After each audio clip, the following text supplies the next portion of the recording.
How are y'all doing? I'm doing pretty good here. It's mainly a bit relaxing, though I did kind of find out how to make an image of my favorite Debian environment, an installable image. Because when I last got it set up, I found out that things weren't exactly how I'd like it to be, at least in that environment, so I had to do some tinkering around, and I had to get things resituated and such.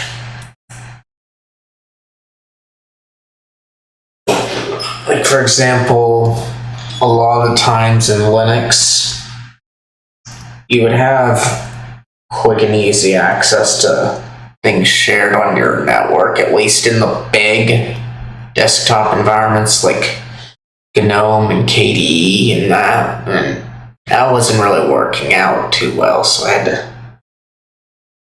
to fix things up. Other than that, things are just kind of the same and normal.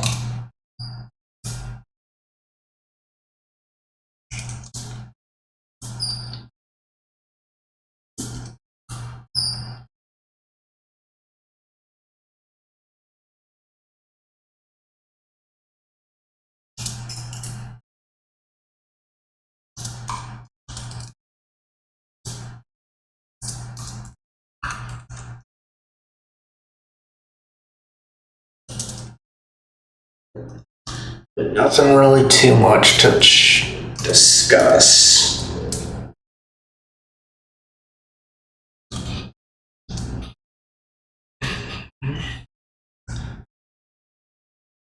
Let me get the message up, and then we'll check if I can bring up today's question of the day, so we have something to talk about.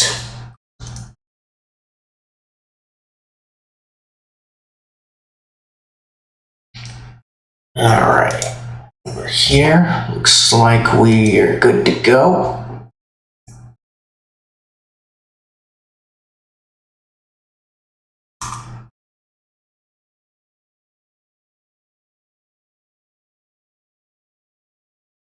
Whole pizza by myself, huh?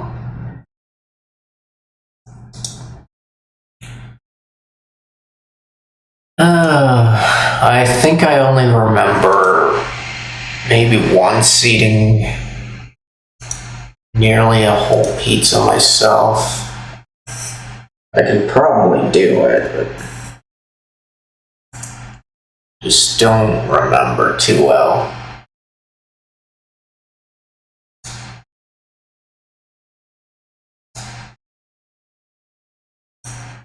Let's see there. But now that we've got the question of the day up, gonna continue on through this stuff.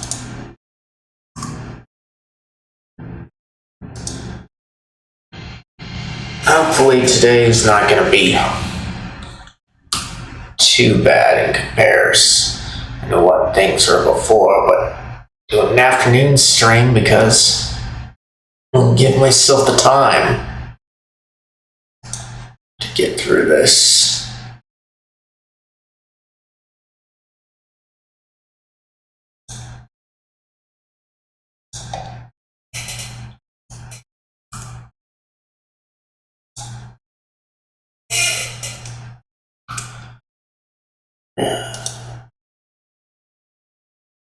Oh, and I guess something that I did learn kind of recently that was interesting was I had to fix a little makefile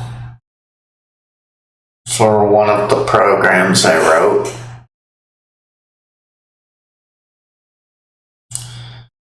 And it wasn't too bad that I needed to push out a new version. Just needed to update a file, and I was kind of expecting to have to redo the packages even though the code hasn't changed. surprisingly enough, GitHub, which is where my code is a lot, it preserved the packages that I made.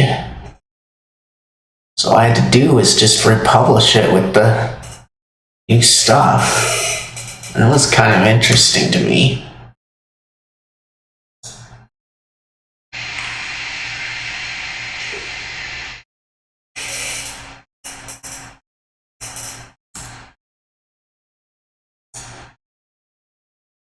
It made it quite convenient. But yeah, the code make file is just assuming that I had other dependencies because I copied it over from another thing. And it got things situated here.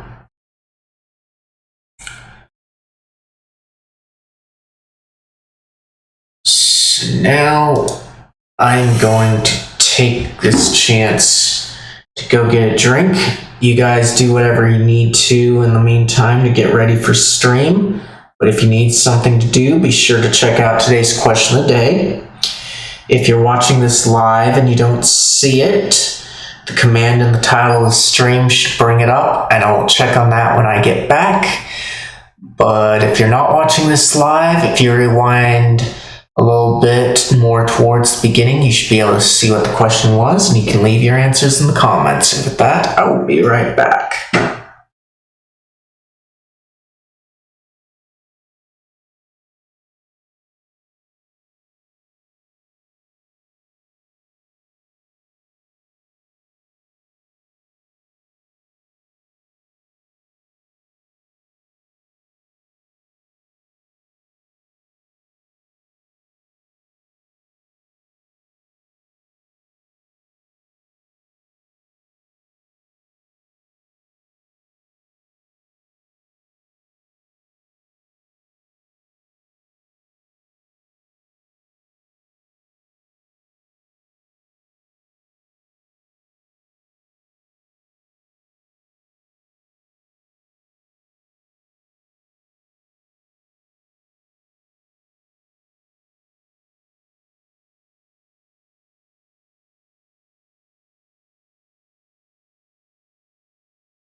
Alright, I'm back. Let me check on you guys.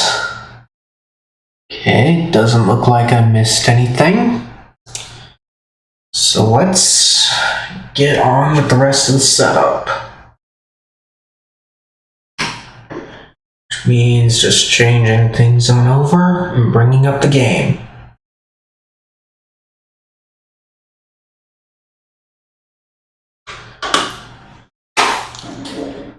At least as long as I don't have to reboot again.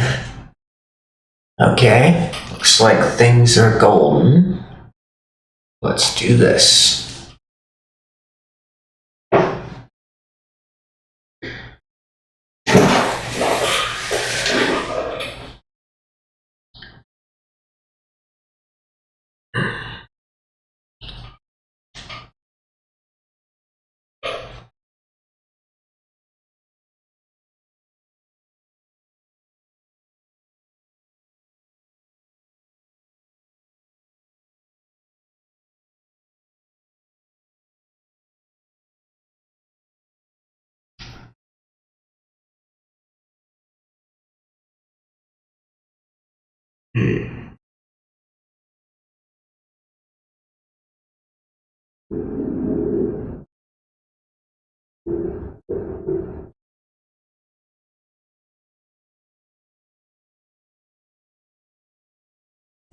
Alright, here we are. Good afternoon, everyone. How are you all doing? Doing pretty good, as I said. Made a new image, an installable one for a Debian environment that I like. And I'm running that in my virtual machine on my new laptop. It's Apparently things weren't working out too well with what I had, which was basically a minimal install.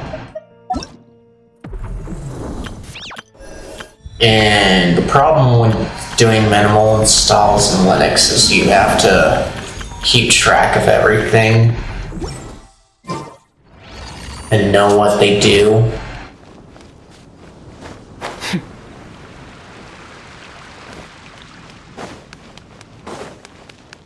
But if you do it through the easy installation stuff that you get through Debian and that, you don't have to worry too much.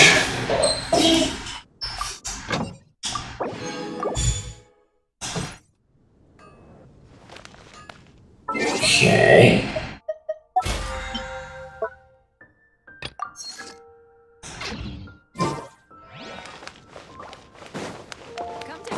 And since Snezhnaya is not as bad as I thought it would be, we're gonna run with my normal team today.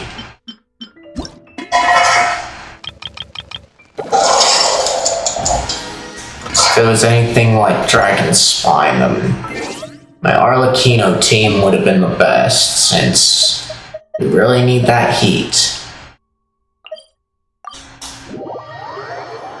Doesn't mean I won't pull them out if I need them, it's just they're not necessary, and I prefer this team. Truly beginning to thrive.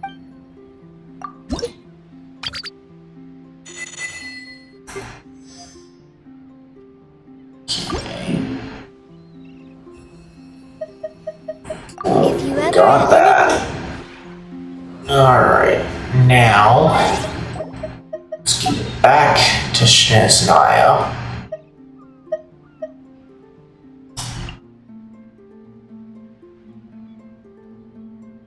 And we shall go into here.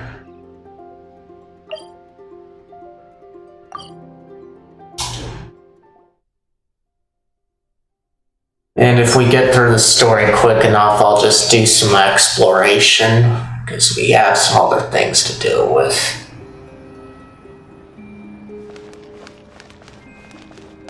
Let's see. Gotta remember that they'll do this automatically for me.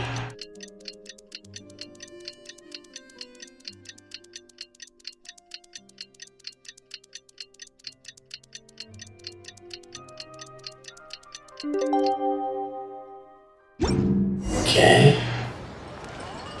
Here we go. But yes.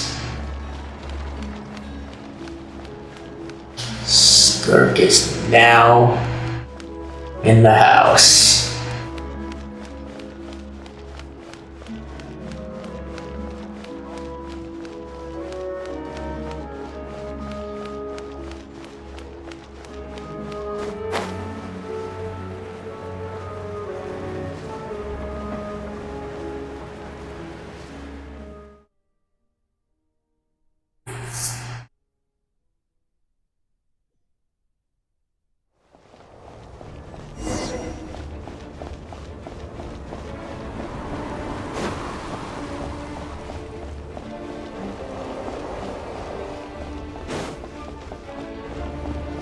No matter which staircase we go up.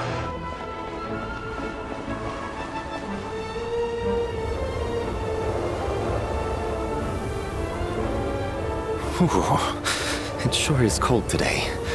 I wonder how much heavier the snow's gonna get. Here to see Odette? I just need to see your tickets for the preview. Perfect. Thank you. I'll hold on to your tickets. Come on in. It's freezing outside. At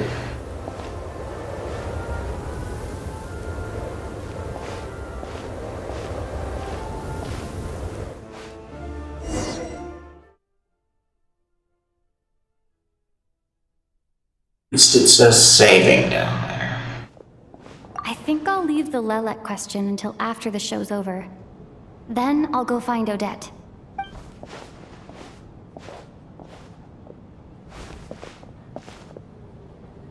Child said he was originally going to come with Tonya.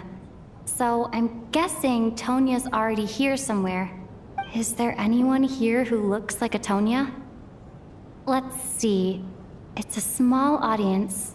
Makes sense for a preview. But wait, I do see some familiar faces. They're both here, huh?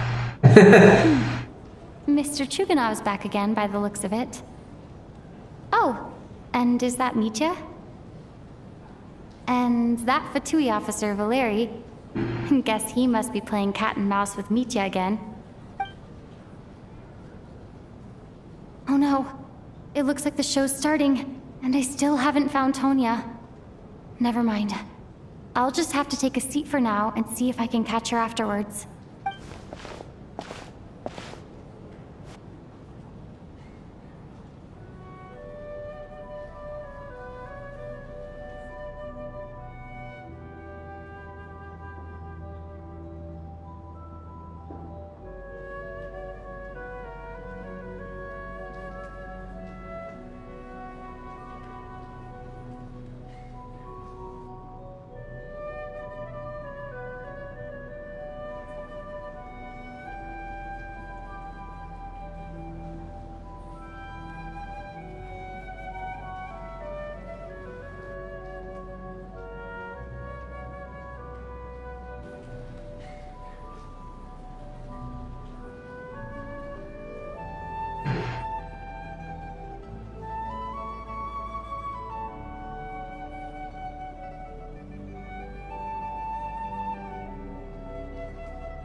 Members of the audience, I'm a staff member here at the theater. Today's performance was a very special one for us, as it marks the first attempt in a long time to revive the classic Snezhnayan ballet, Spirit Seeker. To commemorate this occasion, we would love to take a group photo of the cast, crew, and audience members present today. Could I kindly ask the audience to please come up onto the stage?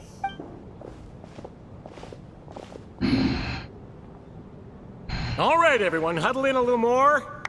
Now, look at the camera. 1, 2, 3. Want to say that girl down there might be Tonya. She's got the same hair color as Child. But we don't know that for sure.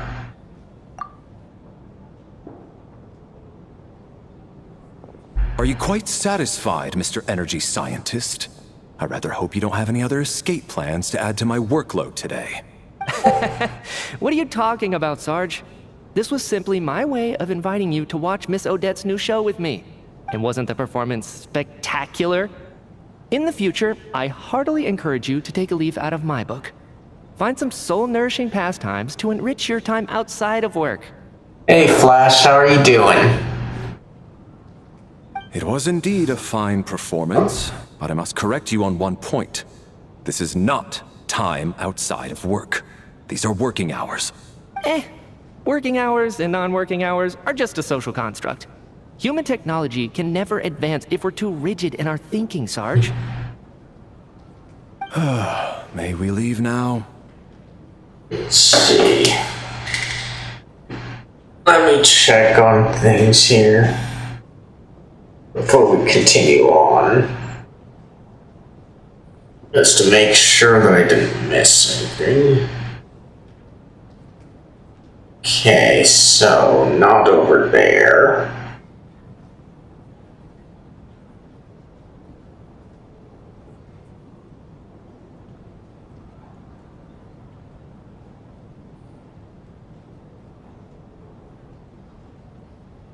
Okay, so over there. Alright.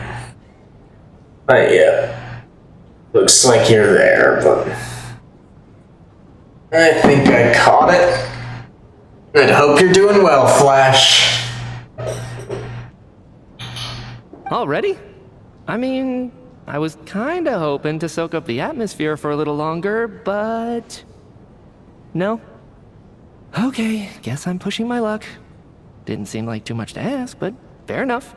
Off we go then, Sarge. Back to the land of working hours. Lead the way. That has to be her. She's the only person in the audience around Tonia's age. Excuse me? Are you Tonia? Apparently He's so. busy today, so I took his ticket. Don't worry about him. He's fine. Oh, okay. Sorry for the trouble. What's wrong? Are you sick? No, I'm fine. It's nothing. Maybe she caught a cold on the way here because of the weather?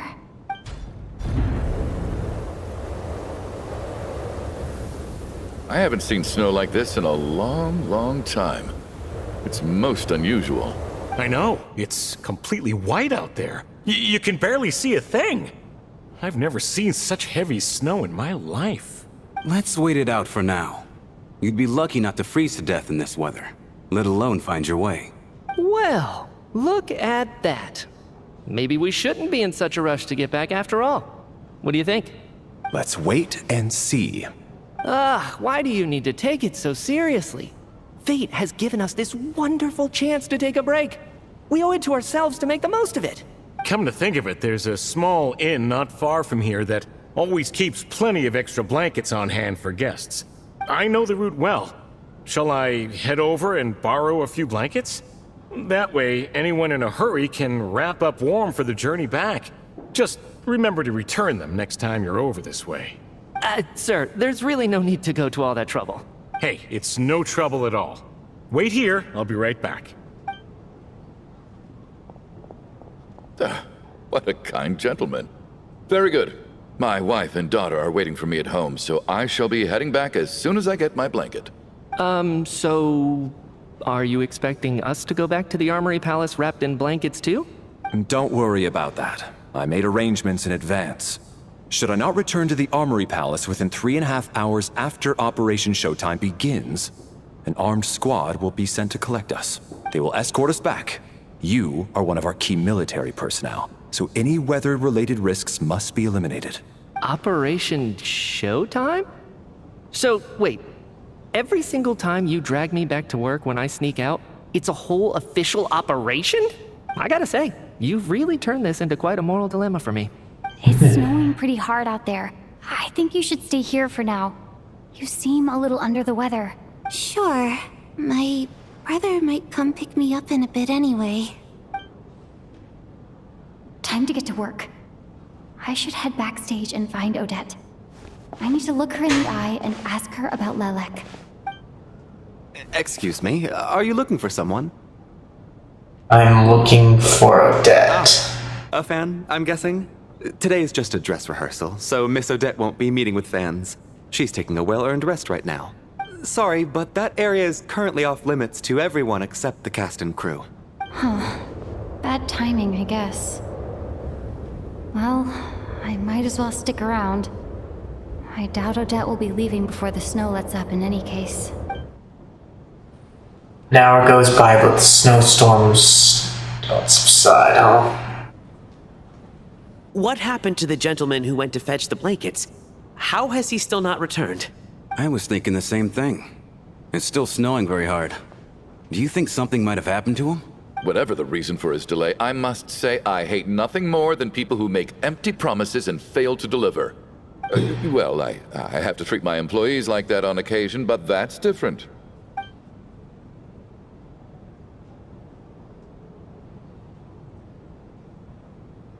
You seem anxious, Mr. Valeri. It's been nearly 4 hours since I left the armory. The army should have arrived to extract us by now.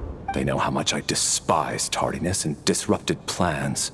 There's simply no reason that they shouldn't have shown up by now, barring exceptional circumstances. Surely a snowstorm like this one counts as such. Few things in this world can stop the Snezhnayan army, Mr. Mitya. And a snowstorm is certainly not one of them. Why don't you go out and take a look? They might be right outside, waiting for your orders before they dare come in.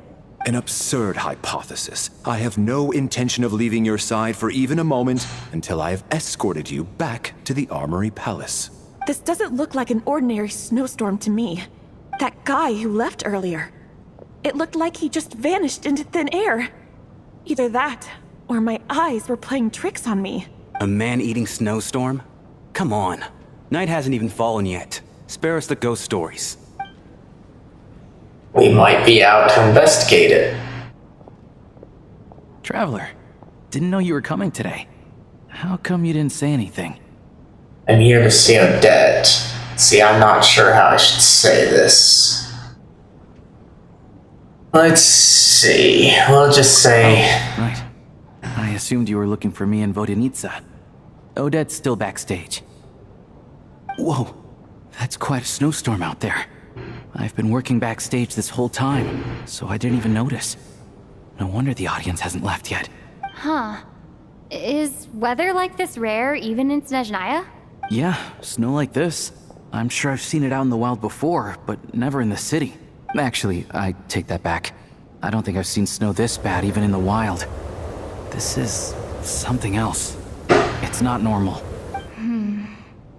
If even Alosha thinks snow like this isn't normal, could it have anything to do with that monster people have been talking about? We can't stay cooped up here forever. Someone needs to go out and take a look. Should I go with you? No need. I have plenty of experience with snowstorms. Besides, I work here while you're an audience member. I should be the one to do it.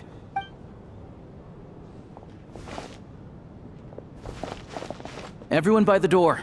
Careful not to let the snow soak into your shoes. In a snowstorm, you gotta look after your toes above all else. Heading out, my man? Be careful. I've been told the snowstorm eats people alive. Thanks for the advice. I am planning to be careful. I just want to take a quick look at the situation out there.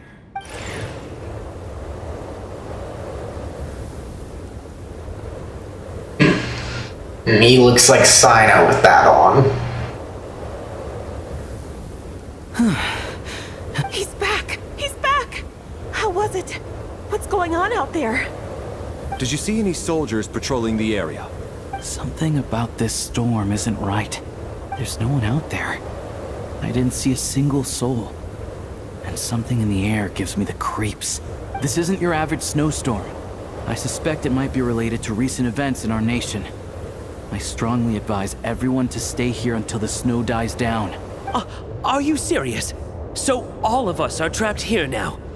That sounds a little far-fetched to me. You want to go outside and see? I, for one, am not risking my neck in that weather. This just turned from a minor delay into a major hassle.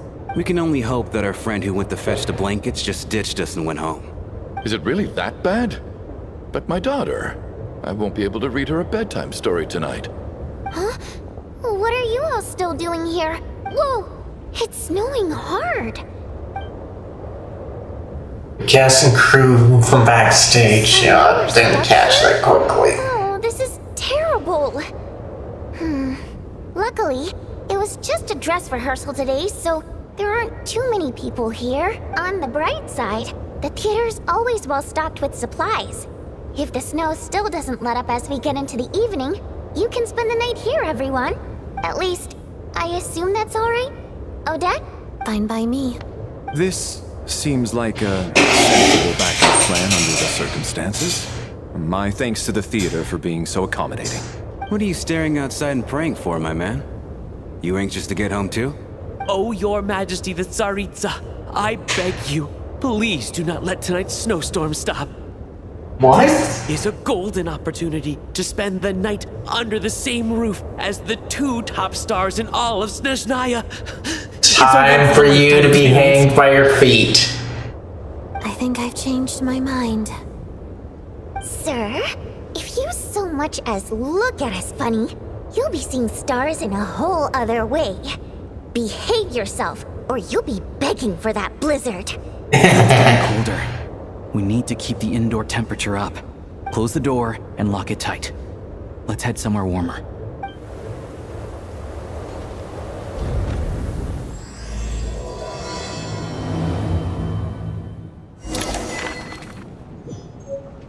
Nice.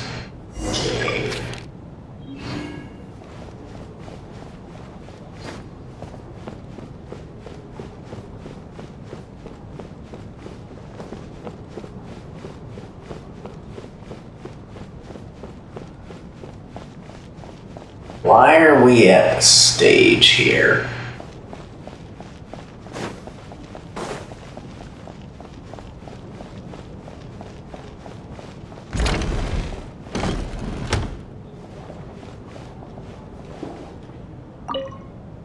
And then there's the aristocrats. Easiest of all to deal with. You don't need to use any force whatsoever. All you have to do is show them the rope you plan to tie them up with. Do you know why? I don't. Do tell. Because nothing horrifies them more than the thought of a cheap, coarse rope leaving creases on their precious million more coat. They'll do whatever you ask to avoid that fate. Unexpected, but funny nonetheless. Tell me another one. Well, look at that. I got myself a new listener. Hey there. Let me introduce myself. The name's Shram, and I'm a mercenary. The kind that gets paid to do odd jobs for rich folks. And I am Chuganov, an entrepreneur. If my name is unfamiliar to you, you will no doubt have heard of my factory, the renowned Iskra manufacturing plant. Let's see, I'm Tomaso and enjoy your conversation. These are a bit different enough, but let's go ahead and be nice to them and introduce ourselves. Famous, Mr. Chuganov? How come I've never heard your name before? Excuse me? Is that a joke? Or are you being serious? Oh, I'll have to ask my rope later. It's probably tied up more entrepreneurs than I've ever heard of.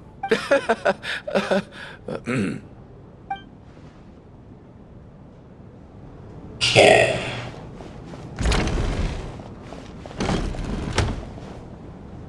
So 2 people in here, huh? How are you feeling, Tonya? I'm fine. Sorry to worry you. I'm used to it by this point. I take medicine for it. My brother usually helps to get it ready for me. Child must take great care of his sister. He's never mentioned Tonya's illness, though. You know, I actually find this whole thing kind of exciting. Stuck in a strange place thanks to a snowstorm. Having to spend the night with a bunch of interesting characters. It's pretty cool, don't you think? Let's see, you're right. It's certainly a novel experience, and I'm sure most kids share that wish, so we'll probably do the top one. Exactly. It's like one of those stories where an ordinary school trip turns into a magical adventure. I've always wanted something like that to happen in real life. I'm fine, really. Just got a little overexcited. Look after yourself. Otherwise, your brother will come after me.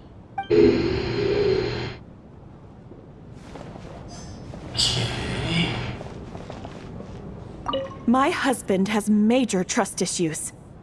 To him, I doubt even this snowstorm is a good enough excuse for me to stay out all night. That's the price of marrying into wealth. You'll get used to it. I'm not about to stop you if you want to leave. But don't drag me along. Hello? Can I help you? Nope, you two just wasted my time.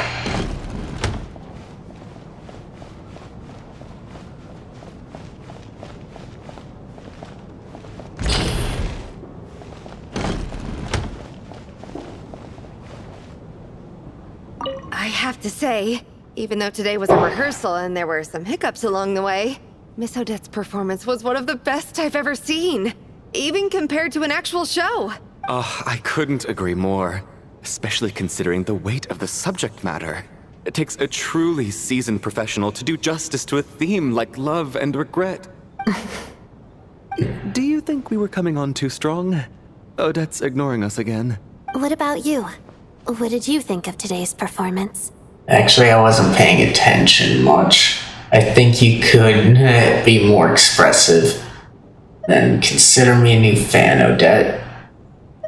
Well, I'll probably say this. Huh. That's actually a more insightful critique than I was expecting. My mother would agree.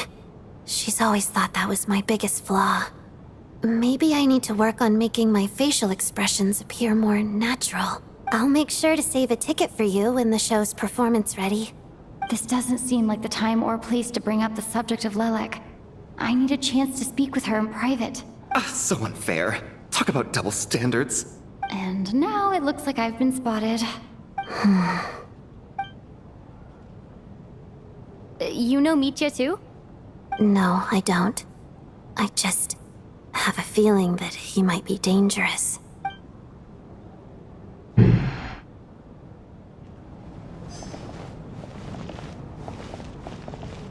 Okay, so everyone's in here, okay.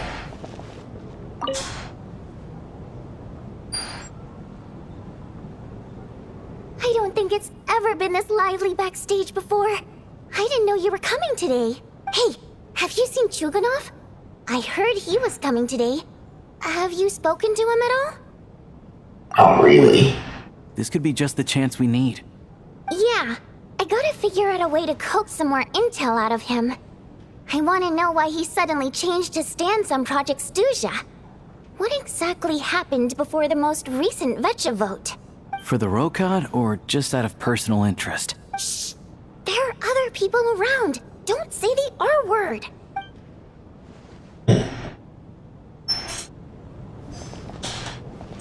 Okay, and then what This about you? is highly irregular. A delay of over an hour during an operation like this theoretically warrants a Harbinger-level response. I wonder what the issue is. The storm, or something else. Sarge, the day you learn to let go and just enjoy moments like this is the day you'll finally understand the meaning of life. Why, hello, ma'am. I believe you were the one sitting at a nearby table back at Podvorye Restaurant. Any friend of the theater's star performers is a friend of mine. It's a pleasure to meet you. I'm Mitya, from the Energy Commission. Greetings. Major Valeri, head of the Special Assignments Battalion.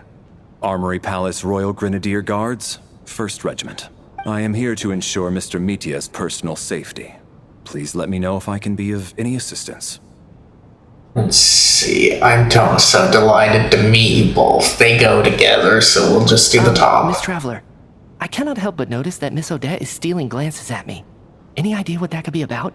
I've racked my brains, but I can't think of anything I might have done to offend her. No idea. Was spacing out during her performance?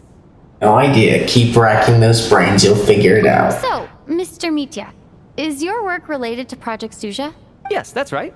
The higher-ups in the Fatui transferred me from the Energy Commission to the Armory Palace because they wanted me to... Really? I can't even talk about that? Pretty sure it counts as part of my private life. All right, I won't say anything. Sorry, Traveler. As you can see, I'm afraid this pleasant chat will have to end here.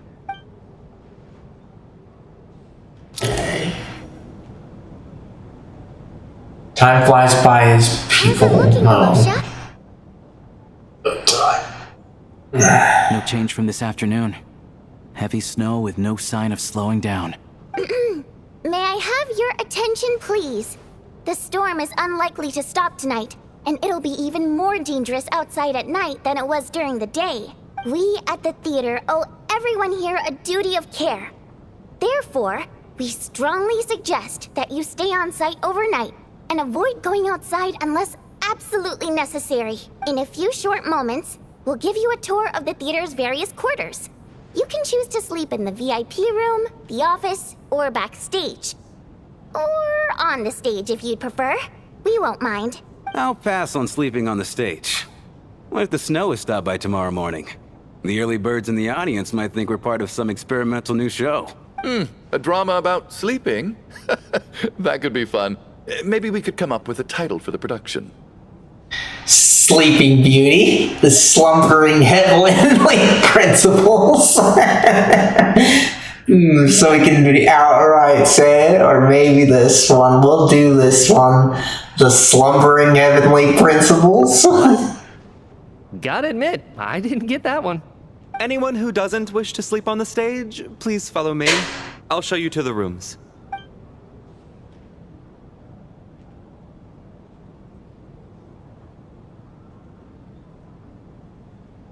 I guess I'll call it a night.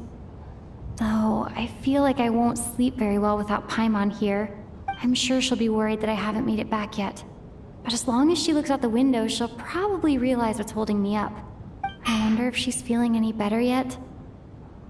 At least she hasn't been getting any worse. Still, I should try and get back first thing tomorrow morning.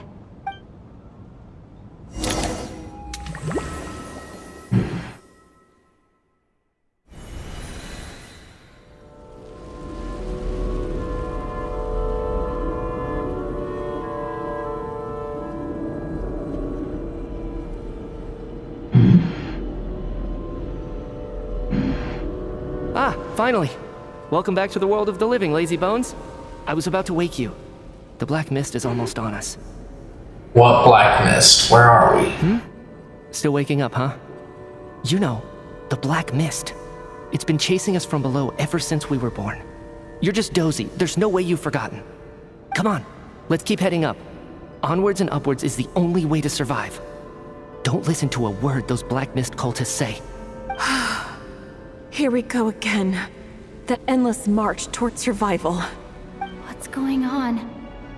That black mist down there is creeping me out. And it's rising. Guess I should head upwards and get away from it. The black mist cultists believe that being swallowed by the black mist leads to everlasting peace. But if you ask me, they're just lying to themselves. We're the only heretics left. The only ones who refuse to give in. We have to keep going. But how do you actually know that they're wrong? Dangerous question there, Torgov. The moment your faith wavers, you start a chain reaction that ends in the collapse of your will. Put the question out of your mind. Stay strong and believe that the black mist means certain death. I can't do this anymore. I've had enough of being forever on the run. What's the point of it all? All this will pass eventually, I promise. Keep fighting. It will be worth it. You accuse the Black Mist cultists of being liars. But you're lying too. There is no end to this path. It keeps going up forever. There was never any hope to begin with. The cult of the Black Mist has poisoned your mind, Sobolova. Are you thinking of giving up as well? I am. I think I'll take my chances with the Black Mist over this perpetual torture. As much as I detest the Black Mist cultists, I'm just too weary. Then I bid you both farewell. Let me put my personal opinions aside for a moment and say, I hope that you both find peace within the Black Mist. So we're just gonna give up on They that? always appear so impossibly complicated. But at moments like this, its raw simplicity is laid bare. Their fate was sealed from the instant they entertained doubt. From then on, the outcome was both inevitable and irreversible. Let's go.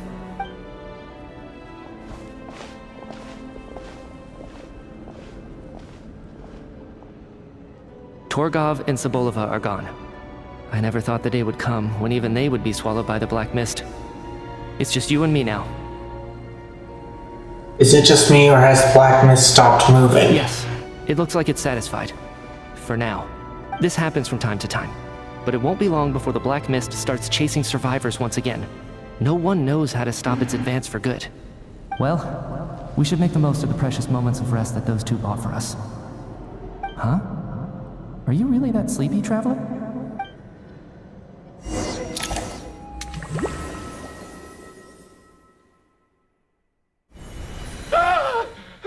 Help!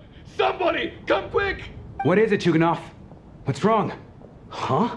Is it morning already? What's all the commotion? Sounds like it's coming from next door. I should check and see what's going on. It's definitely weird about what's going on here.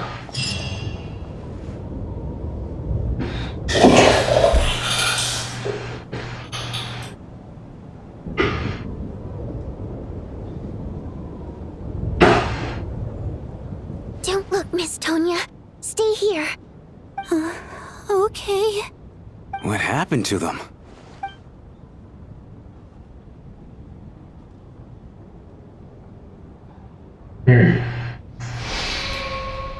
Two people are lying down in the room completely still as if they're still asleep.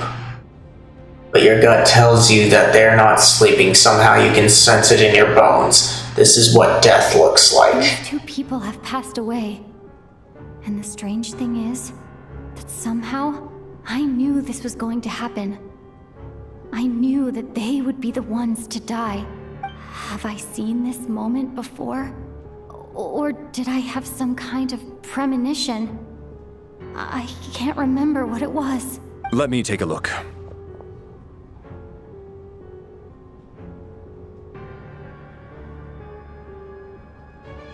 No vital signs in either of them. They're dead. The cause of death, however, remains unclear.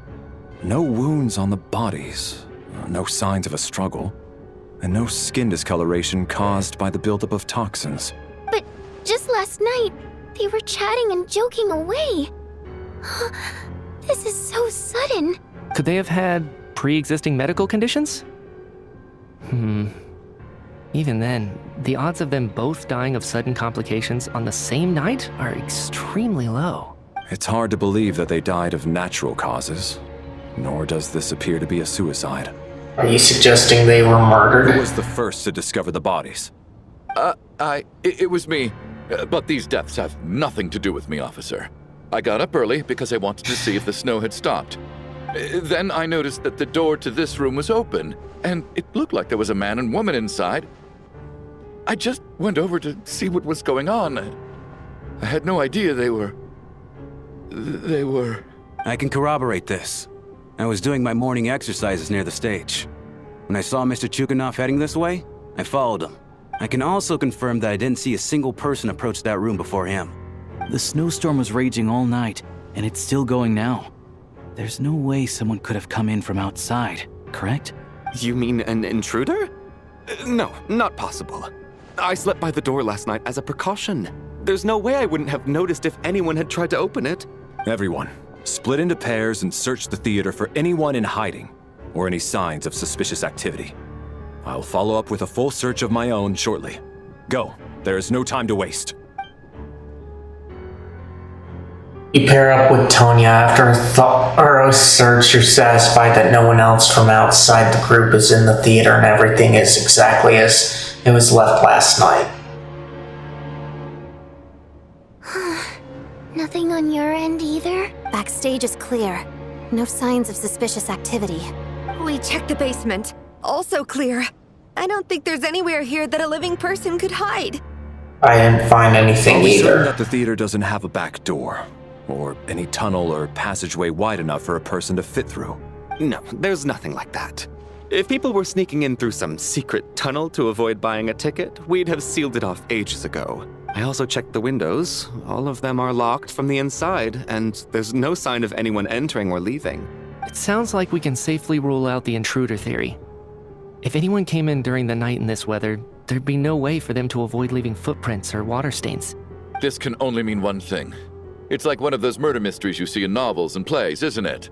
The ones where the killer is one of us. Yeah. I can't quite jump to that conclusion just yet. Could he be right? It's hard to imagine something like that happening in real life. Set in a theater during a snowstorm, a murder takes place and the killer is among us. It's such a classic trope that it seems unbelievable. Looking at who the killer targeted and the clean entry and exit, it all adds up. I know what this is. It's obvious now that I think about it. Time to knock you out and reveal the truth. What is? What have you figured out? Both victims were wealthy, well-known local merchants. And the door was deliberately left open so I would discover the bodies and witness the crime scene first thing in the morning. Such ruthless methods. This was your doing, wasn't it, Lelik? Lelik? You mean Lelik is among us? And he's the killer? Lelik. I know this code name. Member of the Rokot, anti-Project Stuzha. Always works alone. I've read the case files at the Armory Palace. Walk me through your reasoning, Mr. Chukhanov. What do you know about Lelik?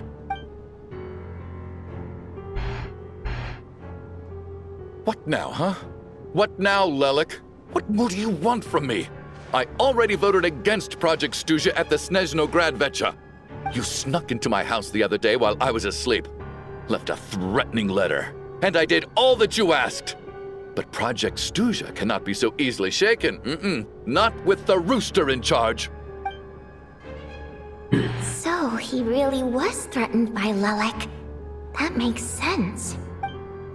And now you're resorting to murder to threaten me. Isn't that right? The Rokot despises the rich. The lives of the wealthy are but refuse in your eyes. Show yourself! Which one of you is Lelik, Tell me! I'll do whatever you want! Just stop playing these mind games! It's time for you to take a nap. Was this really Lelik's doing? Would Odette really do something like this? If Odette really is Lelik, this seems out of character. But then again, how well do I really know her? I'm probably the only one here with a compelling theory about Lelik's true identity. But if I reveal it now, I'll be putting Odette in the line of fire. What should I do? I don't think it's likely that Lelik killed anyone. At least from the stories I've heard.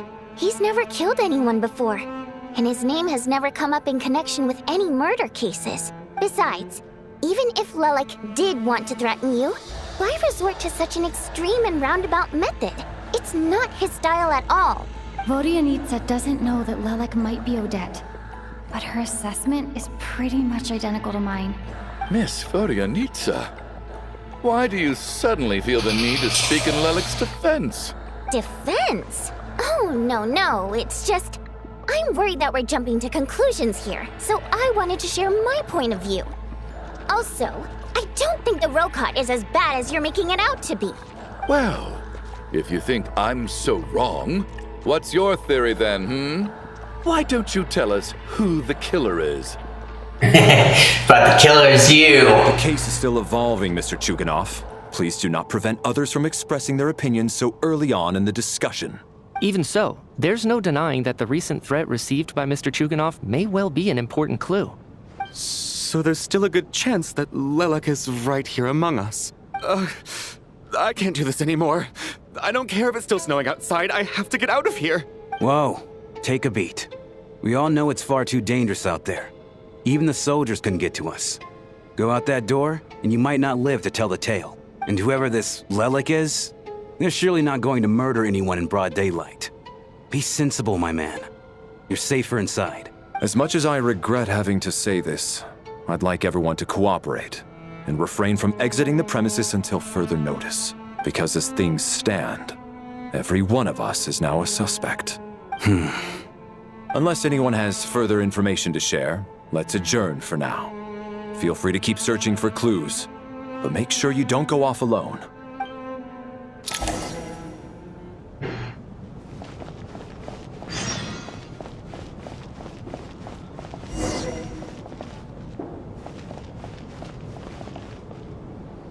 Let's see. I still find it hard to believe there's a murderer among us. Just last night, I imagined we were like classmates out on a hiking trip. There's no guarantee that you can trust your classmates, especially not when you're locked up together. Why did they do this? Was it for money? Even then, they could have just kidnapped the people. They didn't have to die. Oh, that's a good question there.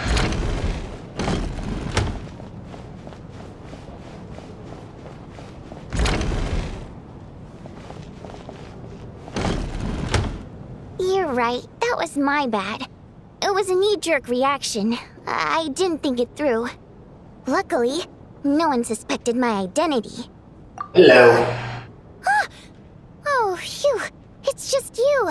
I thought someone was eavesdropping. Since Vodyanitsa and I were on the same page earlier, I think I should share my thoughts with the Rokot members first. You tell Vodnita always about child's intel and Lelik and your views on the current situation. Whoa. Are you serious? I don't know if this counts as gossip, but it's definitely on track to be the juiciest this whole year. Odette? Really? Odette? Oh god, how dumb does this make me look? Lelek has been right under my nose this whole time, and I didn't notice a thing. Actually, it's exactly what you'd expect. Sometimes, hiding in plain sight is the best strategy. And now that you mention it, the more I think about it, the more sense it seems to make. It all adds up. What are we up to now? 1, 2, 3, 4... What are you counting? That's identities. She's my coworker, specifically a ballerina, and also a Fatous, a member of the Rokot. Now, Lelek. It must be so exhausting. I just want to give her a hug. I guess since I've always known her as a member of the Fatui, it never even crossed my mind that she could be involved with the Rokot, let alone be Lelek. I don't understand. If she's with the Fatui, what reason could she have for being so opposed to Project Stusha? Who knows, but even I know every member of a group can't really agree on it. They just don't always voice it because of how we are with crowds and that. Probably best if you ask her that in person. Well, since you waited until now to bring this up instead of announcing it to everyone earlier, does that mean we're all on the same page here? She doesn't seem like the type to kill innocent people. Lelek may not follow orders from the Rokot leadership, but as far as I'm concerned, she's never crossed the line. If anything, her actions benefit the poor.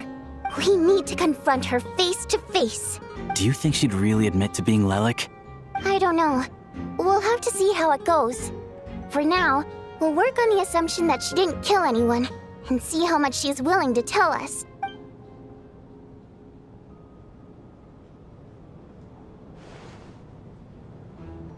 Now's her chance. Odette's alone. Let's go. Hey, Odette. What is it, you guys? Shh. Keep your voice down. We need to talk. So, you're Lelek, aren't you? Alright, fine. You don't have to say anything or explain yourself. Just hear me out first. None of us believes you'd kill innocent people. Whoever murdered those 2 people last night, it wasn't you. Traveler was the first to figure out your identity, but she kept quiet during the discussion just now. Still, it's clear where the group consensus is heading. Everyone believes Lelek is the culprit. If your identity is exposed, you'll be in a really bad spot. We're your colleagues, and we know what kind of person you are. I don't want anything bad to happen to you. So, can you clue us in? Tell us everything. The more we know, the more easily we'll be able to cover for you. Alright. Yes, I'm Lelek. And no, I'm not the murderer. And thanks, but I don't need you to cover for me. Actually, I'm planning to reveal my identity. Huh? You're gonna reveal that you're Lelek? Here? That's right. I'll admit I was surprised at first when Chuganov guessed that I was here. It was just a lucky guess, but it caught me off guard. But after taking some time to assess the situation and confirm where everyone stands, I don't believe I have anything to worry about. Are you sure you don't need a second opinion? Given the circumstances. Mr. Valeri! What?! Larry gets everyone to reconvene. Odette gets straight to the point and announces that she is Lelek. So... Odette is Lelek? I don't know what game you're playing, but you've got a lot of nerve. It's just one identity. So what if it's exposed? I can disappear and adopt a new identity anytime I please. I made my peace with this when I chose to become Lelek. But more importantly, I promise I am not the murderer, which means that someone else is. So, if anyone still insists that I did this, you'd best produce the evidence now. Otherwise, I suggest that you bite your tongue. Because if you really believe I killed 2 people without making a sound or leaving a trace, pointing fingers at me would surely only make you my next target. Is this really the truth, Miss Odette? That's confidence, all right. I believe you. A real no-nonsense attitude. I can see why Marionette said that she's on track to inherit the title of the Fair Lady. Are you seriously buying this? Hey, officer! She just admitted to being Lelik. Aren't you going to do something about this? Hold on, guys. I think I got something.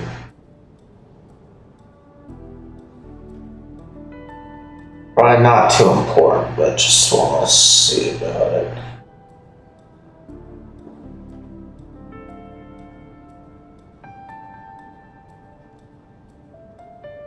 Okay, nothing too much. I do have one question, Miss Odette. Why have you chosen this moment to come forward and reveal your identity? If I didn't say anything, everyone would be focusing all their efforts on finding Lelik. And that is exactly what the real culprit wants. I don't want to be the scapegoat who lets the murderer get away with this crime. Despite all the accusations, she made the smart choice. A remarkable display of rational thinking under pressure. Clearly, Odette's talent extends far beyond the art of dance. She thought so far ahead. Ugh, why do I always feel like I'm one step behind her in everything? You've convinced me. Dealing with the murder case remains the top priority right now. Let's put the name Lelik and all related incidents aside until further notice. Nevertheless, the group still considers you the prime suspect. I assume you have no quarrel with that, Miss Odette? I understand. You're welcome to keep an eye on me around the clock. I have no objections. Mr. Chuganov? For my wife and daughter's sake, I'll let you off the hook for now. But don't think you're forgiven for breaking into my house and threatening me. Just wait till we get out of here, Lelik. We'll settle the score then. Yeah, if he's gonna become a murderer.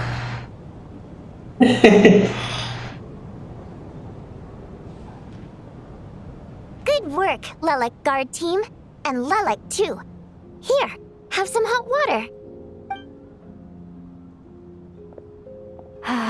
Turns out Valeri knew about my exploits, so now I've been told I have to guard Lelik with him. Shouldn't you be facing my way if you're guarding me? At the moment, it looks more like you're my bodyguards.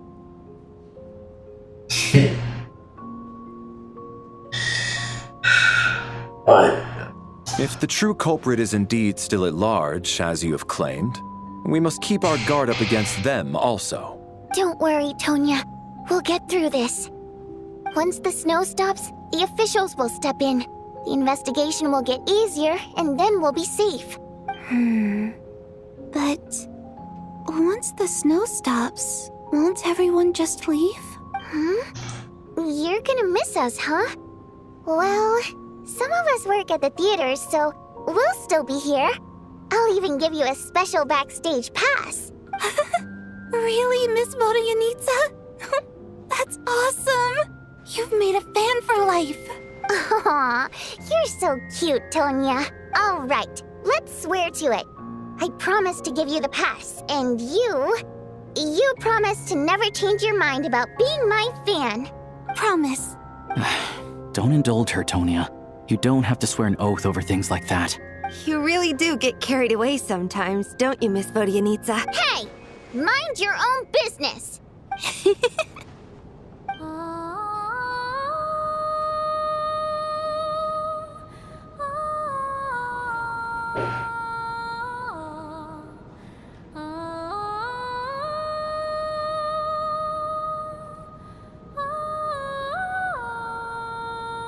Don't be nervous, Miss Waterimp. Everyone's here. There's nothing to be afraid of. Excuse me? Do I look nervous? Don't be ridiculous. No. You sound nervous, lass. Oh. Wait, but how... Okay, plenty of people know that I'm a water imp, but still...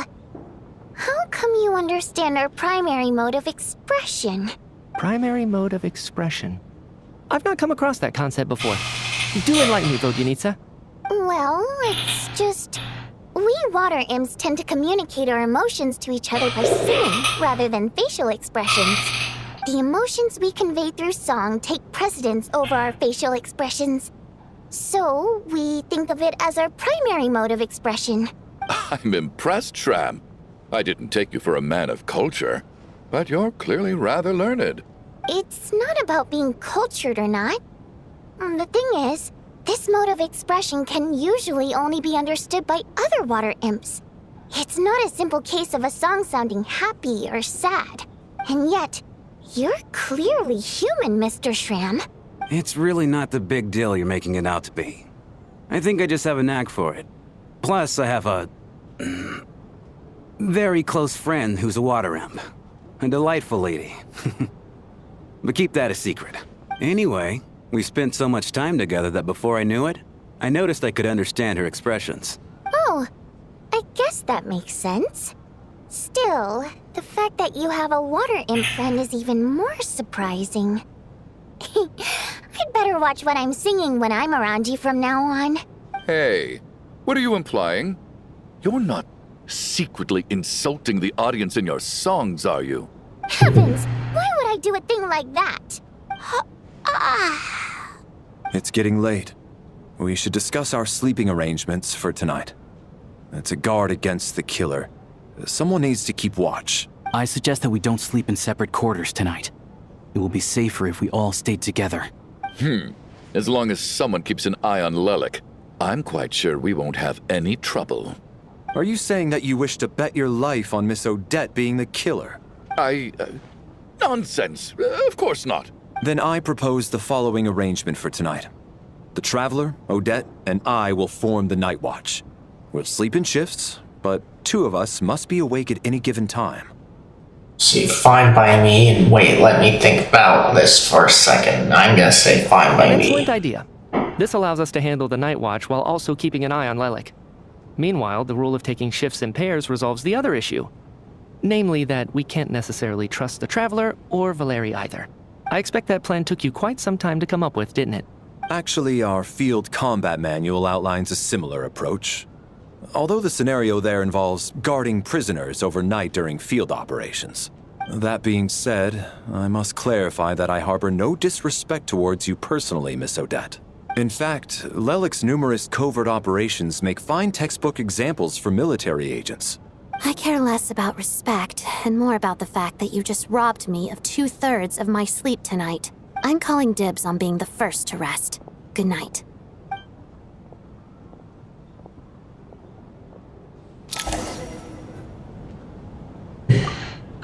This night, Falls, you and Valeri take the first watch together. Everyone is sleeping on the stage, making a first scene right out of an absurdist theater. Eventually, the time comes for the first shift change. It's almost time. We should wake Odette. How are you faring? Let's see. I'm not sleepy. You get some sleep. I'll go after you. So they're both the same. So there we go. Argue with that. I'll take a quick nap. If you start to feel sleepy, wake me up anytime. It's finally time for Odette and I to share the night watch. I should wake her up.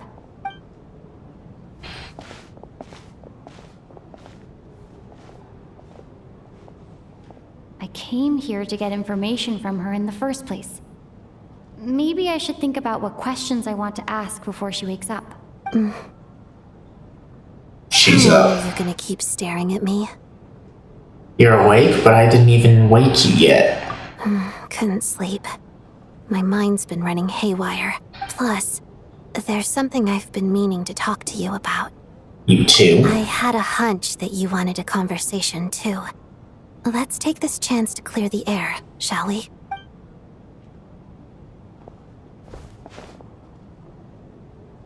I just had a simple question for you, really. It's, Rosaline. In her final moments, did she have any last words or See, anything? not that I remember, and it all happened so fast. They're about the same, so we'll do the top. I see. Well, that was all. I have no other questions. Do you miss her? No. She was utterly ruthless in pursuing her goals. That kind of person should be hard to miss. And yet, even though I never approved of her methods, and she was an abrasive person, the fact remains that I am indebted to her. So yeah, I heard a little about that from Snezhnaya. She told you. I guess that makes sense. I think she and Rosaline were on pretty good terms. Still, she didn't know the full details. Rosaline wasn't the kind to gossip about this sort of thing. Not that it's any huge secret to me, though. When I was a child, I had to join the Fatui for the sake of my mother and me. I trained under Rosaline. It was extremely grueling, and it didn't exactly come naturally to me. All I could do was try to ignore the biting cold and practice. I was a newcomer who'd managed to make a good first impression on a harbinger. There was pressure to live up to her expectations, to be worthy of the fair lady's reputation.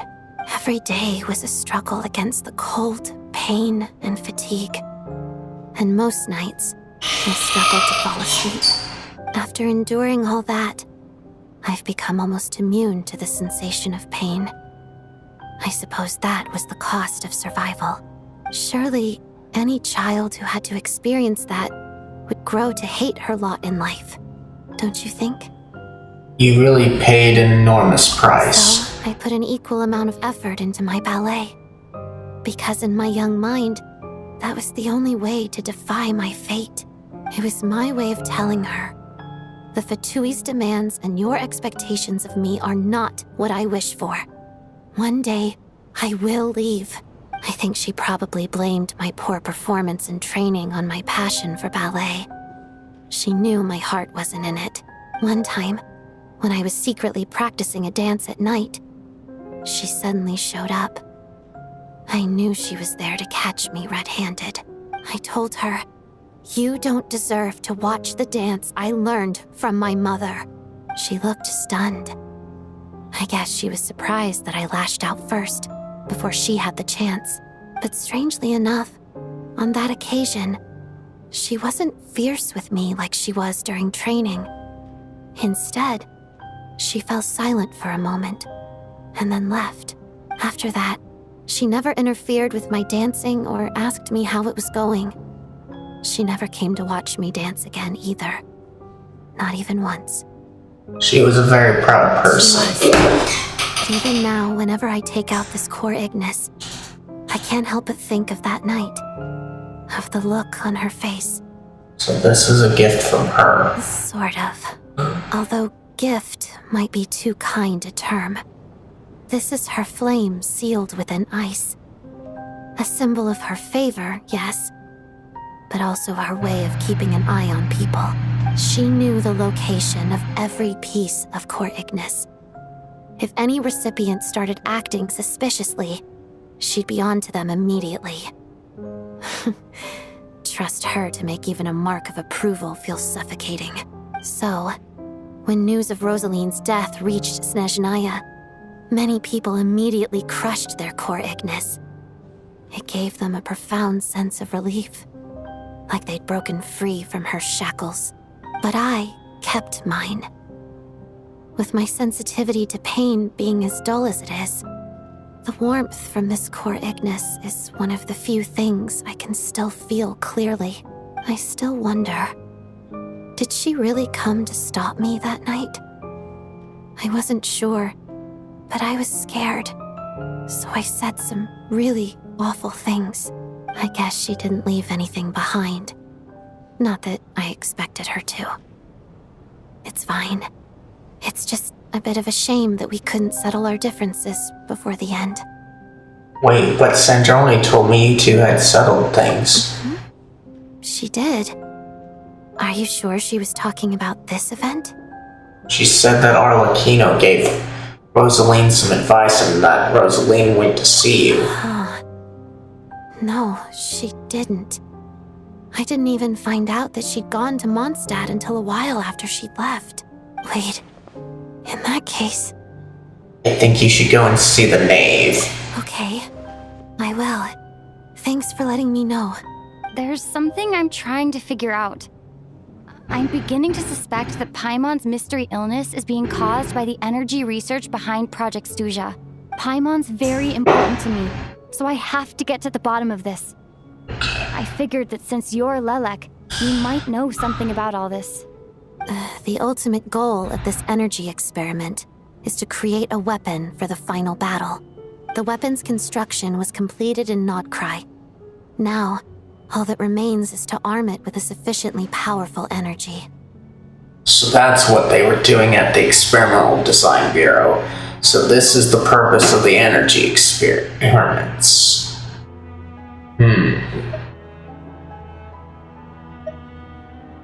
Kinda go together.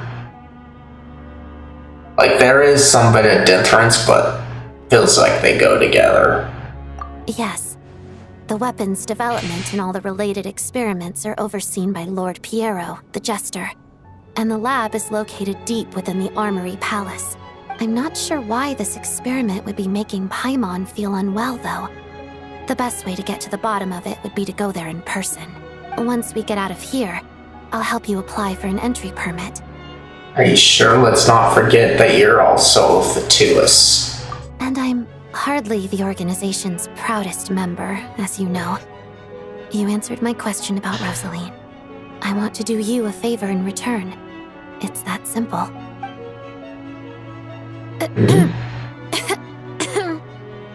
Huh? What's wrong? Are you not feeling well? I think she noticed.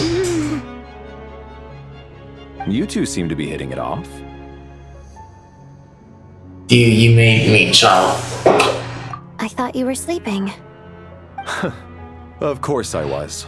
In the military, one learns to fall asleep quickly, even in the most inhospitable environments.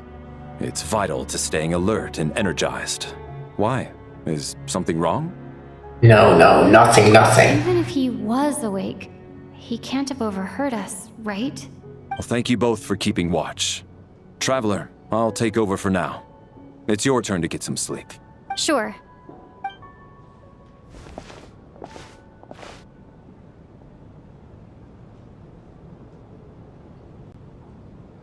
This is our second night here, but at least I found out a little more about Paimon's condition. I hope she's been sleeping well the past couple of days. Why do I feel like I'm being watched? There she is. Seriously? Is this payback for when I stared at her earlier? But I thought she was asleep. Never mind.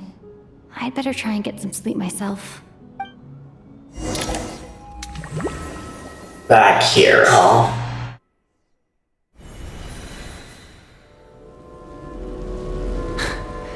Hey, what are you spacing out for? Are you reaching your limit too? Where are we? I don't know where this is, and yet it feels strangely familiar. How long have we been walking for? Do you remember? Time's lost all meaning. Ever since we noticed that thing above our heads. What was it called again? A star key? Or key star? Anyway, the person who named it was swallowed by the black mist. Whatever it's called, ever since we noticed it, we've been walking up and up, hoping that as long as we reach it, we can find a way out of this place. But it seems like no matter how far we walk, we never get any closer. Well, we've come this far. You never know. Maybe we're almost there? Come on, enough moping. Let's go. The black mist is catching up.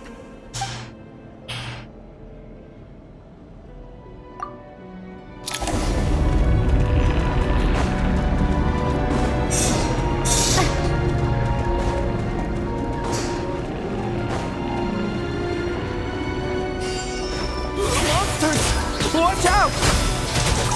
Not again! I've lost count of how many times we run into them. Be careful. What's here? Now I'm back! Firestorm!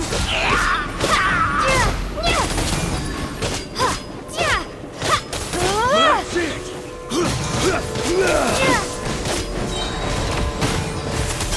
What? Condense! Shut up! Run faster.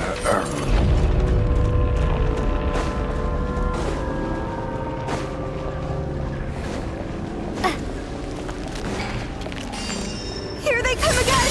Get ready! We got ourselves a straggler.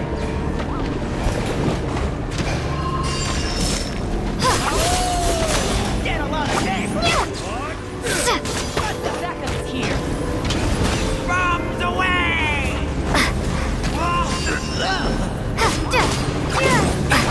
Cryostorm!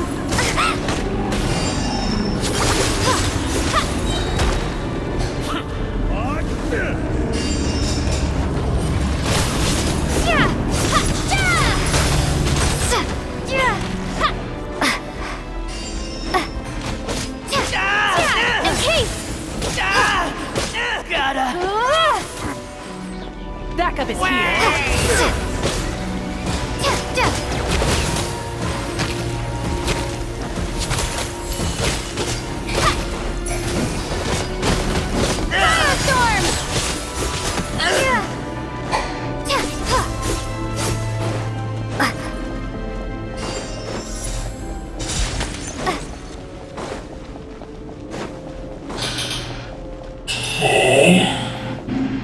Monsters ahead of us. The black mist behind us. Feels like there's no line.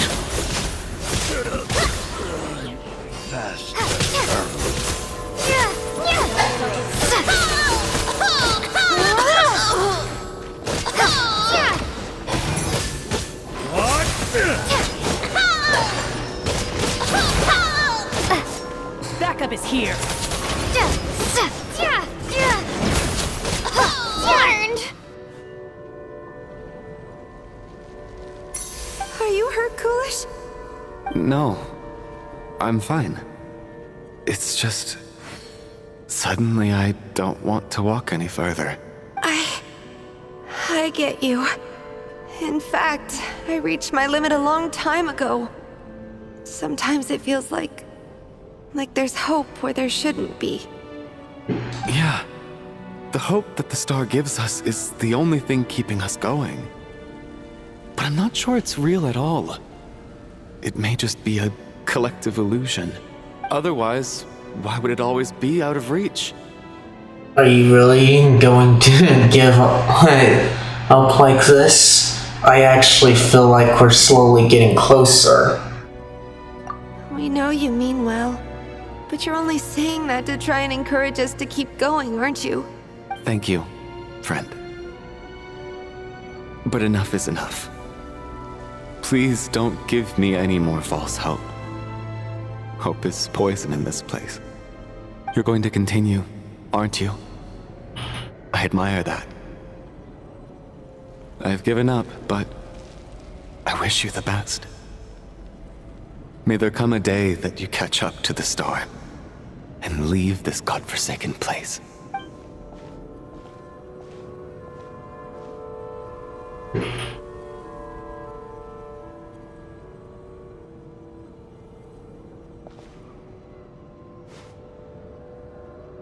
It's not an illusion. We really are getting closer to the star.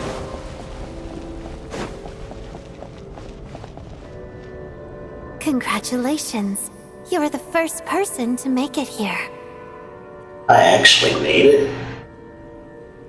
But how did she get here? The closer I got to the star, the more familiar it looks. I'm the star's envoy. The black mist has stopped rising. Its hunger is satisfied for now, having devoured your two companions. This is a good opportunity. I'll let you get some rest before we continue. continue, aren't we going to leave?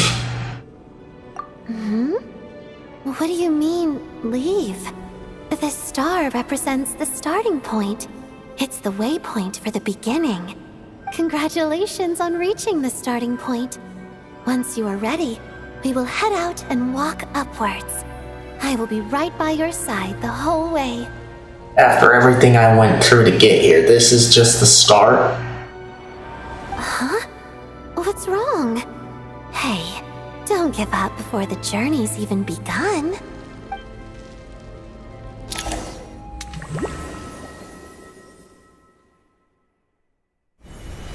Rampana! Rampana! Is that Vodyanitsa's voice? What happened? Coolish, wake up! Please wake up! A drama about sleeping which began as a joke the other day is now playing out on stage. No one counted on it being a tragedy. Everyone is gathered around the two sleepers in the center of the stage without even inspecting the scene. You already know what has happened, as if someone told you in advance.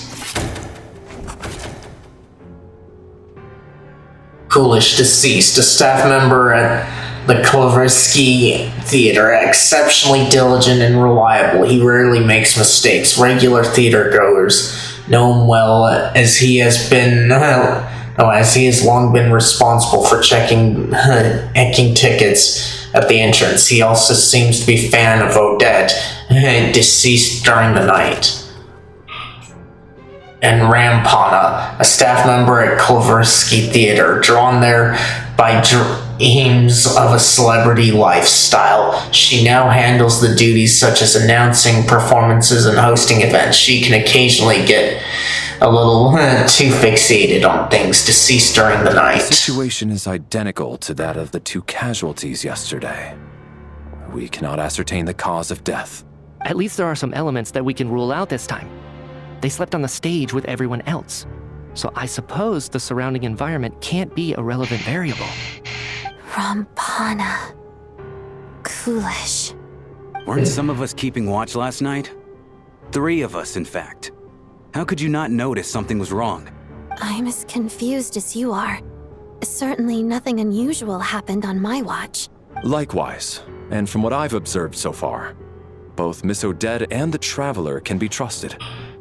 No incidents during my watch either. I have no reason to suspect Valeri or Odette either. To be honest, I didn't get a wink of sleep last night.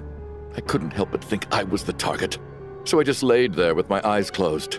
I heard the Traveler and Lelik chatting, but otherwise I don't recall hearing any commotion during the night. Me too. I didn't want to wake everyone up, so I was concentrating hard, trying not to cough. I hardly slept at all.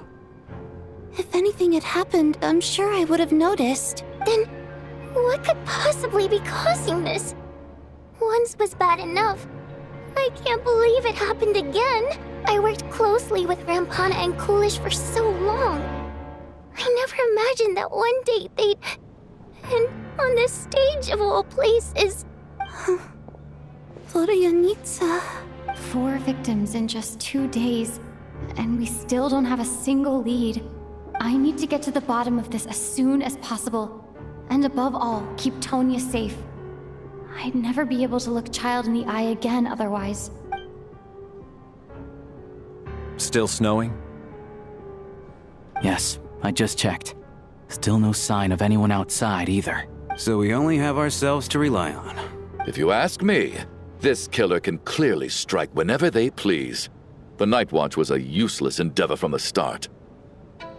Lelik must be an expert in poisoning. Clearly she used some poison that can't be detected on the corpse. Here we go again. Listen, I was already thinking to myself last night, was Lelik's reason for revealing her identity the real story? Well, now I have my answer. It most certainly was not. Time to hang you by your feet. She's been playing us for fools. You get off on this, don't you? Revealing your identity, only to carry on with your killing spree? That's a hideous thought. One that only a hideous mind like yours could dream up. How dare you? That's enough! Yesterday, you named Lelik as a suspect because the victims were both wealthy merchants. Lelik might have had a motive then, but today's victims were just ordinary people. Not to mention that they were colleagues of Odette and mine. What reason would she have to murder them? Let me guess, just to scare you? Who knows? Maybe you don't know her as well as you think. I implore you all to ask yourselves, how many people are there really in this world that have what it takes to kill another person? Not many, I'd wager. Lelik is well known to be a ruthless operator, and now she has revealed her identity. How could it be any more obvious? Everything you've said so far is still just conjecture, which doesn't constitute a concrete lead. You need to back up your claims with some evidence. How can you defend her, officer? What did she say to you while you were on night watch? Maybe I shouldn't be so surprised. You military types are always colluding with criminals to target the rich. All so you can get your grubby paws on our hard-earned fortunes. Then tell us to fall in line. The Fatui, the Druzhna, and the Rokot. Thugs, the lot of you. Don't you dare. Sir, but you were the one who told us not to stop other people from expressing their opinions yesterday. 4 people have already died. Only yesterday I was chatting with Mr. Coolish. Then we woke up in the morning and he's... Turning against one another is the last thing we should be doing right now. Little girl. Even if Mr. Chuganov is a puffed-up, pig-headed windbag who doesn't have a clue what he's talking about, he's still one of the victims here, isn't he? Quite. I had no intention of resorting to violence. But you're right, Miss Tonya. I ought not prevent him from speaking his mind. In any case, I believe Mr. Chuganov has calmed down a little now. We may resume our discussion. I don't think there's any need for that. What is there to discuss? Nothing about this situation is normal. Did you have an idea, Mitya? You're the brainiac here, right? Come on, clue us in. I've been mulling something over. All the leads we have so far concern things from outside the theater. Miss Odette's alter ego, the threats Mr. Chuganov received, but then there's the 2 double murder crime scenes themselves, which have given us absolutely nothing to go on whatsoever. That's highly unusual. Even with the most careful killers, there's always some evidence left behind. So what are you suggesting? I think this could be a supernatural event. It isn't characteristic of human-on-human homicide at all. Correct me if I'm wrong, but aren't you supposed to be a scientist? That doesn't sound like a conclusion someone like you is supposed to make. Yeah, but they do have to think and observe. I got into scientific research because of my insatiable curiosity. But if the present situation defies all known scientific explanations, I don't mind shifting my curiosity toward the paranormal instead. Now that you mention it, I remember when I first came to the theater. I heard rumors about this place being haunted. Haunted? Yeah, I think I heard the same thing. But I mean, they're only rumors, right? We've worked here for years. Surely we would have noticed any spooky goings-on by now. Well, this has taken an unexpected turn. A haunted theater? If Paimon were here, she'd probably be hiding behind me in fear right now. Why don't we take this opportunity to look for clues again with a more open mind? Maybe a different perspective will help us see something different. Very well. Whether it's criminals or ghosts we're looking for, the same rules apply. Everyone needs to tread carefully. I'll move the bodies into the same room for now.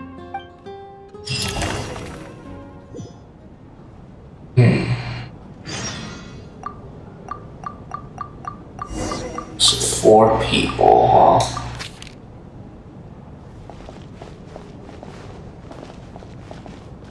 What is this? Oh, just that.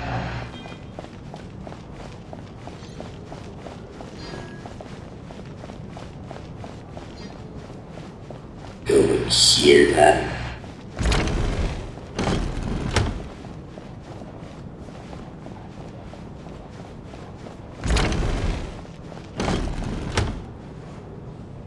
Valeri, come take a look at this. You too, Traveler. Some sort of notebook. What is it for? It's the on-duty logbook for the theater. Coolish was the main person to use it. He mostly used it to record any unusual incidents during a show, audience numbers, exit times, and so on. I saw Coolish at the entrance before coming in. I think he was holding this book at the time. Yes, he'd always have this logbook with him when he checked tickets at the entrance. This should confirm a lot of key details about the recent show. So, you find anything unusual? Yes. The number of people. I've checked and double-checked, but the numbers just don't match what's recorded in the logbook. Apparently, we have an extra person among us. Are we certain that logbook is accurate? Could someone have sneaked in without buying a ticket or something? Unlikely. Coolish took his duties very seriously. I've rarely seen any errors in his work. Not to mention that this was a dress rehearsal, meaning smaller audience numbers and tighter ticket restrictions than usual. Everything would have been well within his control. We no longer have our tickets with us, do we? They got collected on entry. I assume there's no way we can check them again. Unfortunately not. The theater recycles tickets. Once people are in the door, they don't tend to leave until the show ends, so we collect the tickets at the point of entry. Too bad Coolish is dead. If he were still around, we could just ask him. Still, I'm inclined to believe that this discrepancy in the head count is significant somehow. Did an extra person just materialize out of thin air?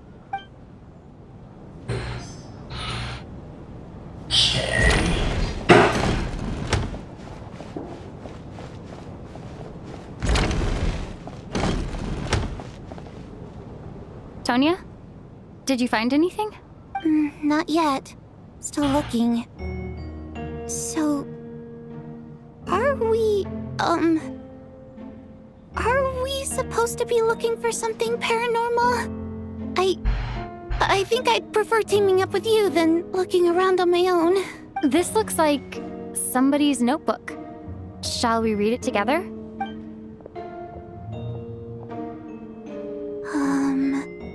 Well, it doesn't look scary or anything. So I guess it should be fine. Alright, let's read it together.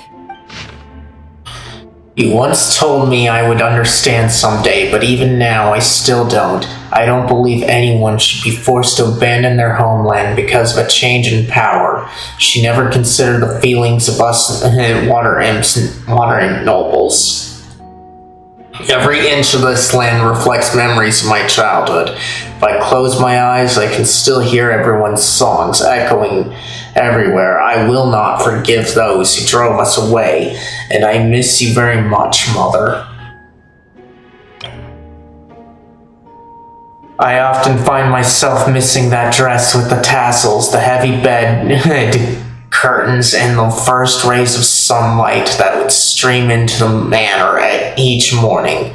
But it's alright now. If I narrow my eyes just a little, the light seeping through a crack backstage feels like the one in our manor.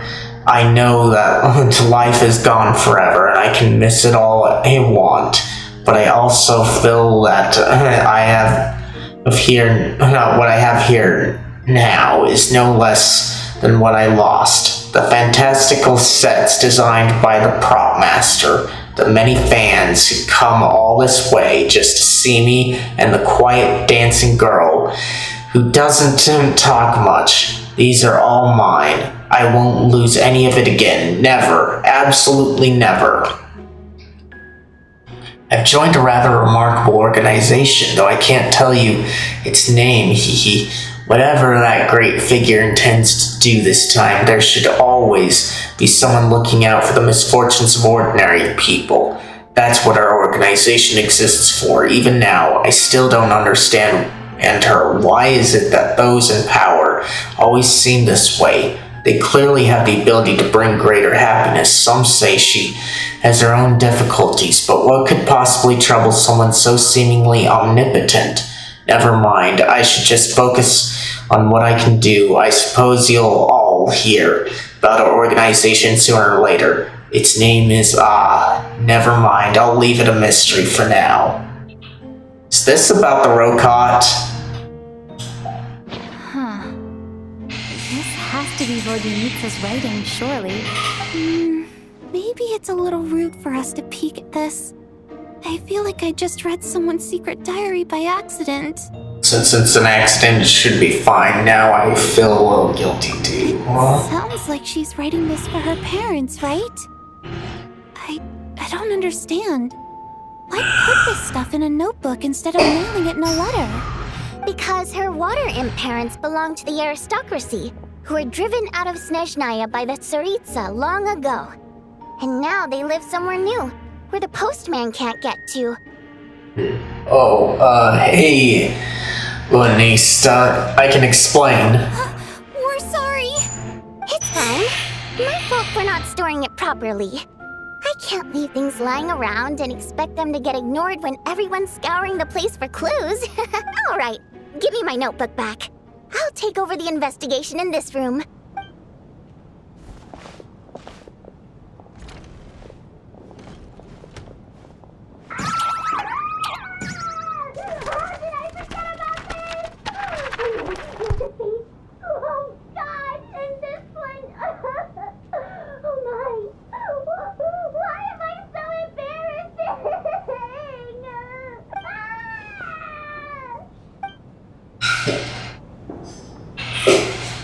Okay.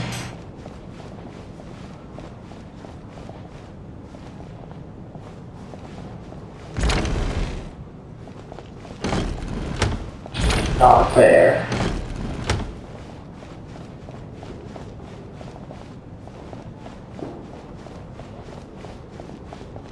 Not there. Says here.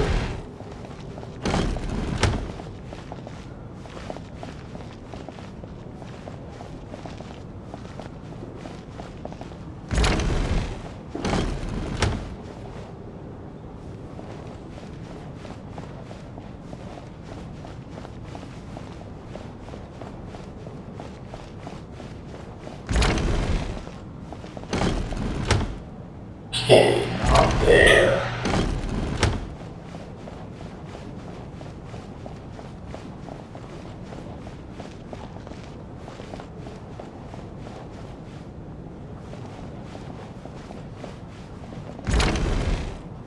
There we go.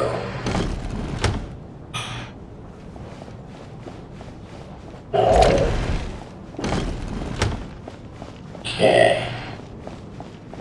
There we go.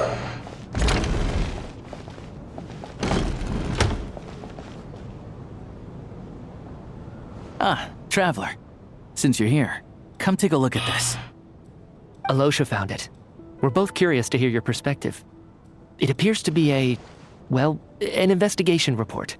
And the focus of the investigation was the rumors of haunting we heard about earlier. This commission is clearly not as simple as previous cases involving only folklore studies. It appears to be connected to something far more mysterious. Extinct civilization, the creations of ancient gods, or powers from beyond this world. The possibilities leave ample room for speculation. From now on, we should take this as a lesson. A simple surface does not imply that what lies beneath shares the same level of existence or nature. Ley lines themselves possess a powerful ability to either devour or guide souls. In most cases, once the soul and body of the deceased are separated, the soul is drawn directly into the ley lines, leaving no room for lingering existence. However, evidence shows that the connection between the theater area and the ley lines has been obstructed, though only partially, not completely severed. Still, this has granted certain souls unwilling to return to the ley line an opportunity.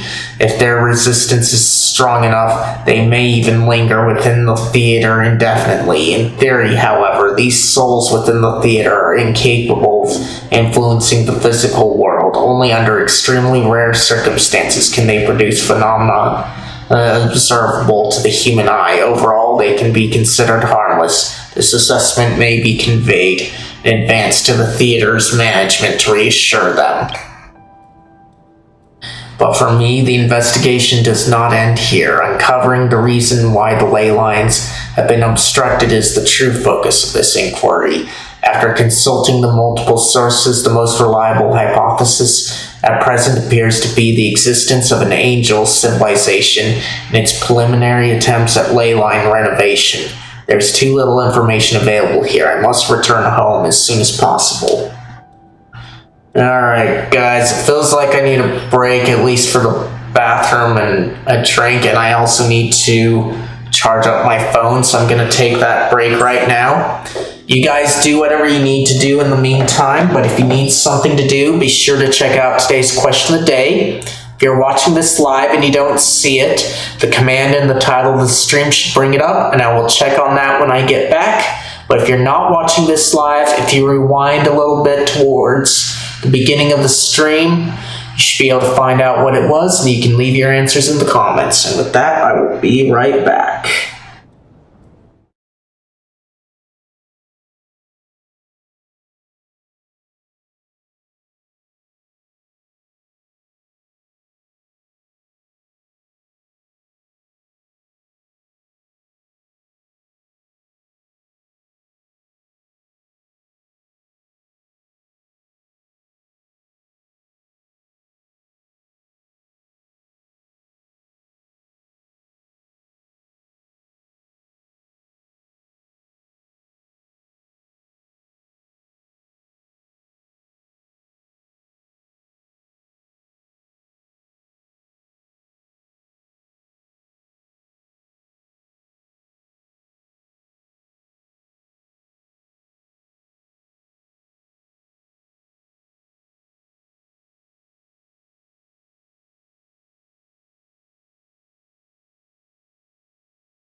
Alright, I'm back. Let me check on you guys.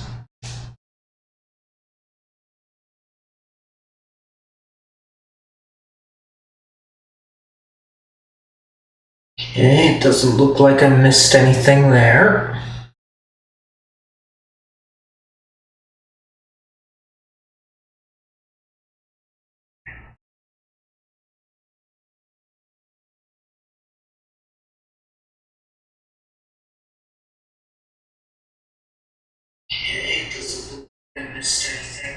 And nothing there. Alright, let me check on my controller too, and then I think we can get on with it. Okay, controller's good. So let's get back to this. Alright, welcome back everyone. Hope that wasn't too long of a wait. Now let's see here. But for me, the investigation does not end here. Uncovering the reason why the ley lines have been obstructed is the true focus of this inquiry. After consulting multiple sources, the most reliable hypothesis at present appears to be the existence of an angel civilization and its preliminary attempts at ley line renovation. There's too little information available here. I must return home as soon as possible. Alright. An investigation report, huh? Looks quite old. Huh. This person's name looks to be of Sumeru origin to me.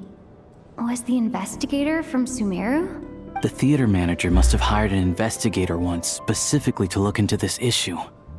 But it doesn't look like anyone ever looked at the report. Presumably, the manager wanted to know if the supposed haunting was dangerous while also being fearful of word getting out in case it affected the theater's business. Anyway, the bottom line is, the haunting is actually real after all. It's caused by an obstruction in the ley lines. Is there any chance this is the key to finally making some progress with the murder cases? Ley line problems are pretty unexceptional to me by this point. And while it certainly offers an explanation for the ghosts, it's hard to imagine what connection it could have to these two murder cases. Some of the language that appears at the very end of the report caught my eye. Angel civilization, ley line renovation? My area of research doesn't touch on any of that, so it's completely outside of my wheelhouse. Huh? A piece of paper just fell out from the report. It landed right by your feet. Let's see. Death is near.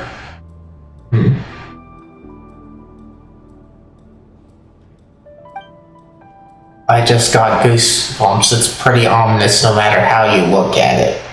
So they go together, so let's go.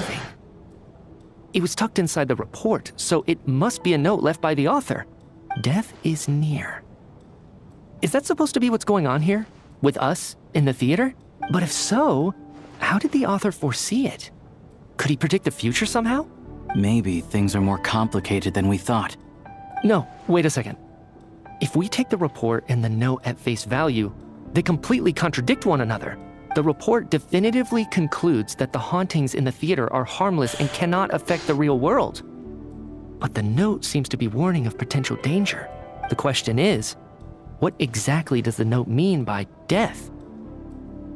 Is it simply describing our situation? Is it referring to the victims? Or could it refer to the perpetrator?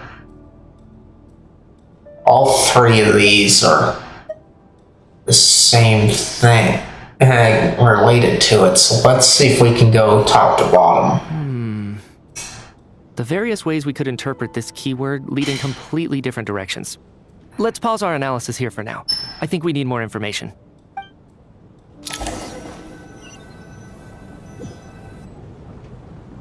If we take all this together, it's not impossible, is it? If anything, it's the natural conclusion. Oh, I beg to differ. This sounds to me like a product of a researcher's vivid imagination. And perhaps it's because I'm still viewing this through the lens of a typical murder investigation. But still, I'm struggling to be persuaded by your theory. Does it really sound that far-fetched? Alright, well, let's treat that as speculation for now. I do agree with what you've said, so let's go with your idea for now. Good. Okay, now that we finally have some meaningful leads, I think it's time to reconvene. Let's get the others.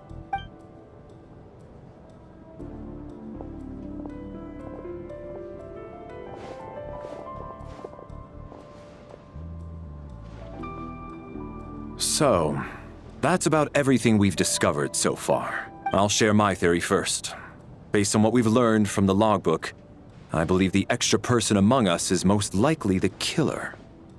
If the killer had simply bought a ticket, it would have greatly increased the risk of their identity being exposed. I expect he or she either hid in the theater ahead of time, or found a way to slip past the ticket inspection.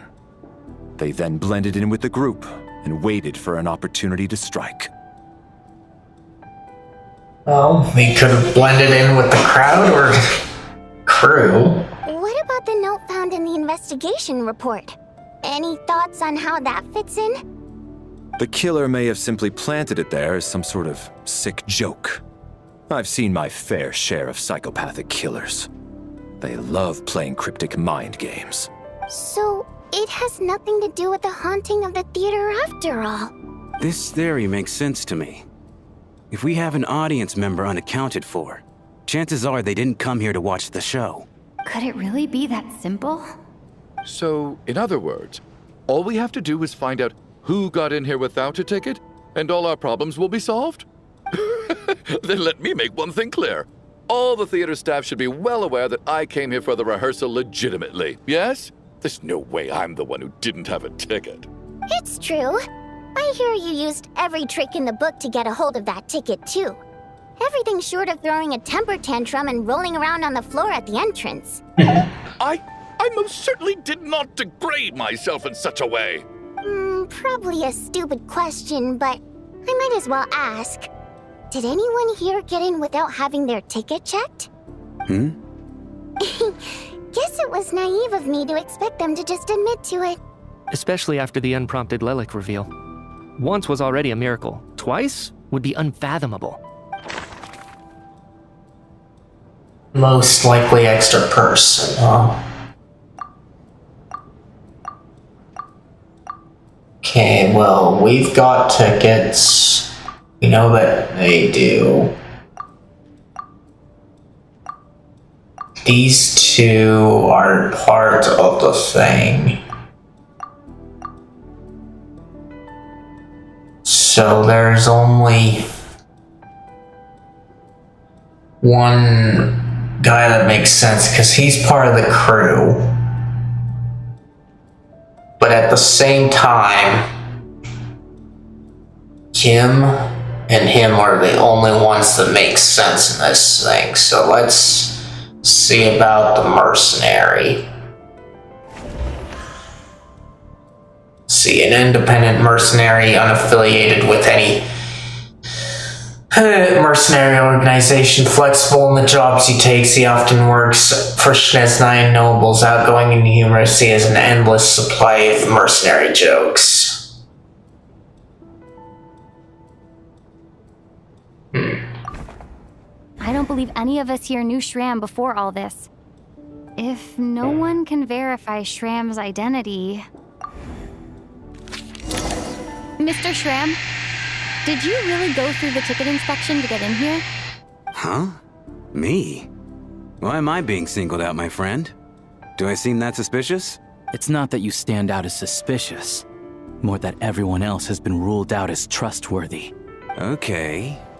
Well, we spent the best part of 2 days together now, so I'm sure you can all tell what kind of person I am. I'm a true gentleman. I never dream of doing something like sneaking to the theater without a ticket. Yeah, I have no doubt that you're a good person. But the problem is, none of us here actually know you, so no one can say for sure that you are who you claim to be. Although, actually, what was it you said last night? Yeah, you're friends with that water imp, which is why you understand our primary mode of expression. Last time I checked, there were barely any of us remaining in Snezhnaya, since most of the water imps left. Could you tell me a little bit more about your friend? There's a good chance I actually know her. And I suppose it's also kind of a way for everyone else to get to know you a little better.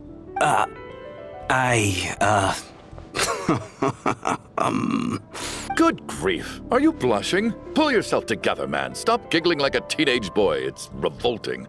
Hey, revolting is a little strong. Alright, fine.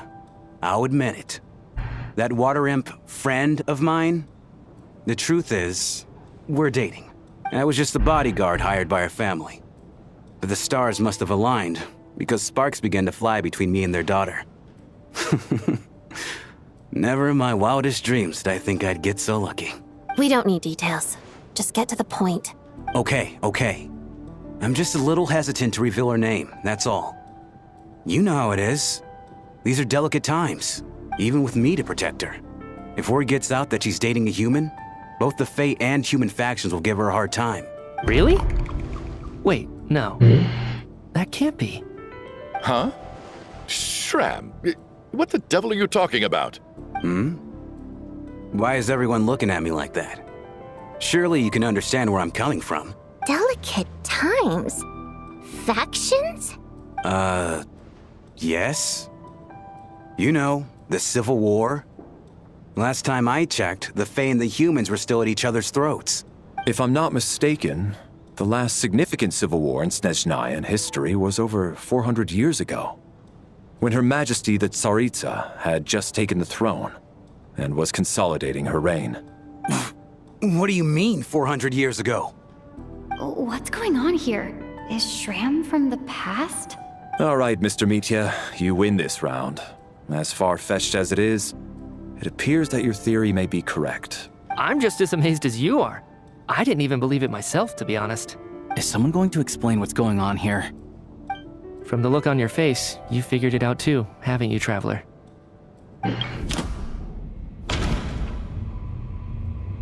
Okay, let's see. The clue to Shram's identity is one, according to Theater's duty log, there seems to have been an extra person at the scene. A letter Vodnista wrote to her family but never sent. A clue that it's yet to surface. Investigation report into the theater, huh?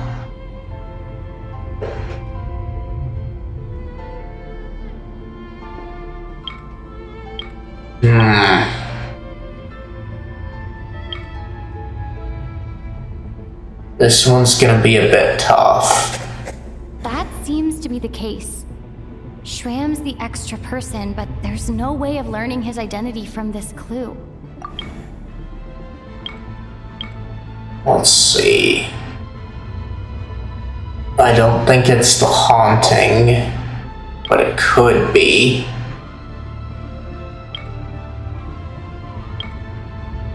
Well, let's try and get rid of it.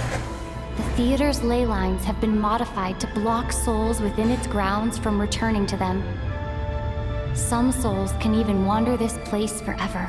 Mr. Shram's statement proves he's from hundreds of years ago. And according to the investigation report on the theater hauntings, Mr. Shram is very likely a lost soul wandering the theater. Okay. So that was correct. True nature of the extra person is a wandering soul, the killer who hid in the theater ahead of time.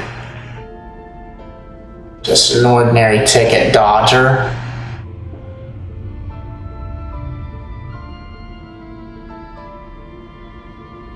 I don't get that one.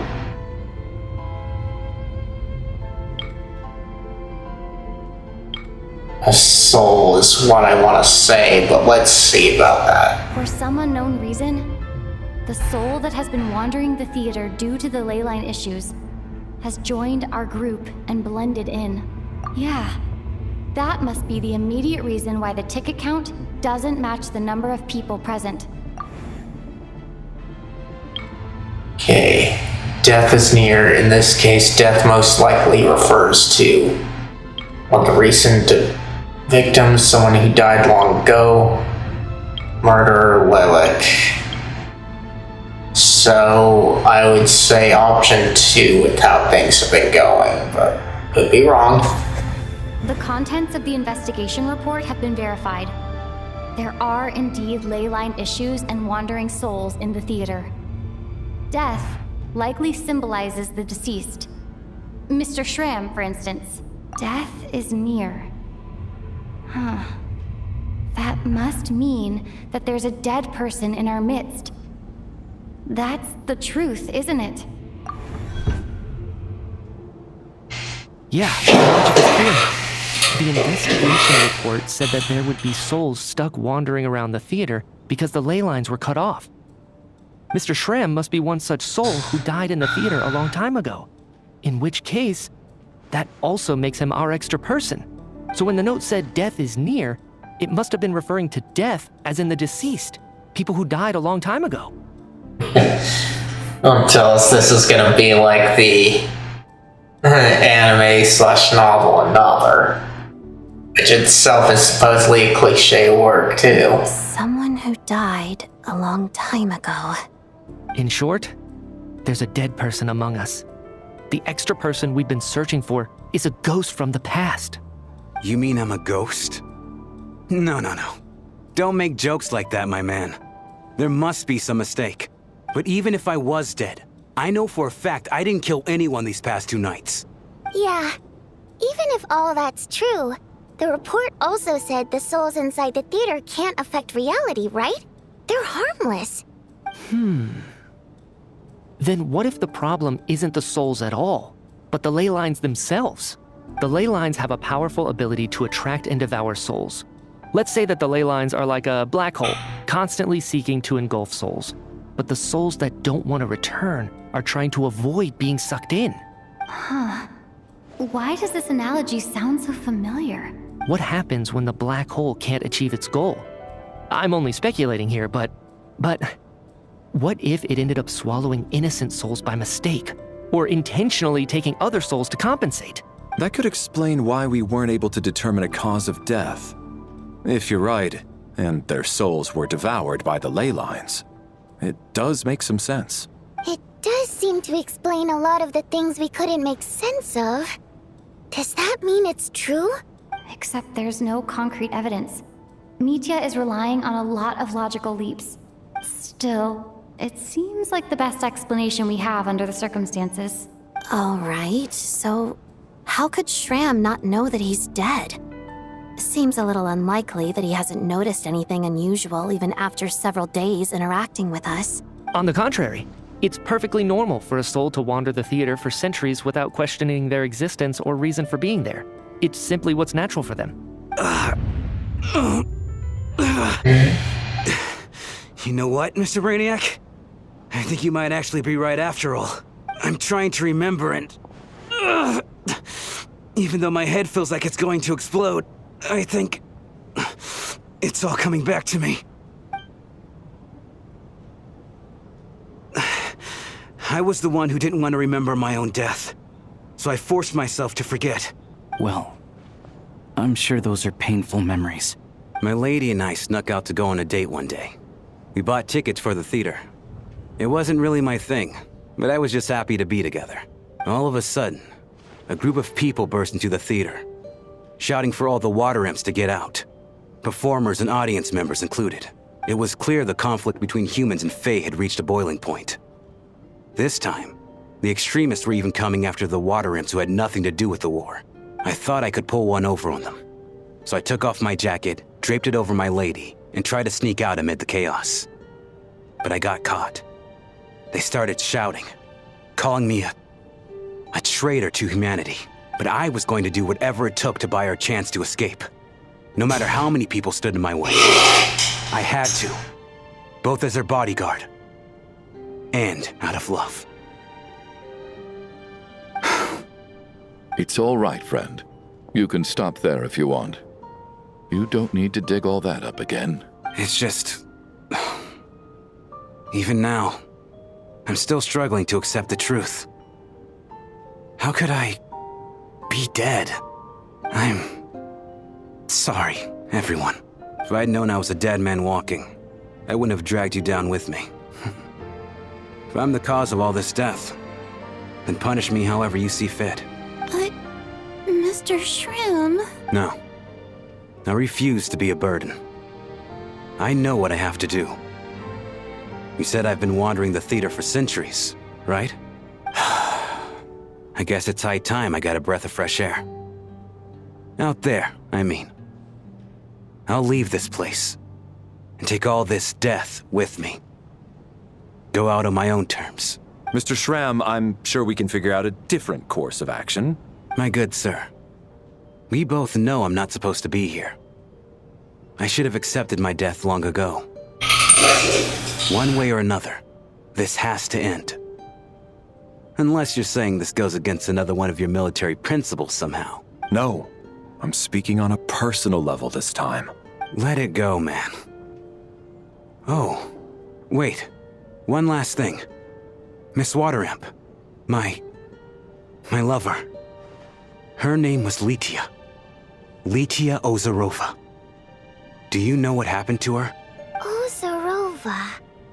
Oh, Auntie Ozarova. That's what we all called her. I remember her as a very kind elder. She had a bunch of kids, too. I'm so glad she survived. And she had lots of kids? Good. That's good. I could hardly expect her to stay single just because of what happened to me, right? As long as she went on to be happy. That's all that matters. Besides, I'm dead. My soul has been wandering around here for so long because I was worried about her. But now, I can go without regret. There's no need to see me off, my friends. I've enjoyed our time together over these past few days. Perhaps we'll meet again in the next life.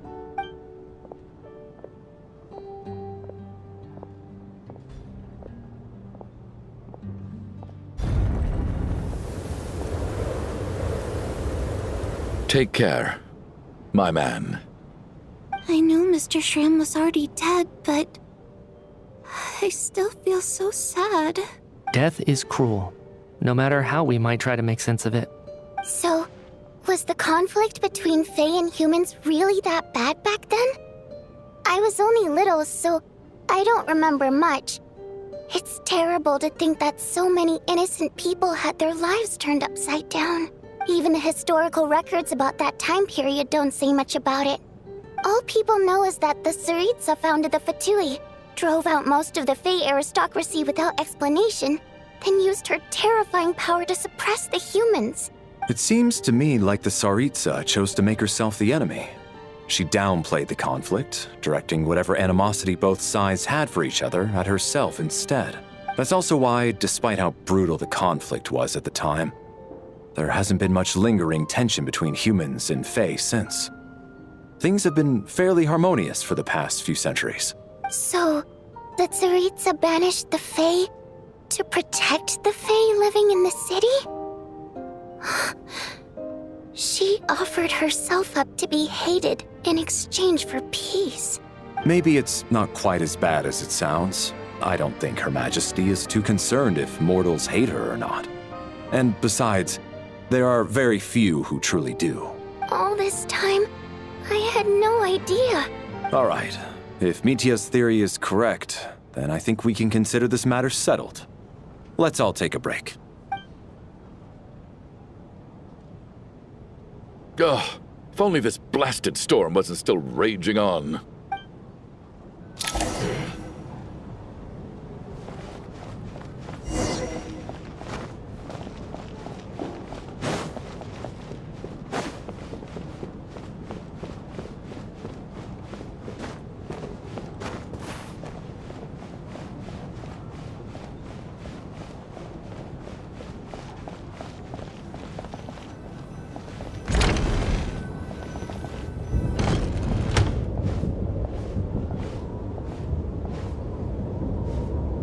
Looks like now we can just rest until the snowstorm stops. I still can't believe Schramm turned out to be a ghost who'd been in the theater for hundreds of years. To think he was dead this whole time. What a strange turn of events. Knock, knock. Knock, knock. You know the door isn't closed, right? You don't have to knock. Think of it as a signal then. When I'm entering someone else's room and I knock, I'm here as Odette. If I don't knock, it's Lelik. Sure, whatever makes you happy. Please come in, Miss Odette. Thanks. So, why did you come to find me? Is there something I can help with? Vodyanitsa said you knew about my secret identity from the start. But when everyone was discussing who Lelik could be, you were worried that revealing what you knew would be unfair to me, so you kept it to yourself, right? That's what you wanted to talk about? You just came here to thank me? Yes. I'm extremely grateful for that. It's nothing. I mean, you didn't hold what happened with Senora against me, so I should thank you for that as well. Actually, there's something else as well. I found myself in a situation similar to the one you were in when you helped conceal my identity. So I thought I'd come and ask you for advice. I'm honored. What's the situation? It's about Mitya. Before all of this, the last time I saw him, he was dead. What? As I'm sure you know, my goal as Lelik was to stop Project Stuja. Well, when I found out the tech lead for the experiment behind Project Stuja was Mitya, I immediately started planning to track him down and threaten him to back out. I often saw him around the theater, but I soon concluded that making my move there would risk exposing my identity. So I decided to infiltrate the Armory Palace and go directly to his lab. That way, the threat would be much more effective. That must be basically the most classified place in Snezhnaya. If you manage to infiltrate it, you really do have what it takes to be Harbinger. Well, I suppose there was a bit of luck involved. But I am a Fatus, so I already had some familiarity with the building's layout. But when I finally made it to his lab, Mitya seemed to be dead. How did you know? Are you sure he wasn't just dozing off? I checked his breathing and his pulse. He had no vital signs whatsoever. I'm certain of that. I thought maybe another anti-Project Stuja activist had beaten me to it, and chosen a much more brutal method. So I made myself scarce. That's why you were so on guard around Mitya that first night here. Yes. When I saw him sitting in the audience during the performance, I could barely contain the shock. To me, it was a miracle. Somehow, he'd come back from the dead. But then, the murder started happening and things got so complicated that it wasn't really at the front of my mind. That is, until Mitya himself said there must be a dead person among us. Then, I couldn't ignore it any longer. And yet, you thought that bringing it up right away would single Mitya out. Just like when everyone was suspecting Lelik. Exactly. I thought there could be something I was missing. Besides, we soon figured out that Mr. Schramm was a ghost. And we knew there was only one extra person. So we thought he had to be the one. But now it seems like there's another candidate. I understand why you kept it to yourself. There was so much information being thrown around during that discussion. Bringing up Mitya would have just introduced more confusion. So, what do you think we should do? Let me confirm one thing first. When was it that you found Mitya dead? Around a week ago. Sometime in the afternoon. A week ago? That's earlier than I thought. I saw him just a few days ago at a restaurant. That definitely would have been after you found him dead. He seemed completely normal to me. Chatting with Vodyanitsa, trying to avoid Valeri. So he was definitely alive on that day. Huh. Well, all I can say is I know what I saw. Here's a thought. The reason we even suspected a dead person could be among us was because of the problem with the theater's ley lines. But Mitya's death happened inside the Armory Palace. The ley line issue affecting the theater shouldn't reach that far. You're right. I guess he doesn't fit the profile of the person we were searching for. I think the chances of it being him are very low. Surely he can't have died for real in the Armory Palace. Unless... Unless what? Unless he really did come back from the dead.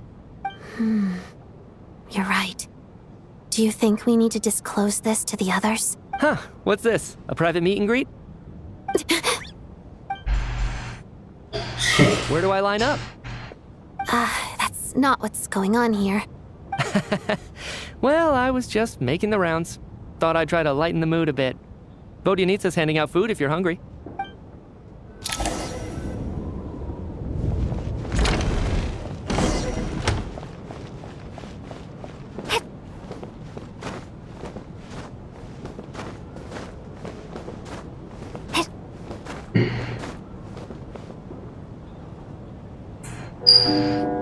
Outside, the snowstorm continues to rage, and before you know it, night falls. What is going on with this storm? Could it be connected to that monster that just arrived in Snezhnaya? I almost hope it is. Her Majesty the Tsaritsa left to vanquish that beast herself. We just need to wait for her triumphant return. Do you think people still feel the cold after they die? I'm wondering about Shram. Oh, maybe we should have given him a coat before he went out there. Death itself is cold, isn't it? I'm sure the storm will embrace him. Well, I hope he has a safe journey. I'm going to miss him, I think. It's not like we can blame him for Rampana and Kulish's deaths. Thinking back on it, we barely made it out alive ourselves. Once we get out of here, how are we going to explain what happened to their families?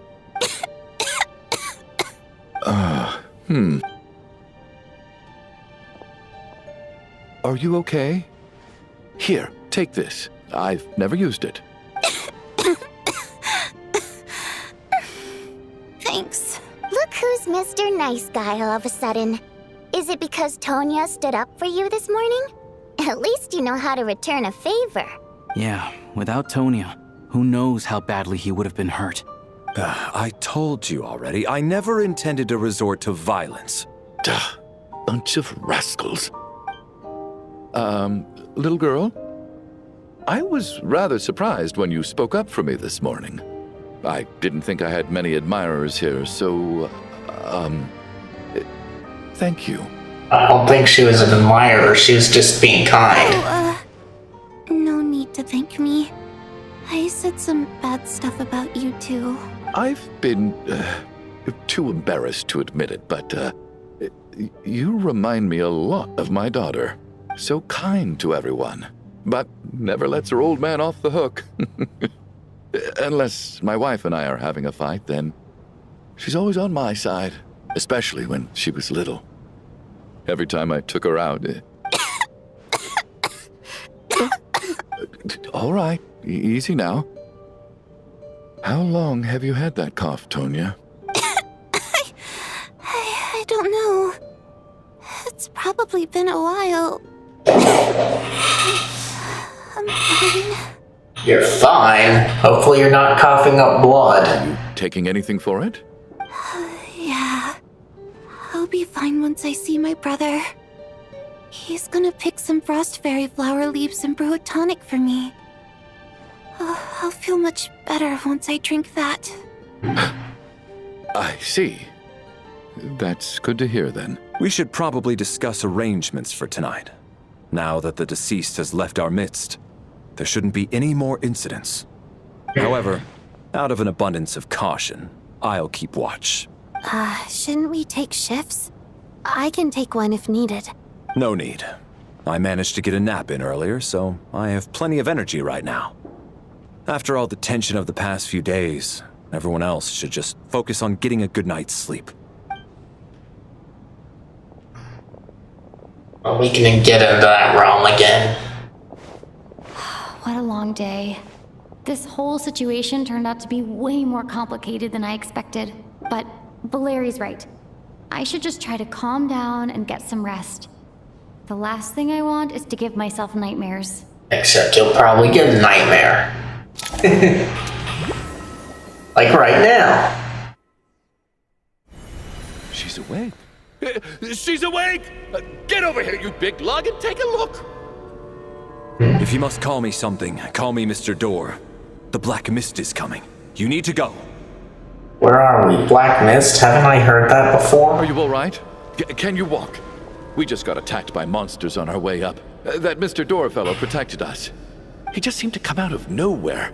Not much of a talker, but when it comes to taking down monsters, that man doesn't hold back. Curses! The Black Mist is catching up to us. We need to keep going. Mr. Door, I don't believe I've ever seen you around here before. Why is that? There's no need to try to get to know me. Mr. Trouble! Get rid of them! I can just push these ones off. Oh, well, anyway, we're lucky to have you here. Thanks for saving us earlier. No need to thank me. This is where my duty lies.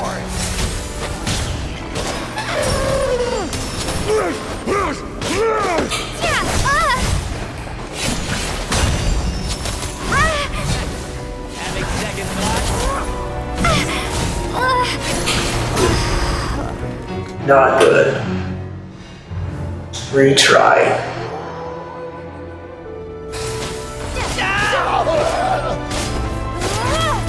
Looking for trouble?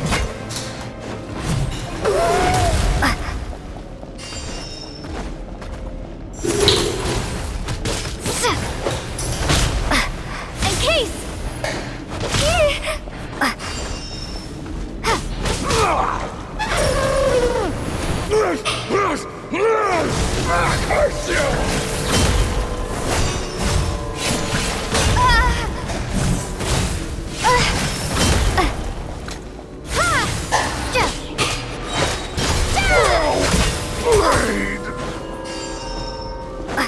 Okay.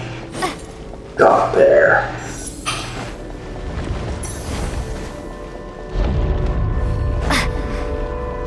So we're doing this the hard way. How? Remarkable work, Mr. Door. If I had your muscles, I'd do the same.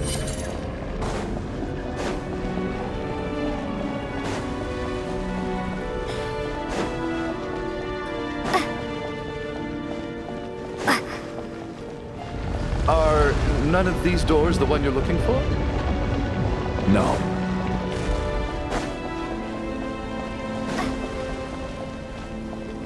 Okay.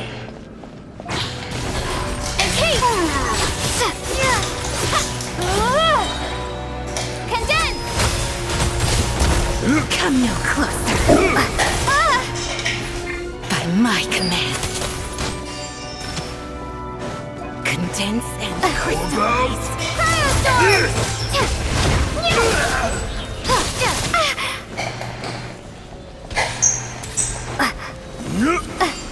By my command, my command.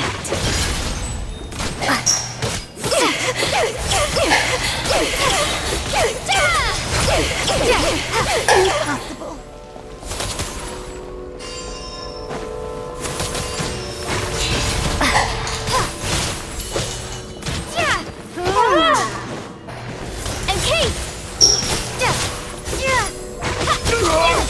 Could this be?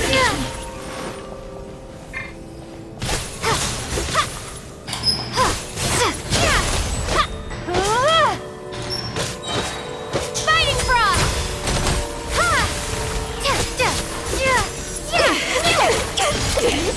Impossible. I'm so exhausted. And the black mist is still rising. Oh. Wait, look! There's more monsters down there. Are they coming from within the black mist? No, no! They're gaining on us! Quick, keep going, or they'll be at our heels any second!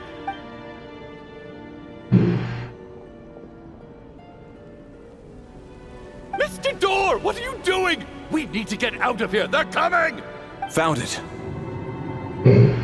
This is my door. What? You mean you're going to stay here? I am a door.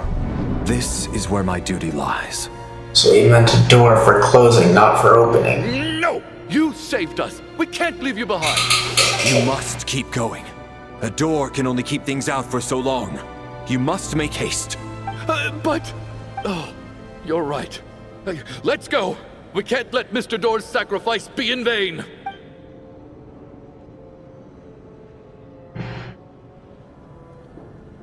The black mist isn't moving anymore.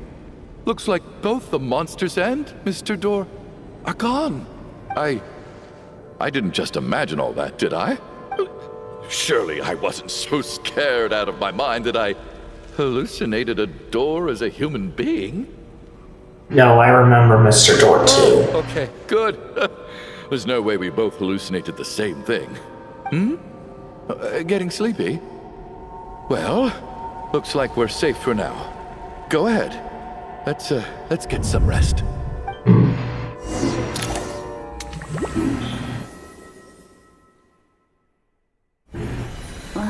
What time is it? Is it morning? I think I had a nightmare. Oh, I guess everyone's still asleep. These past 2 days have been exhausting. Valeri's keeping watch though, so he's probably the only one awake. Or he could be dead. Valeri?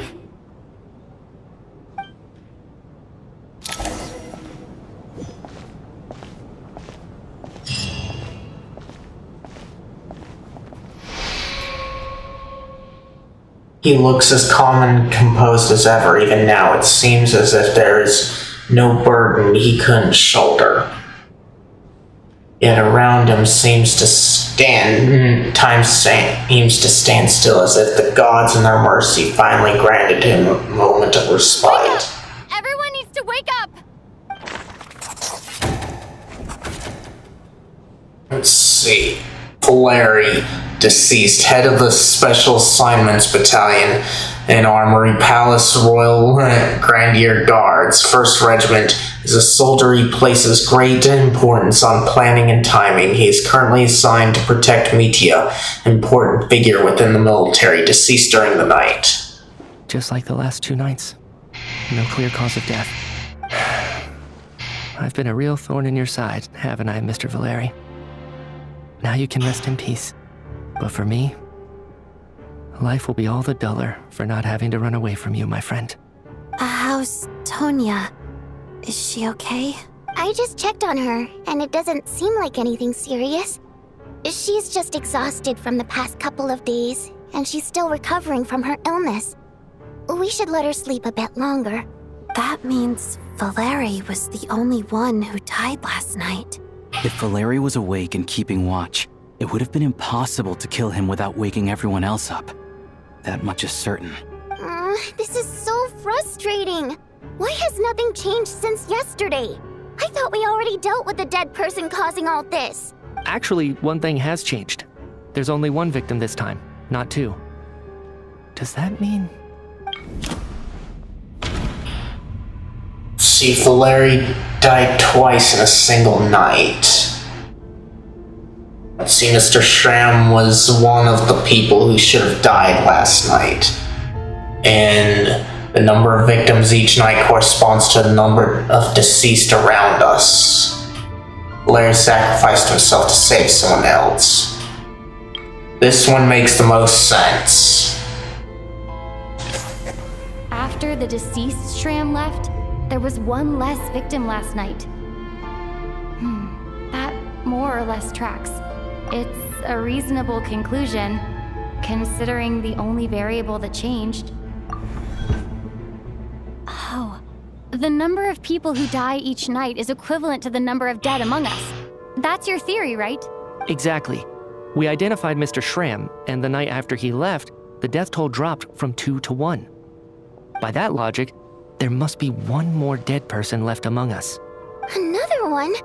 But there was only 1 person unaccounted for in the ticket checks, right? The head count should match up now. Having an extra person was definitely a cause for alarm, but being 1 person short isn't nearly as unusual. Someone could have left in the middle of the show, or made it out before the storm hit. 1 more dead person among us.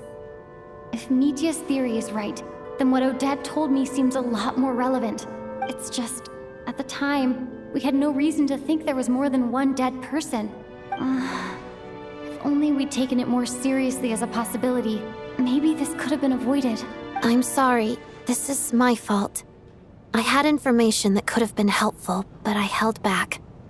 I should have brought it up right away. I'm partly to blame as well. I was too quick to dismiss Odette's concerns. What is this about? What have you 2 been getting up to behind my back? Sounds like there's some big news you've been keeping from the rest of us. Well, we're all ears. Odette tells the group about finding Mitia dead. I'm the dead person? Wow, that's certainly news to me. Odette and I talked about it yesterday, but we thought it just wasn't possible, so we left it at that. Yeah, I don't blame you. If I'd been there, I probably would have reached the same conclusion. It just sounds too unbelievable. Let me just try and verify this. I just scoured my memories trying to think back to the afternoon Miss Odette mentioned, but I honestly have no recollection of dying. That's where I'm different than Mr. Schramm. Having seen Mr. Mitya a few days ago myself, I also find it hard to believe he could be the other dead person among us. Well, if it isn't Mitya, then who? Do we vote on it? If you don't mind me asking, Traveler, I believe you mentioned that you know Tonya's brother. Had you ever met her before all this? No, never. Wait, are you saying... Now just 1 minute. I know where this is going. You can't just randomly point a finger at anyone you want. You're in the hot seat, and all of a sudden you want to divert our suspicions onto somebody else? Trying to pick a fight, Mr. Chuganov? Whenever you open your mouth, all you do is attack people, and I've had enough of it. If you don't want to engage in a civil discussion, you can shut up. You little brat! Did Mitya ask about Tonya because he suspects her? I suppose I only identified her by age and nothing else. Could that mean... I'm just saying, you're going around casting suspicion on people for no reason. How could Tonya be dead? I can vouch for her if nothing else. I've seen her before. She's the sister of that Harbinger, isn't she? The one called Child. Oh, really? You're telling the truth? Since being here, I don't think I ever mentioned she was Child's sister specifically. Does Chuganov actually know her? If Chuganov can vouch for her, then it can't be Tonya either. In which case, it seems unlikely that there's another dead person among us at all. Miss Odette, could you go over that afternoon with me one more time, when you found me dead? No problem.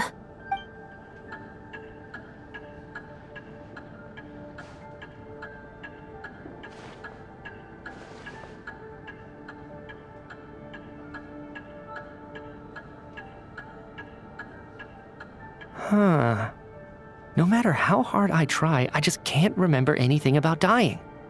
But I do remember something else. Miss Vojanitsa, during our last meal together, I told you how some of the researchers were suffering from temporary memory loss. Do you remember that?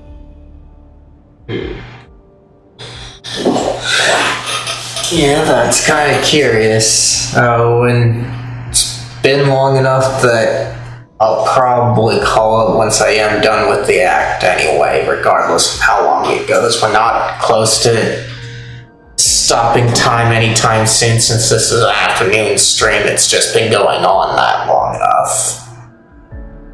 Oh, yeah. You said it was hindering the progress of your experiments.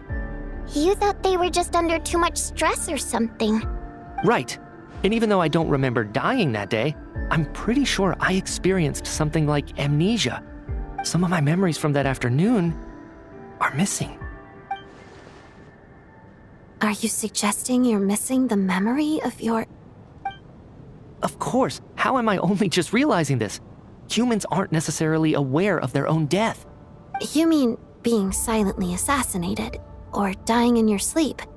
Situations like that? The researcher's amnesia. Suddenly it all makes sense. I must thank you, Odette. I think your perspective just helped me reach a breakthrough on a series of issues that have been troubling me for quite some time. All right. It's decided then. I'll be the one to leave today. Oh, leave? Hey, wait a minute. Aren't you rushing into this? What if you're wrong? You'll pay with your life. Come on, kid. Aren't you gonna fight for your life? This seems like a rash decision. I have other reasons beyond what's been discussed. In fact, thinking back, I remember during Miss Odette's performance, while I was sitting in the audience stalls, a brilliant new idea for my research popped into my mind. But then, my train of thought suddenly cut off. I can't remember it now at all, and I didn't take any notes. I guess that must be another instance of temporary amnesia. No. Hold on. I see where you're going with this. You're suggesting that each instance of temporary amnesia is a death, right? There's a glaringly obvious flaw in that idea, no? How can one person die so many times? I believe Miss Odette's account. During the period where my memory is blank, I must have been either dead or in a similar state. All it would take is for the same thing to happen in the theater, and I would come under the effect of the ley lines in this vicinity. This increases the likelihood of me being the deceased, does it not? But... There's no evidence to suggest that anyone other than me is a candidate for the deceased. So allow me, as a scientist, to treat this as an experiment. Please relax, everyone. I don't think things are as bad as they may seem. If I really am the deceased, then to leave the theater will be a relief for me. If, on the other hand, I'm still alive right now, well, apparently you've all witnessed my resurrection recently anyway. Who's to say I won't return from the dead again this time? Mitya's right. This is the only thing we can try right now. I think he's deliberately downplaying the gravity of the situation, though. He probably doesn't want to burden everyone. What is a scientist if not someone who gambles on experiment after experiment in an attempt to obtain the truth? With this snowstorm, the ley line phenomenon, ghosts of the dead, and my amnesia, we've been paralyzed by not knowing and powerless to do anything about it. It's a terrible feeling. But if I do get resurrected, you can be sure that I'll come back with the truth of all this. Just you wait.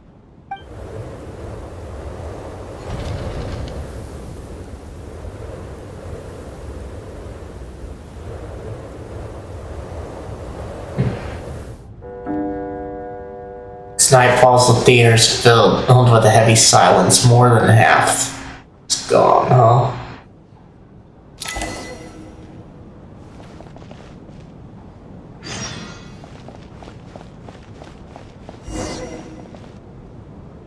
Poor Mr. Mitya. I didn't even get to see him one last time. Maybe it's a good thing that you weren't there to see it. It was a hard thing to watch. I hate goodbyes. Why does it feel like everyone around me is slowly disappearing? Not just in here, I mean. In the outside world, too. Maybe it's the realization that, at the end of life, everyone has to face it alone. Come to think of it, the main reason we're still alive right now is pure luck. Each morning here, for every one of us, there's the chance that we might not wake up. You could take it a step further and say that the same is true outside, too. Who can ever be 100% sure when they drift off to sleep that they'll open their eyes again in the morning? If I make it out of here, I'm going to cherish every moment that I'm awake and live without any regrets. Without regrets? I feel like a strange sense of anxiety has been quietly growing inside me over the last 2 days. Are you okay? You look really glum. If something's bugging you, let's talk about it. There's only a few of us left here now. After everything we've been through, what's the point in keeping things bottled up? I have a travel companion named Paimon. Alosha and Odette have met her before. She's been feeling unwell recently. You're worried about her, aren't you? That makes sense. We've been trapped in here for days. To be honest, I used to feel like I was just a spectator in this world, watching everything that happens from the sidelines. Maybe it's because I'm a descender? A descender? But with Paimon by my side, over time, I slowly felt my connection to this world growing stronger. She loves eating, sleeping, and having fun, but she's also a great guide. It's her authenticity that makes this whole world feel more real for me. Over the last few days that we've been apart, I've often caught myself wondering, what would Paimon say if she were here right now?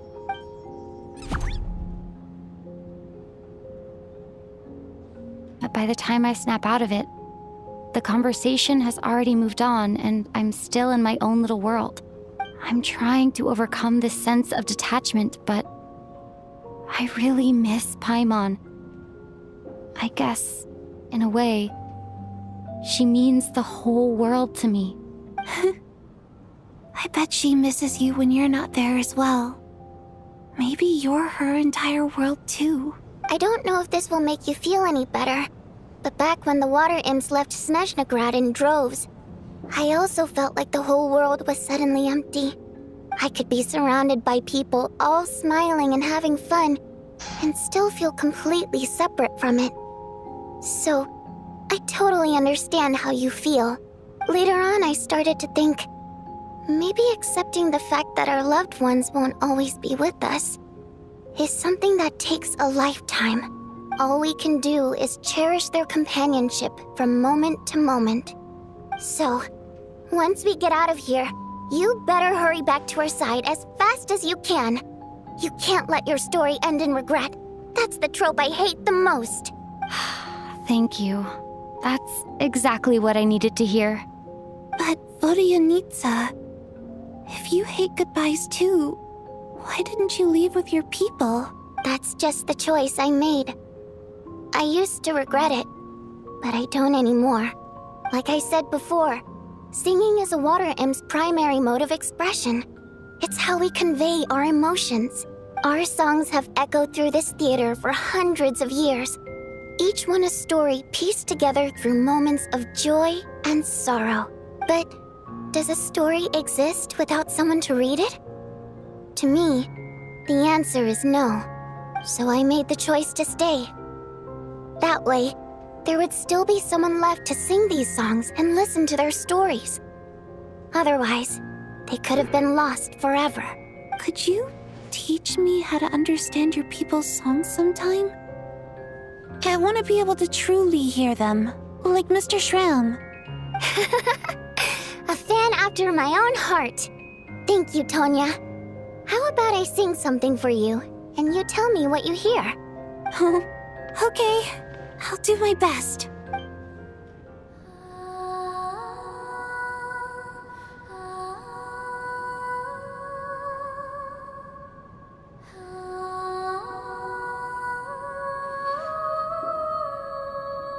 It's hard to tell. Let's see what they have to say. I've never heard that one before. I feel like I can hear a sense of longing somehow. I wonder why that is. Color me impressed, Tonya. You're a keen listener. Most people can only tell if a song is happy or sad. I didn't think you'd be able to pick up on such specific details. So, what's the song about then? Come on, tell me. I've actually never performed this song in the theater before, because it has more of a ceremonial purpose for our people. It's not meant for the stage. It means something like, may those we have lost watch over us, and follow this song back home in the night, so that we might be reunited once more. So it's kind of like a requiem, a call to be reunited with our loved ones in our dreams. No wonder I could hear that sense of longing. You sing it for loved ones who have passed away. I hope it reaches them. It's getting late, Tonya, and you're not well. We should all turn in early. I suppose there's no reason to keep watch tonight. Okay. But, before I go to bed, could you sing that song a couple more times for me, Vodyanitsa? Of course. Anything for my #1 fan.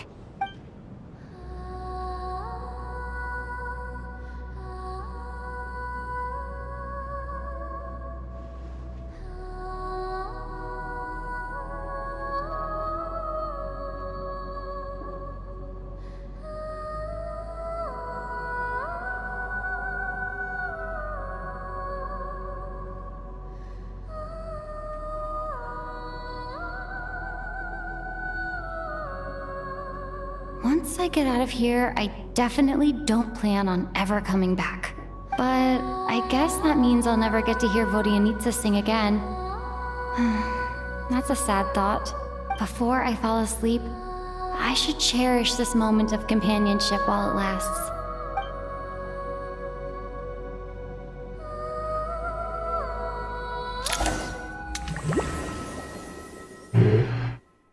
So it's not him? Where am I? It's so dark in here. and I feel kind of dizzy. Am I alone? Huh? What was that noise?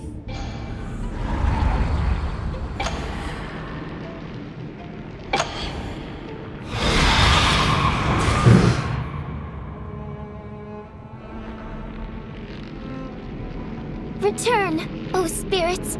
Fulfill your oath of protection.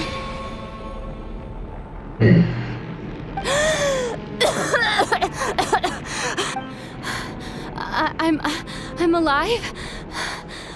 What just happened? No time for questions. Quick, over here. Turn on the switch. We need to bring back the light.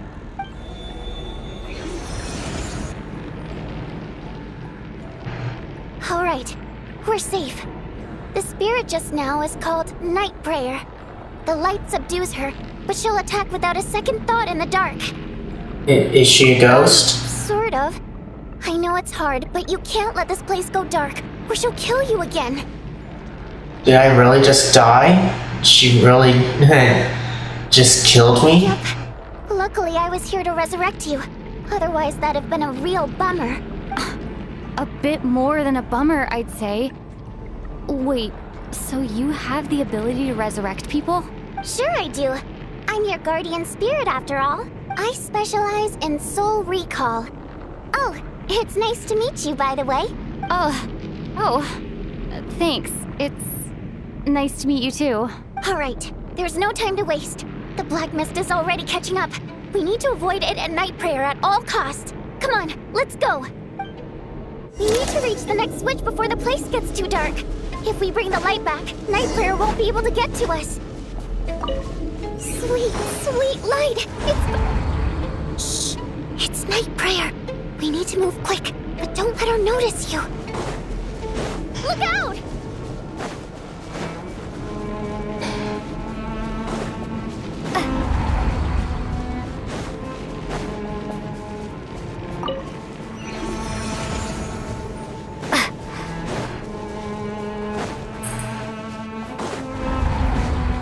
The next switch is over there.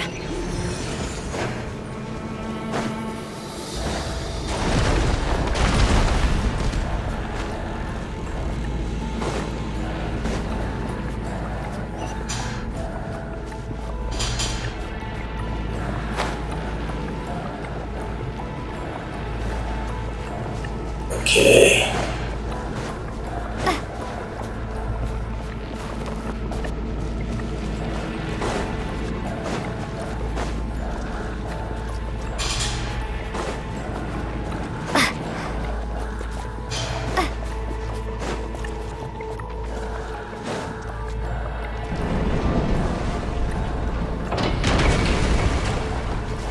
Okay.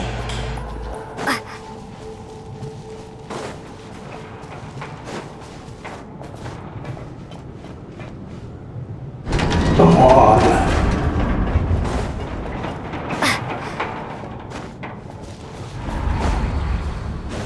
No, Night Prayer is here too. Oh, this can't be the only path. I won't let you die like this. Not on my watch. Okay.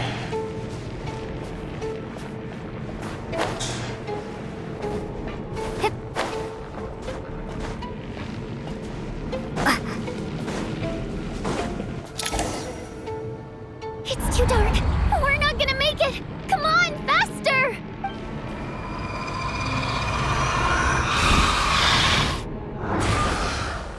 Traveler! I won't let you die like this.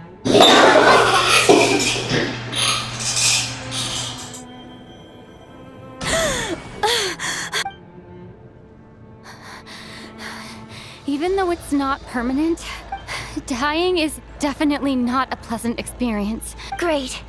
You're back. Yeah, thanks to you. Time for you to get out of here. Quick, before the light runs out. What about you? You're not coming with me? I can't. I've already been used up. Used up? What does that mean? Guardian spirit skills are finite. I can only resurrect someone so many times. I might not look any different, but my essence has been exhausted. Now, I will slowly start to fade away. I can go no further. The black mist is where I belong. It's okay. Why didn't you tell me sooner? Because it wouldn't have changed anything. That knowledge would have just burdened you. And a guardian spirit's role is to protect. But... Go. Now, before it's too late. I already hear night prayer approaching.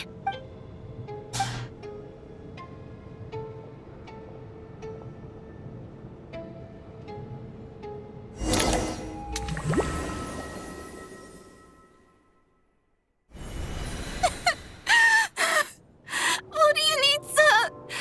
How could this happen? What do you need, sir?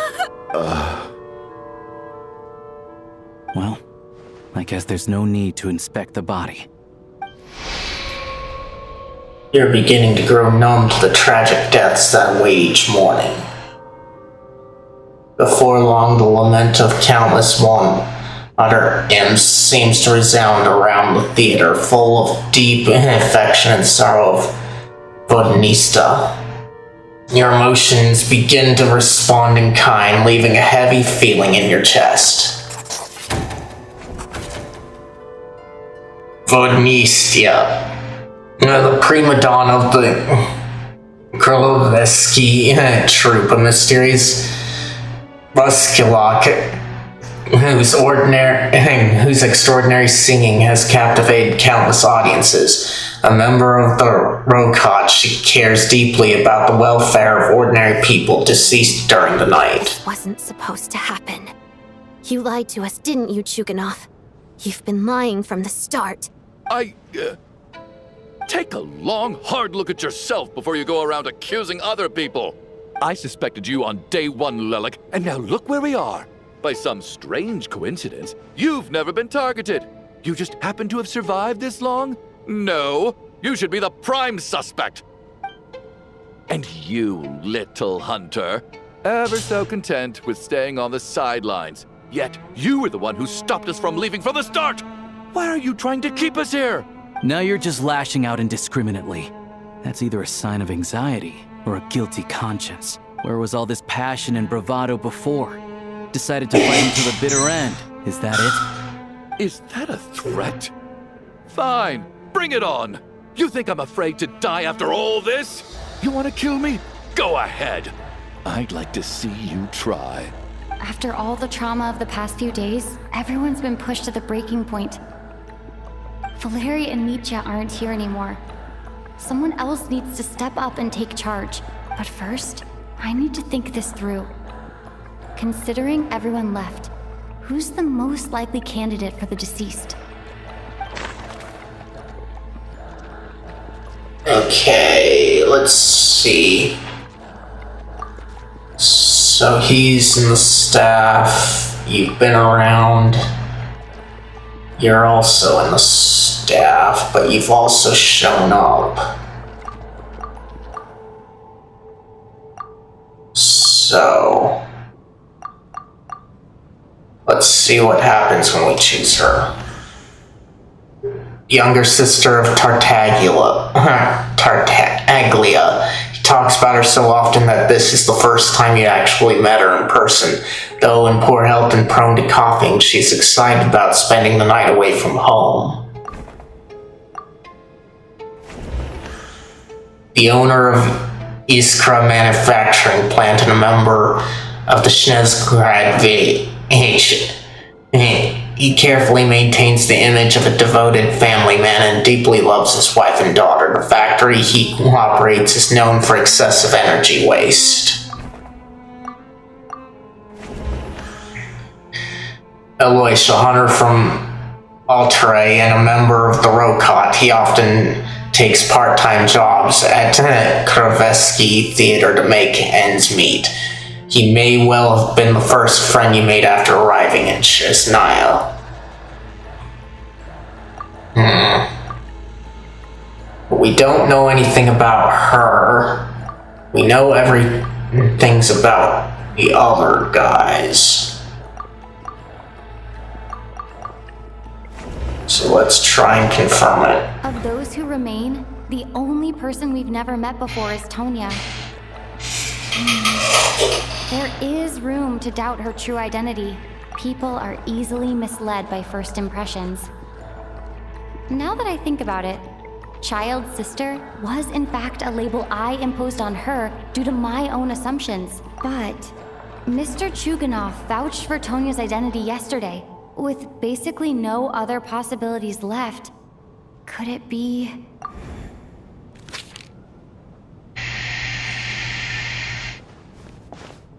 Tonya, how's Tusser been lately? Tusser? Your brother Ajax must have mentioned me in his letters home, right? Did he say anything about a blonde traveler? No. And my brother's name is Razik, not Ajax. Chuganov, looks like it's your turn to do some explaining. Yesterday you said you could vouch for Tonya. Why did you give us a false testimony? I knew you were behind this, Chuganov.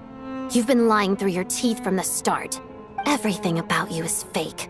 Down to the wife and daughter you're always talking about. Your entire family man persona is a charade, isn't it? That night, when I infiltrated your place as Lelik, I noticed you were home alone. Didn't think much of it at the time.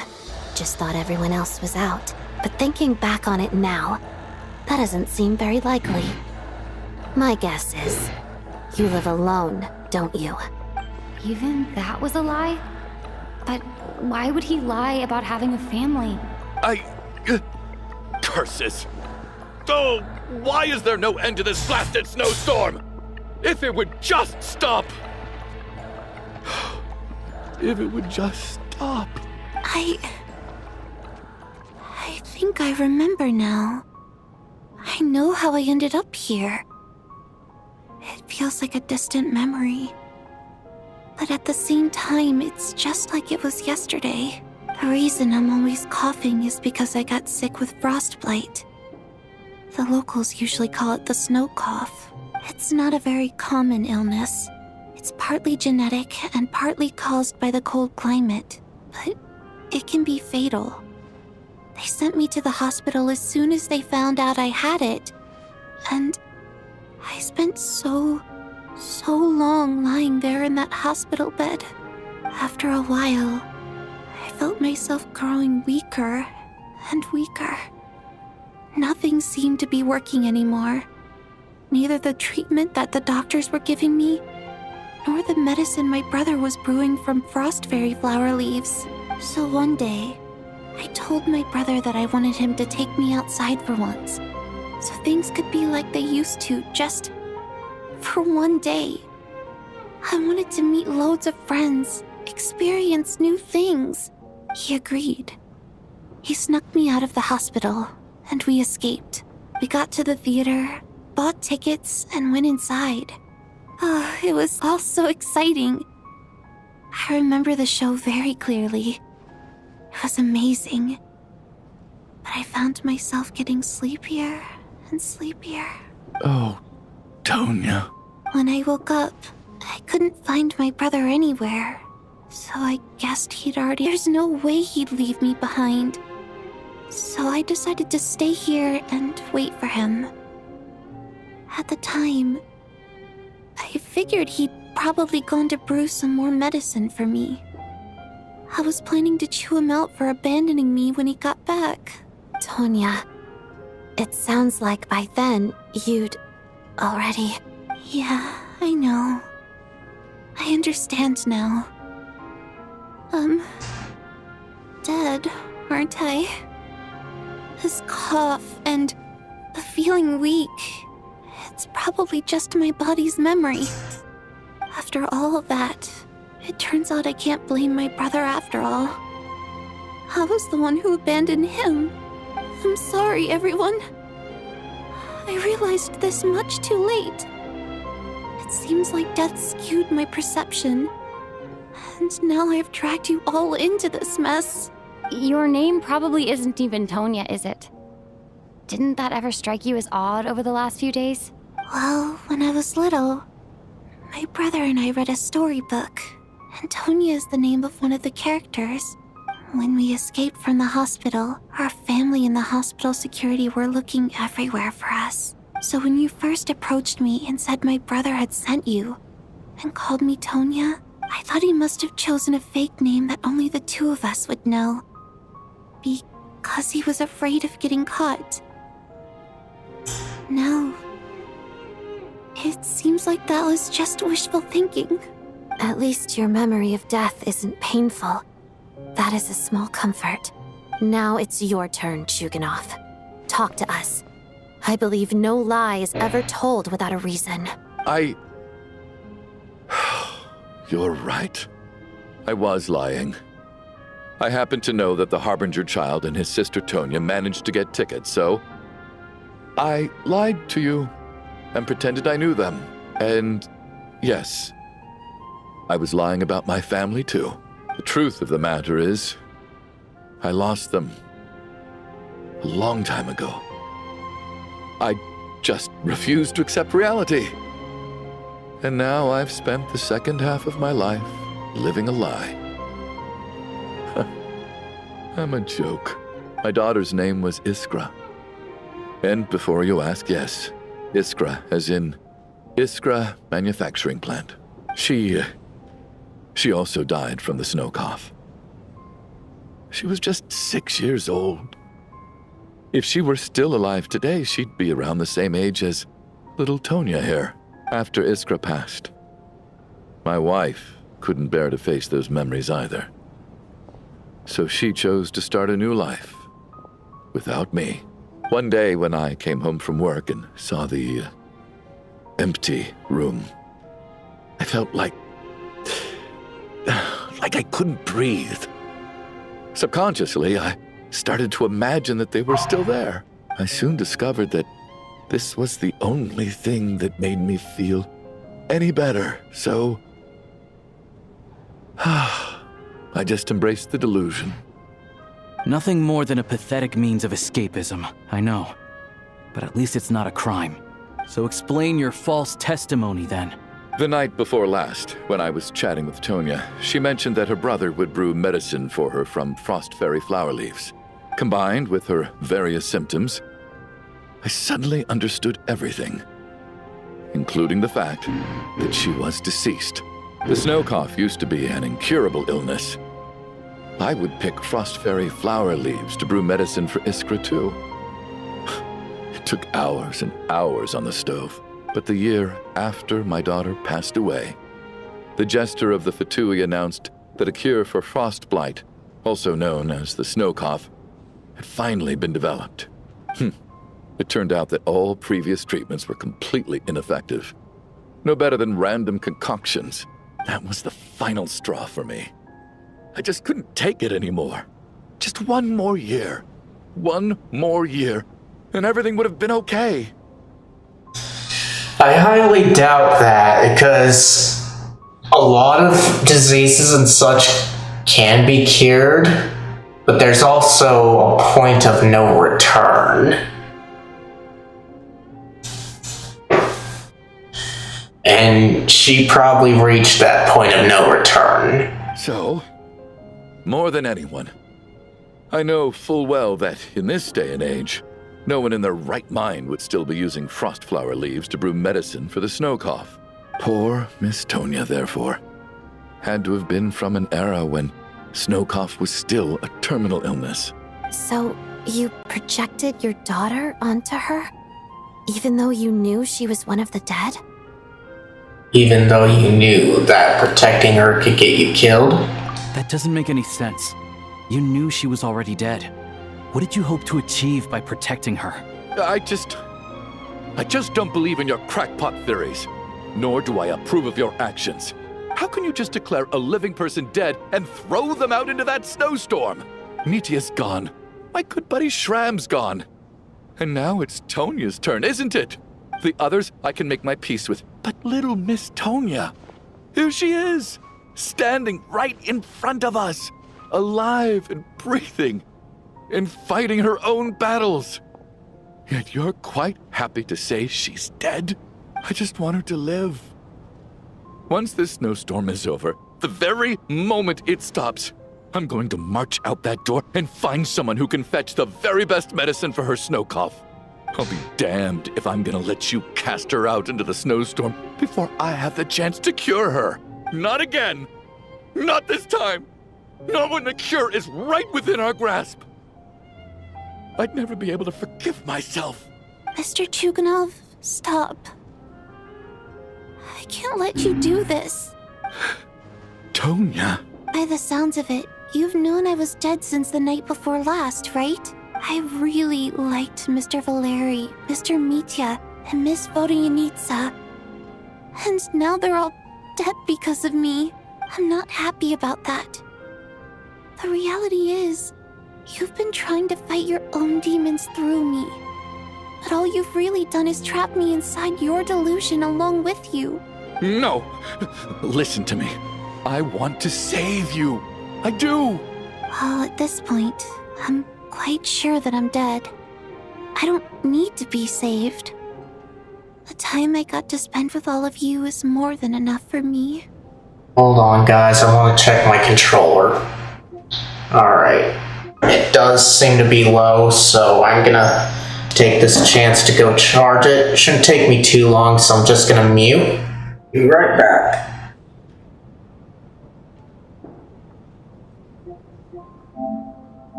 Alright, I'm back. Let me check on you guys and then bring up a new controller.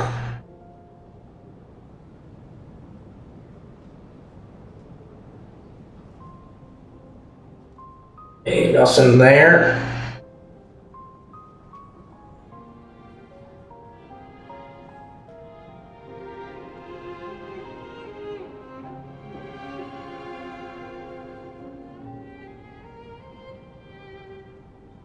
And nothing there. Alright. Now then.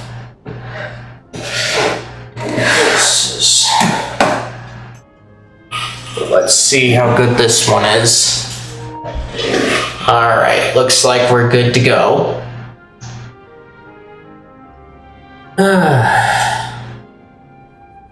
So let's see, well, at this point I'm sure that I'm dead. I don't need to be saved. The time I got to spend with all of you is more than enough for me. Despite all the bad things that kept happening, I got to meet so many interesting people and spend so many days and nights by your side. Since the day I escaped that hospital until now, this has been an adventure I never even dared to dream of. I'm very fond of you all. If it were only possible, I'd trade my soul to bring back the ones who died. If it meant things didn't have to end like this. And that's why I'm not fond of you at all, Mr. Chuganov. I'm sorry. It's them that you owe an apology to, sir. Not me. Well then, I suppose this is it. It's time for my adventure to end. I've caused enough trouble. You're leaving already? It's still early. Don't you want to stay a little longer? No, thank you. Oh, and by the way, my name is Patashka. It was nice meeting you all. Feels strange that we're only being properly introduced now that it's time to say goodbye. Patashka,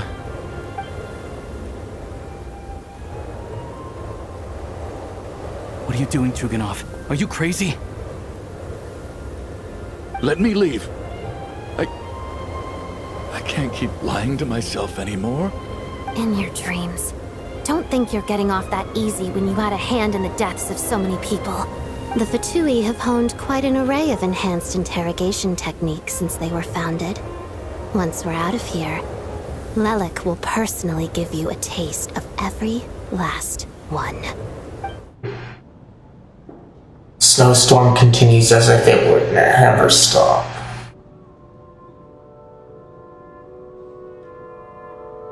I think we should leave. I doubt this snowstorm is ever going to stop.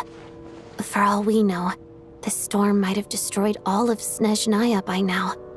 Maybe even the whole world. I'm starting to feel the same. Maybe this is the heat death of the universe. Wait, we finally solved the mystery of the haunted theater today. Maybe let's at least try to enjoy tonight? Fair enough. I don't particularly feel like dying in Chuganov's company anyway. And yet you won't let me die first. Hey, Chuganov, on a serious note, if we do make it out of here, you should close down that factory of yours. A lot of people are freezing thanks to you. Is this really the time to be discussing my factory? All right, fine. I'll shut it down. Doesn't matter to me anymore. Am I hearing things? Or was that a knock at the door? There it is again. But I don't understand. The snowstorm hasn't stopped, has it? Maybe the snowstorm has brought us someone unwanted visitors. Perhaps it's the rescue team that Valier mentioned. Should we open the door? Is this it? Is this nightmare finally over? If the last few days are anything to go by, I probably shouldn't be getting my hopes up. Whatever lies beyond that door at this moment, it could be something even more terrifying than everything we've been through so far. Okay.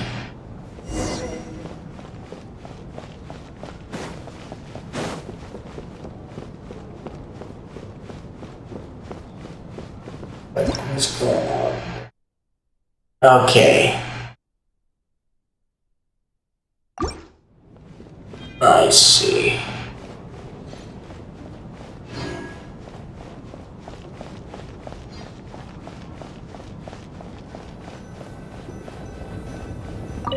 Open the door.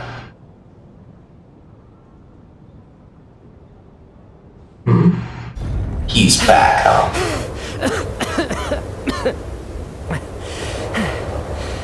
Hey everyone, I'm back.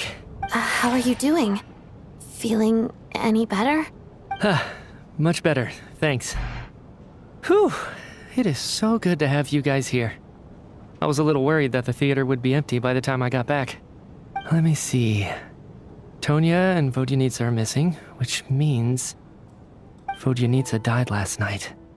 And then you discovered that Tonya was the other dead person. Am I right? Not Tonya. Patashka. First, tell us how you made it back here. Given the conditions outside, no one should be able to return alive. You're right.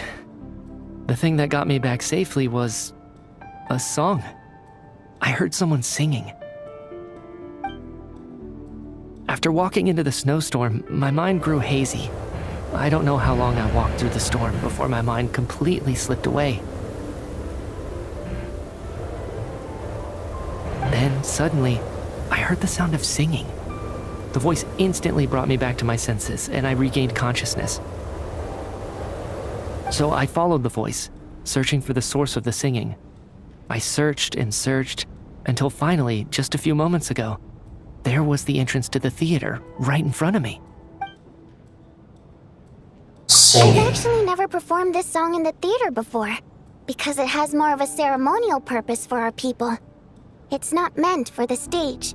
It means something like, "May those we have lost watch over us, and follow this song back home in the night, so that we might be reunited once more."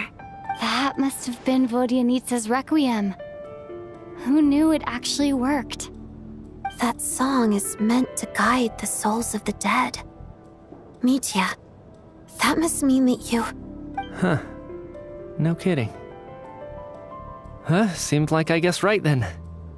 This is what I've been so desperate to tell you about. When I first stepped out of the theater, I was still quite lucid. My memory of it is still pretty intact. I remember the outside world being completely different than what I'd expected. It was like this was a world where only the snowstorm existed. There wasn't a trace of any humans or buildings ever having been there. I don't know how else to describe it, except to say that it just didn't seem like the real world. And as for the Requiem, if I was guided here by Vodyanitsa's song, it can only mean that I must already be dead. And this is my soul, not my body. But I didn't experience a clear moment of death while I was out there. Nor do I feel any different now than before I walked into the snowstorm. You don't seem any different to me either. In fact, this is something I've been wondering about for a while now. If souls aren't physical, shouldn't they lack tangible form? Both Shram and Patashka were clearly deceased, and yet their souls didn't look or feel like ghosts at all. They were visible, tangible, no different than you or me. This raises a truly terrible thought. Is that really what Mitya is suggesting? What Mitya was trying to tell us is everyone in the theater had been dead all along. No, that can't be right. We can leave this place now? No. Mitya's come back to life once again. That's one of the options. But 2 seems to be more likely because they said that outright. And I don't think we're dead. The main character usually isn't dead in these, unless we're talking lost. Dreams can't explain everything, and this isn't the Sub-Zeru's festival. Okay.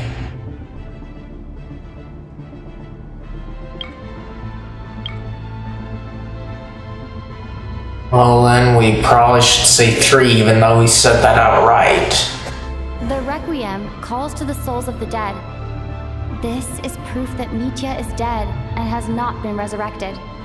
Alright.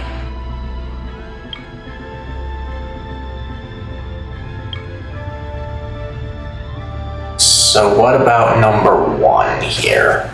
Mitya's soul was summoned back by the Requiem, confirming that he is indeed already dead. And yet, he looks no different from us.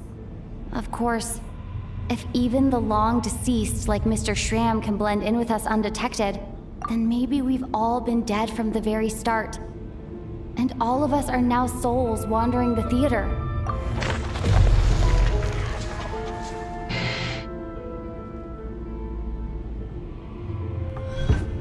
Yes. I think that this is probably the afterlife. What did you say?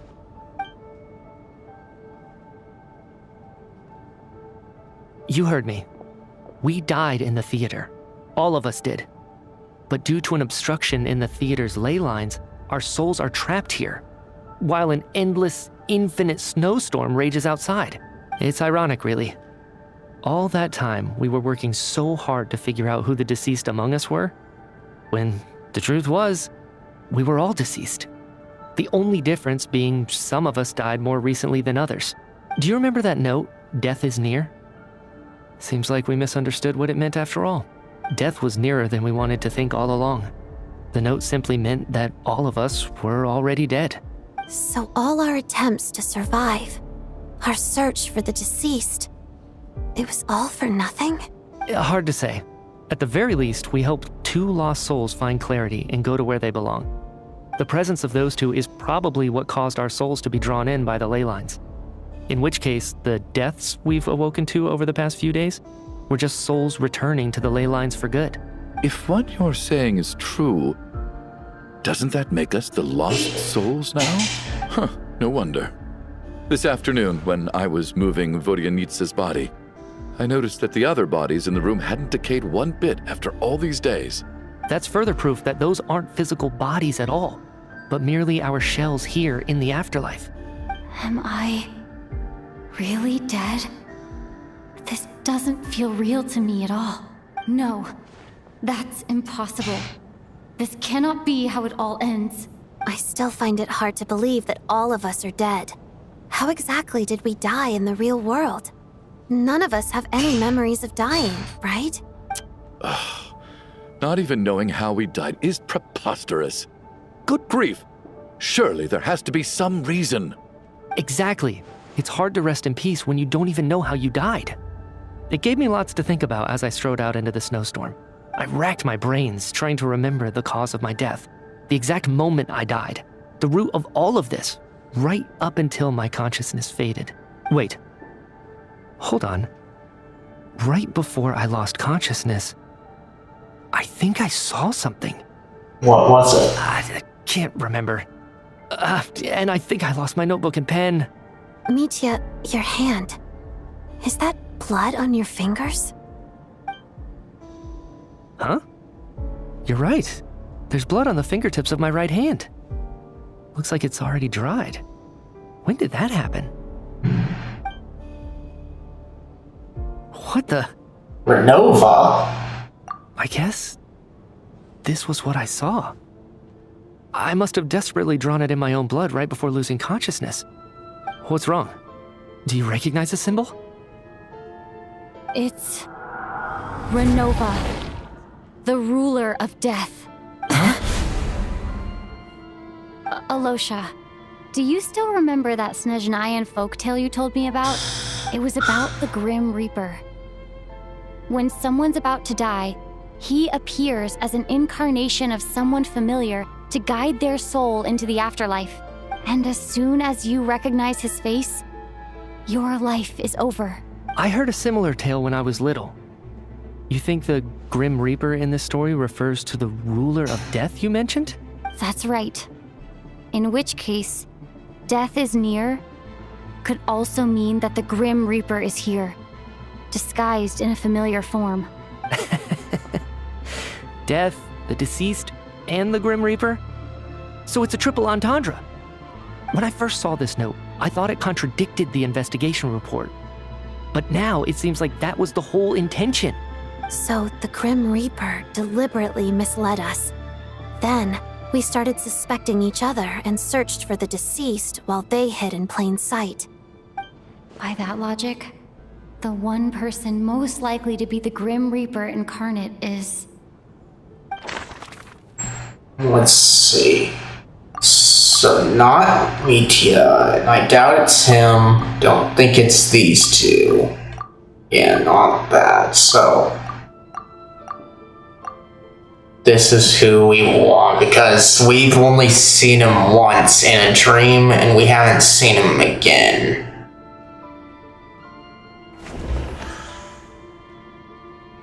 Aloysha, a hunter from Altarai and a member of the Rokot. He often takes part-time jobs at Kurveski Theater to make ends meet. He may well have been the first friend you made after arriving in Snezhnaya, confirm. No doubt about it. It's Alosha. Looking back at how everyone has acted over the past few days, Alosha is most likely the Grim Reaper lurking among us.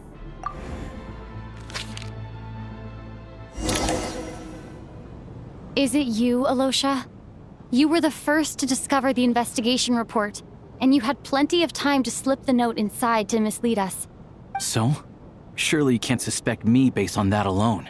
What if someone else found the investigation report first, slipped the note inside, and then put it back without telling anyone? There's no denying it. The note could easily have been slipped in much earlier than it was discovered. That's not all.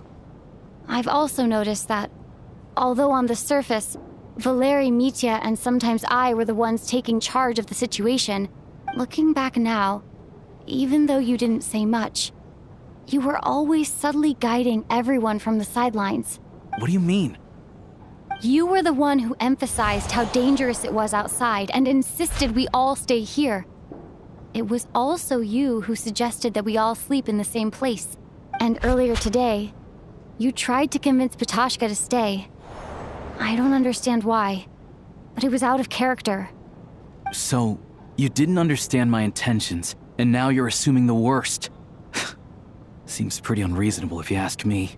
He still won't admit it? Fine. Let's see how he responds to the most damning evidence of all. The biggest question I have right now is, if the Grim Reaper is impersonating Alosha, then where's the real Alosha? When did they switch? Let's see. After the performance while investigating the snowstorm, the first night we spent in the theater, when we discovered the investigation report in Mitya, Well, it's gotta be earlier than that. And if the logic is found, then I doubt it was when it was discovered. So it's either gotta be option 1 or 2 here. So right now we are just getting him eliminated. So let's do this. That's right. This was the moment. Right at the start, before any victims had even emerged, Alosha was switched with the Ruler of Death while everyone's guard was still down.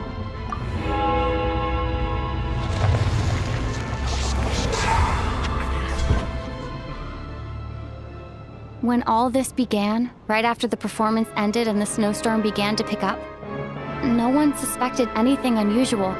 We just assumed we were snowed in.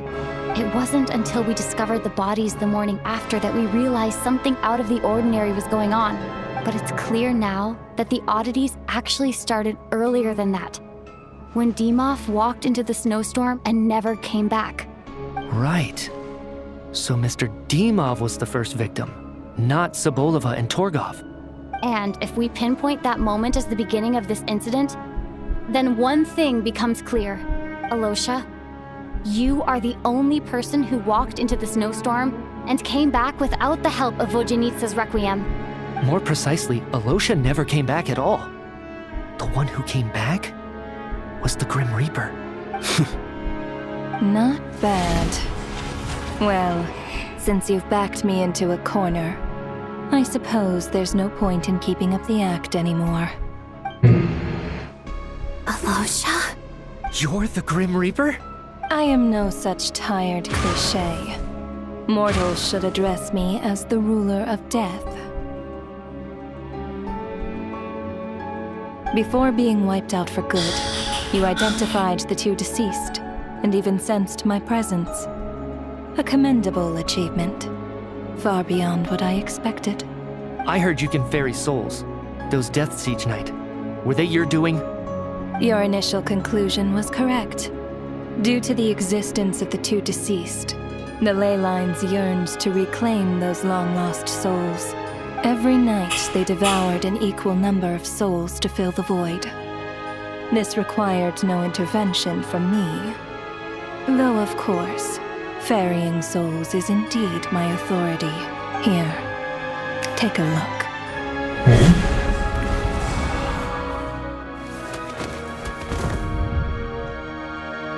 Odette, Mr. Chugginoff. What are you doing? That takes care of today's two. Don't get so worked up. You are already dead, and your souls must return to the ley lines. I know we're already dead. You murdered us, didn't you? Murdered? No. Murder is when mortals usurp my authority. Death is my jurisdiction. If I require someone to die, I need not resort to such laborious methods as murder. You simply met the criteria to trigger my curse of death. I know about the curse of immortality. So there's another death-related curse too? You cursed us? When? And why would you do such a thing? So often, humans pray to me, begging to know when their death will come and what form it will take. But few people ask why. If you must have an answer, know that death comes simply because one's time has come. So you're not gonna tell us the truth? Hold your tongue. By all rights, you shouldn't even be allowed to speak with me. Those angels from the past are to blame for the reckless renovation of the ley lines here. It's made my work on this occasion infuriatingly complicated. Work? So trapping us here, making us watch our friends die, that's just another day at work for you? You clearly have a lot of questions. Fine.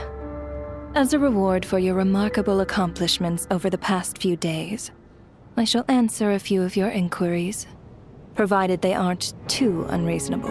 After the physical body dies, the soul must return to the ley lines for that person's death to be considered complete. My work encompasses the entire process of death, including, naturally, the guiding of souls into the ley lines, with which you are now so familiar. You must also be rather familiar with Natlan's Night Kingdom, I presume? It was I who supported the creation of the Night Kingdom. It provided a convenient means of guiding the souls of Natlan. Here, too, the ley lines connected to the theater underwent some modifications. The angels hoped to make them capable of accommodating the souls of some special creations. But this actually hindered their ability to accept ordinary souls to some degree. This effect manifested itself after you died from the curse in the theater, leaving you stranded in the afterlife, unable to achieve a complete death. But if souls who die from the curse of death fail to return to the ley lines within a short window of time, they will miss their chance for good. Then, they will remain forever suspended between life and death, no longer subject to the authorities of either. So if you don't resolve this matter soon, and see all our souls return to the ley lines before long, we'll escape your control. Mitya is sharp. This must be what Renova was doing in Manhattan, and the reason she got involved to begin with. But if you have the authority to guide souls, why didn't you just show yourself and get it over with? Why hide among us in the form of Alosha? You seek to understand the mind of a god. Very well. I'll tell you. Tell us what? That we should kill you? This is a theater, and I decided I wanted to watch a show about death. That's why I encouraged you to take the events to the stage. I found myself getting quite immersed. I suppose the entertainment you provided makes up for all the trouble you've caused me by being so defiant in the face of death. There. Are you happy with my answer? Can't say I am. Really? But it fits the stereotypes you humans have about gods. Just moments ago, you were complaining about how infuriatingly complicated your work here has been. Work is work, I get it. There are times when it's a huge pain, but you just have to get it done, right? That's a rather unique perspective for a human. You are in fact correct. There is a pain point in this case. Due to the obstruction in the theater's ley lines, there is a hard limit on the number of souls they can receive each day, making it impossible for me to ferry all your souls at once. Revealing my identity too soon would inevitably have led to futile resistance, and there was a risk that any souls who chose to run would disappear. Then there was the issue of the two lost souls you called the deceased. The way you resolved that quandary was all part of my design. That's what I don't understand. If all of us were souls of the dead, what made their presence among us special? For centuries, they have refused to return to the ley lines, exploiting the issues created by the angel civilization to resist being drawn in. Centuries of obsession accumulated during this process. You may think of this obsession as the resentment of the dead, and in this quantity, it was a bomb that could have detonated at any moment. It reached the point where I could not afford to leave it unchecked. But the only way to fix it was to help them acknowledge their own deaths, make peace with their regrets, and willingly walk into the snowstorm. Only then, with my guidance, could they finally return to the ley lines. Otherwise, you would not like to know what the consequences would have been. I vaguely remember seeing Patashka, but in the most terrifying form. Was that in a dream? Is that what would have become of her if she hadn't returned to the ley lines? I see your dreams brought you many revelations. So you see, death in fact grants wisdom to mortals. Souls connect to all things in the world and see the chain of cause and effect between them. It's nothing unusual. Anyway, giving psychological counseling to lost souls is not my strong suit.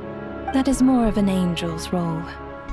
It was something I could not resolve directly using my authority, so I decided it was easier to leave the bomb defusal to you. Meanwhile, of course, their presence caused the souls of other members of your party to return to the ley lines each night. From where I stand, that was killing two birds with one stone, as both issues slowly resolved one another without me having to lift a finger. All I had to do was stay close by and keep the situation under control. Then use my authority to wrap things up at the end. And, of course, while I was at it, I thoroughly enjoyed watching this drama, dealing with death from a mortal perspective, play out on the stage. Sounds like you had it all figured out, Grim Reaper. I just did the math. You said there's a hard limit to the number of souls the ley lines here can receive each day. It's 2, isn't it? That much is obvious, even to a fool. It's time to review this whole affair. If the ley lines can only take in 2 people per day, I need to go over the deaths from these past few days again.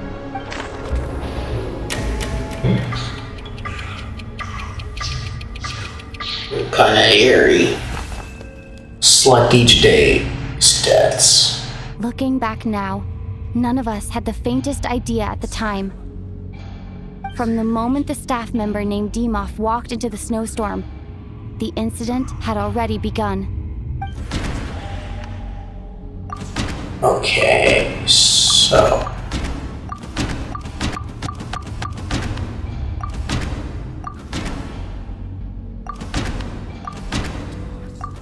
it would have to be this. Okay. Let me go over this again. Okay. Demoff. Oh, that.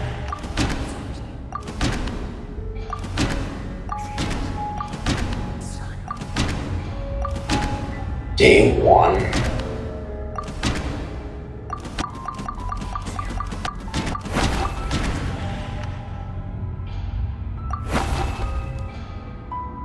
No. Let me go over this again. Okay.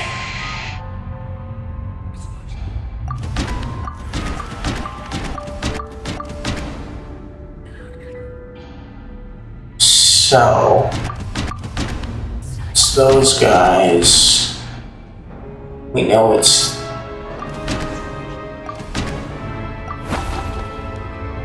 not deceased yet. Let me go over this again. No.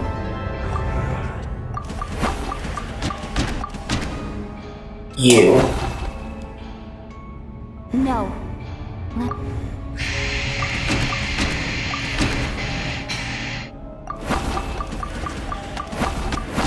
And maybe it has to be him. Alosha was the second to walk into the snowstorm after Demoff to investigate. Okay, In so... this process, the ruler of death assumed his identity, making him one of the victims.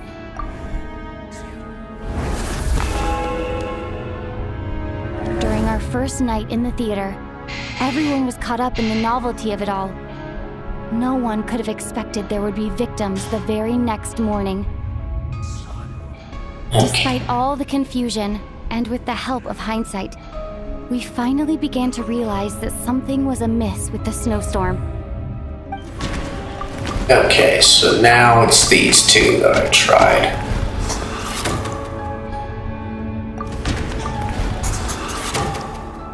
The ley lines devoured Torgov and Sobolova on the first night. At the time, we thought this might be a murder case connected to Lelek. Okay. Odette and I spoke a lot that night. 3 people were on watch, but in the morning, we discovered that someone had fallen victim all the same. Hello there. How are you doing? Let me check before I say a name there. Just make sure that I heard it right.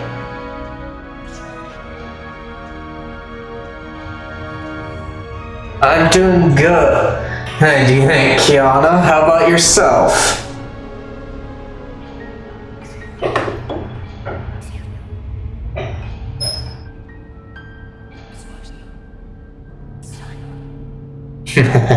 And I'm just excited about getting through this.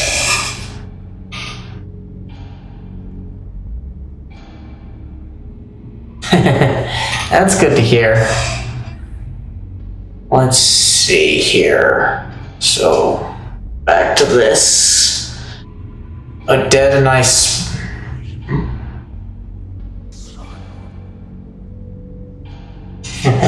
Let's see. Odette and I spoke a lot that night. 3 people were on watch, but in the morning we discovered that someone had fallen victim all the same. Okay, 2 people. We know it was her.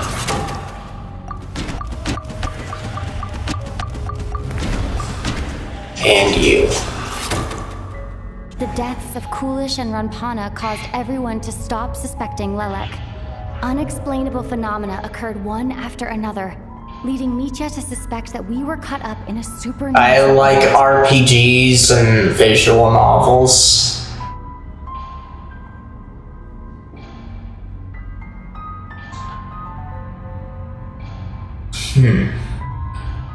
See, so unexplainable phenomenon.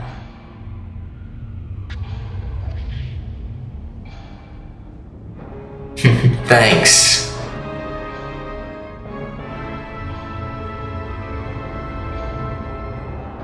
I'm playing Genshin Impact. It says in the title there.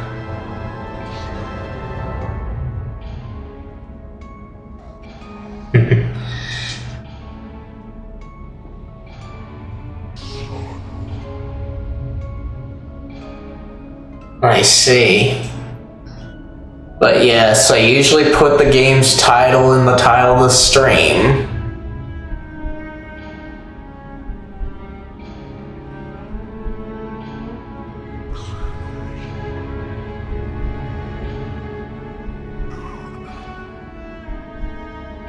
I see. That's too bad you got hacked.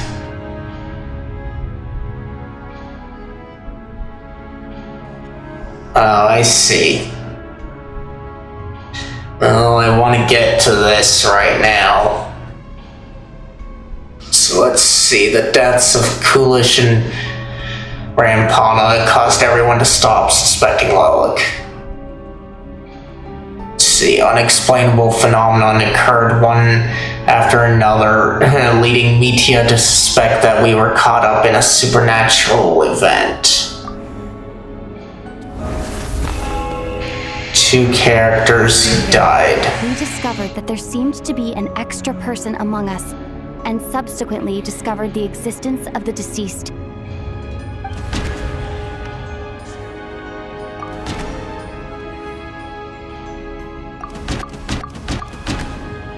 Thanks.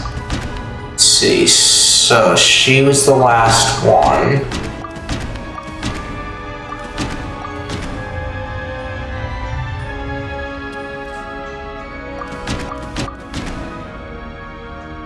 Yeah.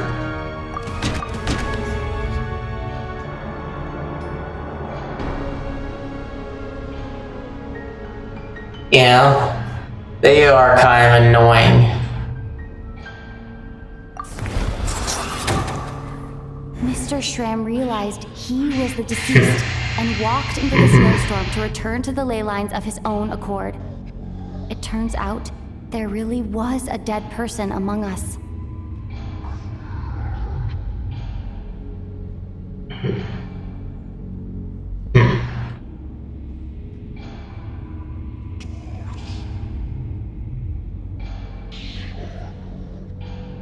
Well, I like to do programming, and I also read a lot and watch a lot of anime.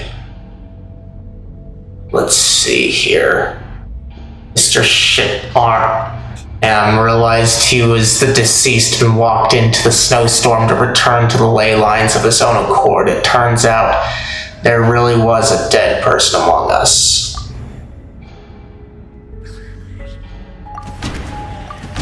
Okay, so...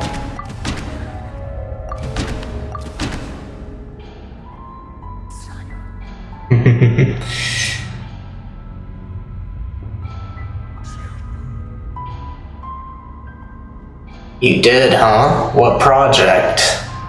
Let's see...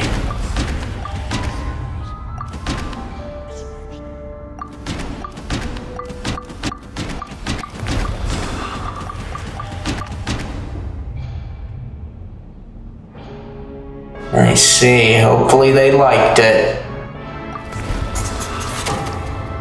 thought it was all over, but Mr. Valeri's death was a rude awakening for everyone. Once again, the ley lines consumed him during the night. A lot happened today. Mr. Valeri's death led us to discover the connection between the number of deceased and the number of victims during the night.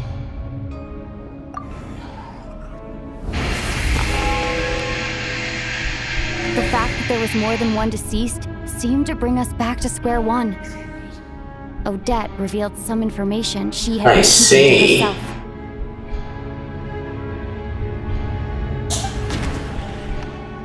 Let's see, so 2 people, huh?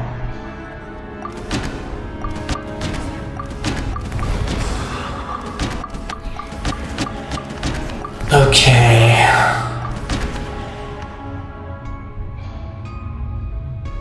Well...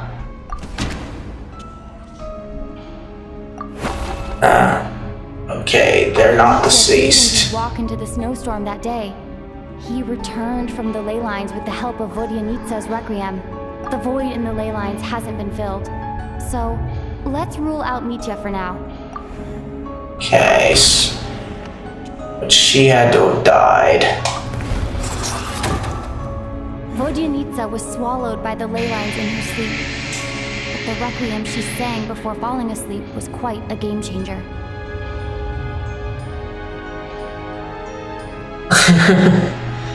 Because I don't have them. I'm not affiliate or anything like that. All I have are commands.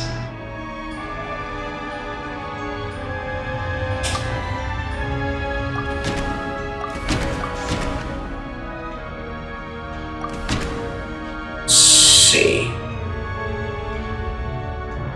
So you.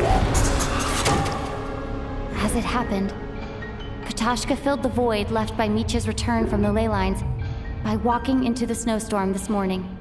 The girl I thought was Child's sister, Tonya... Not interested in dealing with that either.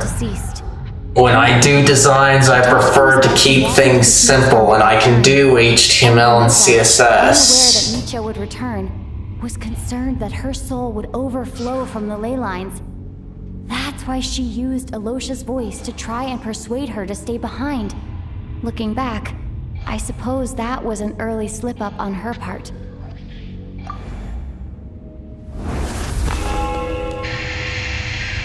No one could have expected anyone who walked into the No, snowstorm I'm to not return. interested. But just after nightfall, Mitya returned, bringing crucial I'm not information with her. interested. Let's see. No one.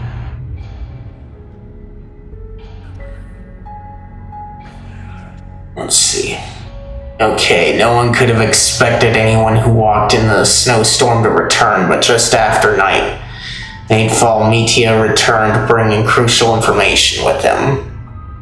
Various truths began to surface, including that all of us were already dead, and that the ruler of death was here among us. Then, after revealing her true form, Renova callously claimed 2 souls. Okay.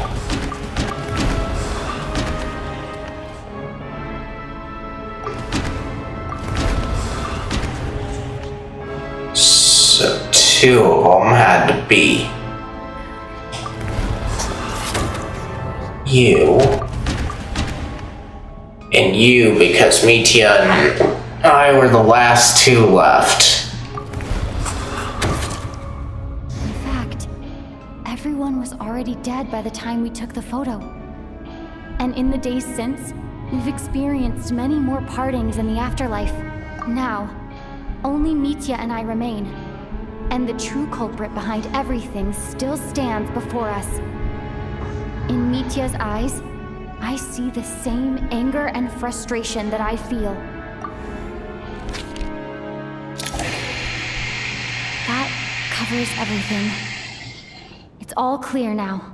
Your work isn't finished here yet, is it? The Traveler and I are still standing here, safe and sound. The Water Imp's song threw things off a little, but it is of no consequence. The ley lines have already anchored your soul, and the first ray of light tomorrow morning will take you back. I, meanwhile, need to review my attitude towards the Water Imp race. So the reunion in the night that Vojanitsa mentioned, I suppose that was never meant to be a permanent reunion. That just leaves you, Traveler.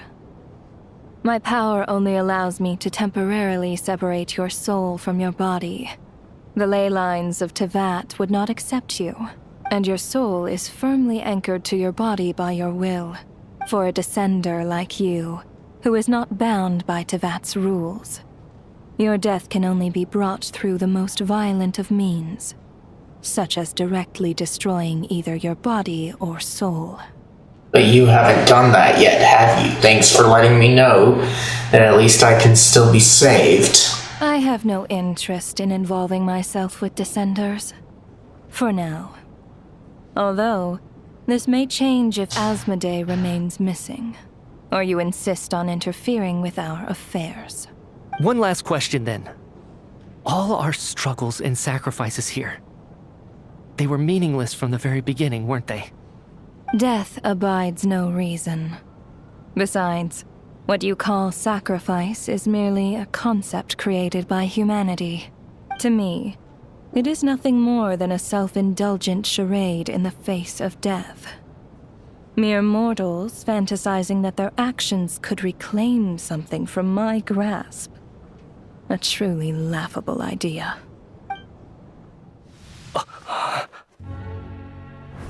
Grim Reaper, you really know how to get on my nerves.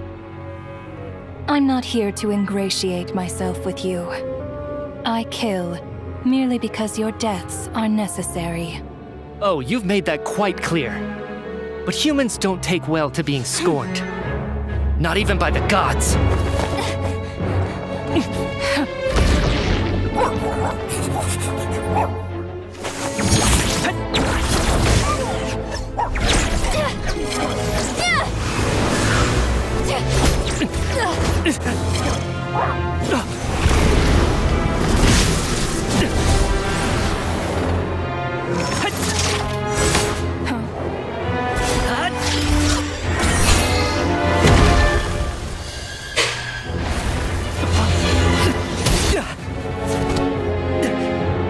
Ooh, interesting.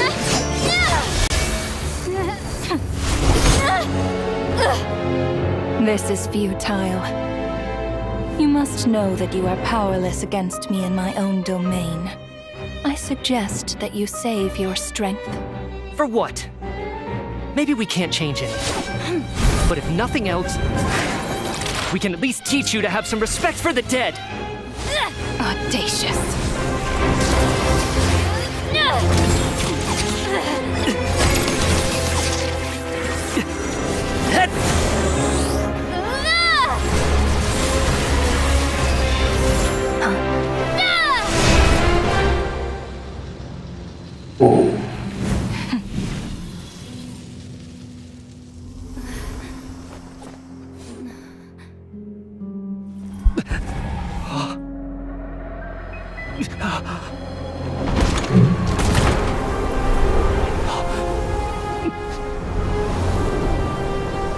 You can see things finally, huh?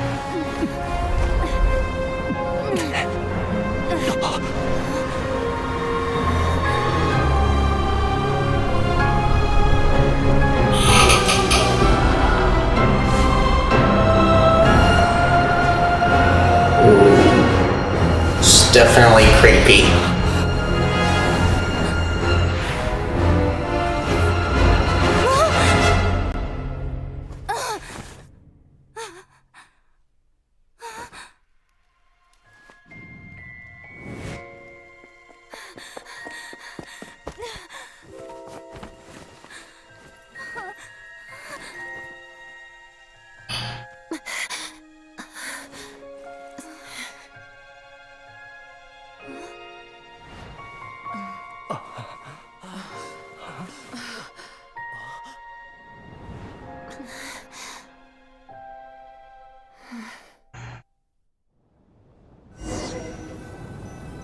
It's very weird.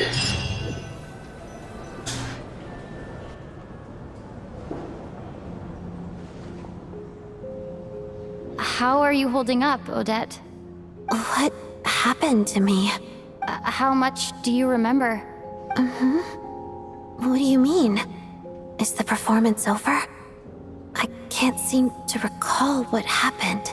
Has Odette already forgotten? Mitya? I'm sorry. I guess I spaced out there for a second. Remind me who you are? Don't you remember anything? Yeah, I remember now, comrade. Looks like we guessed right. Just like me when Odette found me at the Armory Palace. For some reason, everyone killed by the Ruler of Death eventually came back to life. Just with one catch. They forgot what happened while they were dead. Odette and the others have already forgotten everything. Why were you able to remember this time? Could this be the reason? You said this is the Ruler of Death's symbol, right? I don't see anything there. You don't? Huh. Okay, I guess that makes sense. I carved this into my hand in the afterlife, so it's not visible in the physical world. Okay. Does that mean I carved this symbol into my soul?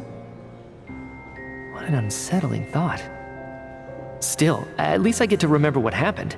I suppose it's a blessing in disguise. What about you, though? The Ruler of Death mentioned that you're a descender? Is that why you can remember? A full explanation would get complicated very quickly, but that's essentially it. Well then, now that it's all over, let's figure out what we've learned. The first thing I notice is that everything here is precisely as we left it, right before our deaths. This confirms that time passes differently in the afterlife than in the real world. They say that right before death, time slows down and your whole life flashes before your eyes. That must be how you know you have one foot in the afterlife by that point. Anyway, clearly the few days we spent in the afterlife probably only amounted to a few short minutes in the real world. This also aligns with previous reports of widespread temporary memory loss among the Armory Palace personnel. Now it seems likely that those were all brief deaths caused by the Grim Reaper's so-called curse of death. To those unaware of the truth, dying and coming back to life must feel similar to a short bout of catatonia. This leaves me with a couple big questions. What are the conditions that trigger this so-called curse of death? And why are we resurrected after we die? If nothing else, I think it shows that killing us wasn't her ultimate goal.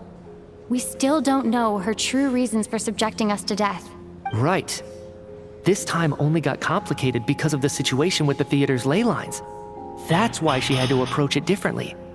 If the previous incidents of amnesia among the researchers are anything to go by, killing us is usually a pretty routine matter.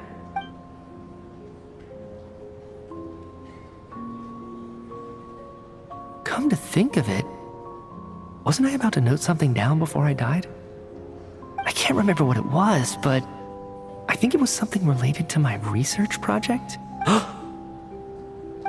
Sorry, Traveler. I'll catch up with you again later. Right now, I have to make a trip back to the Armory Palace. Ma'am, if I may, no one of your description has ever shown up in my investigations into Mr. Mitia's friends. Yet, you two seem very familiar with each other. Could you perhaps tell me where he was in such a rush to get to? And, by the way, have we ever crossed paths? Forgive the presumptuousness, but I feel a vague and indescribable sense of familiarity about you. I can explain everything. Could you help me gather everyone in the theater in one place? Everyone gathers on the stage once again, but this time you do so in the real world without everything outside being devoured by a snowstorm. Due to the unique properties of the theater's ley lines, it seems no one has completely forgotten their experiences in the afterlife. As you recount the tale of what happened, people slowly begin to remember, as if accessing memories of a distant dream. Everyone is lost in thought.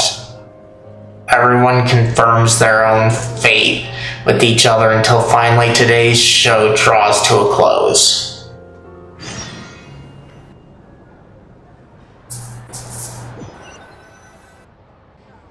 So Chuganov really is going to shut down the factory. I guess this theater incident actually did us some good after all. So, you said I promised to take you to the Armory Palace while we were in the afterlife, yes? I believe you. I think I even have a vague memory of it. I want to go back and check on Paimon first, even though not much time has passed for her. Agreed. Let's check in on her first. The whole reason for our trip to the Armory Palace anyway is to figure out what's going on with her health.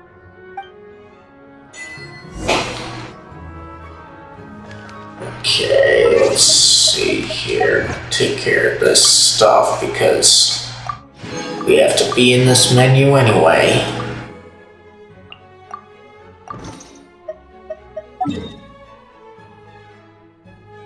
Okay, over here.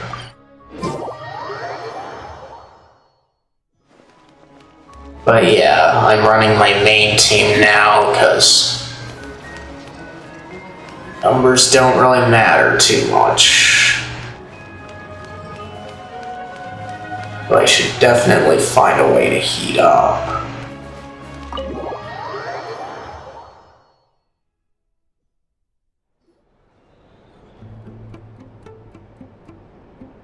I'm finally back. Even though a long time has passed from my perspective, as far as Paimon's concerned, I probably just went out to watch a very short show. I should keep my emotions in check when I see Paimon again, or it'll seem weird. Wait. The atmosphere here feels off. What do you mean, is there danger? Stay quiet. Let's go inside and take a look. Have we still not been able to notify Child yet? We need new orders. What if that person comes back again? What happened? What were you just talking about? I'm so sorry. Under the circumstances, there was really nothing we could do. Tell me, what happened to Paimon? It was the Jester. He came here in person and escorted Miss Paimon away. He's the director of the Fatui. His authority supersedes all others and cannot be questioned. There was nothing we could do. The Jester? How long ago did he leave? And what was Paimon's status? It was about an hour ago. Miss Paimon was fast asleep at the time. The jester simply walked off with her as if it was only natural. I assure you, he absolutely did not use any force. Do you know where they went? The Armory Palace, most likely. Lord Piero, the jester, has been overseeing the experiments there lately, keeping a close eye on their progress. Everyone in the Fatui has heard about it by now. I'm surprised he came in person. Whatever his reason for taking Paimon, he'll most likely return to the Armory Palace first, which is exactly where we were headed anyway. Then lead the way, Odette. Okay, let's go.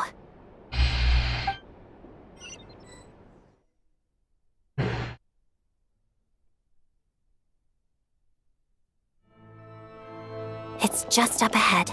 Quick, let's get inside. No, I'll go alone. You know I'm planning to force my way in. You're with the Fatui, so you should stay outside. I was hardly planning on taking you through the official channels anyway. I'm here to force my way in, just like you. I may be a Fatus, but I'm also Lelik, enemy of Project Stuzha. Paimon's safety is paramount right now. With me around, you'll have an extra pair of hands. There might be devices inside that are easier for an insider to deal with. If you say so. Let's go. There's no time to hesitate.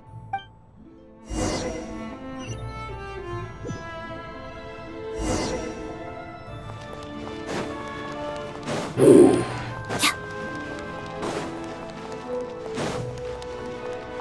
Get to have Odette, huh? Hey, who are you? This part of the Armory Palace is under restricted access. What do you think you're doing? No questions, please. We're short on time. Mine to wield.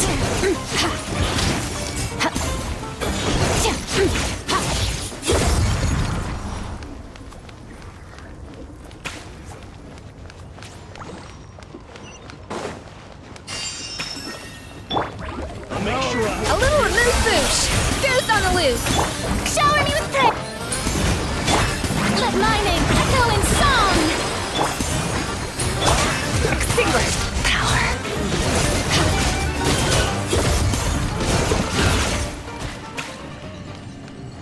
See. Thought that there was something around here. I guess not.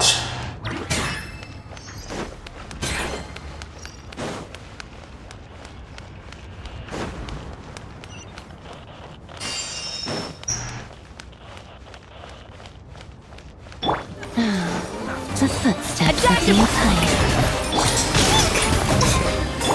Annihilate! Mine to wield.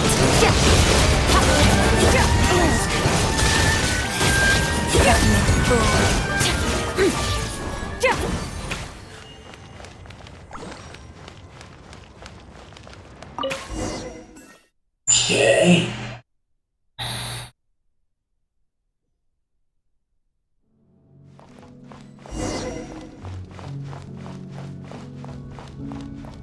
Now, do you have a pass? Where are you coming from? So, you're intruders, huh? Ready before it happens next!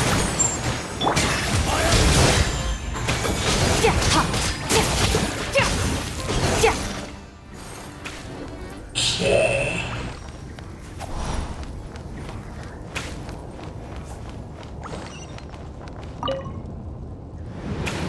The Armory Palace is hidden this deep in? This place is much bigger than I imagined. They're conducting top-secret research, after all. The deeper it's hidden, the better, is standard Fatui logic.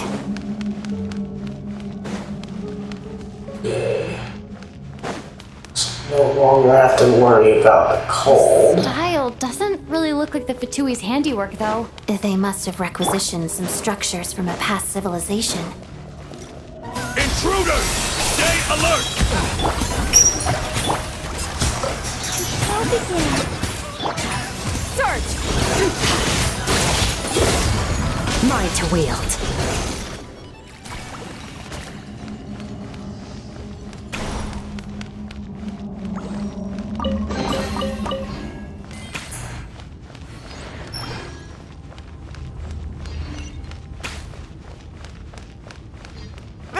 Intruders? Don't come any closer! Just what are you guys trying to do here? I'm short for his short. Go! Let's dance. Extinguished. Couldn't! Couldn't!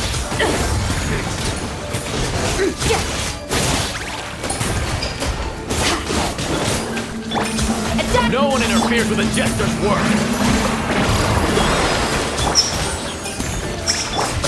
The pinnacle of excellence! Annihilate. Okay.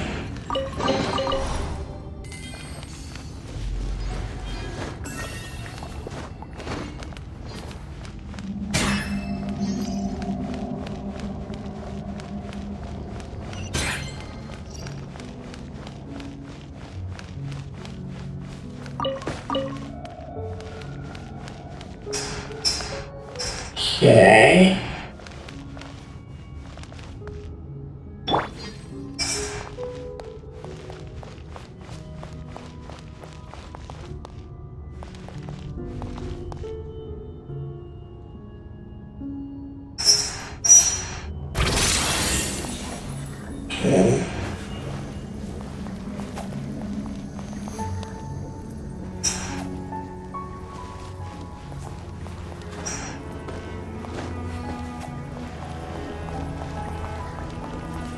Okay. Can we?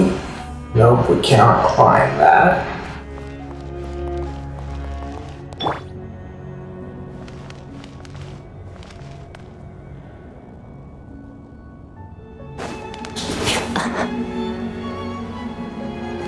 Okay, not there either. Okay, there we go.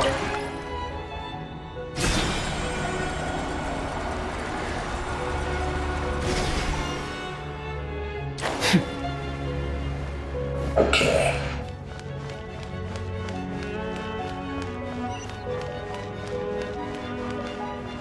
Okay.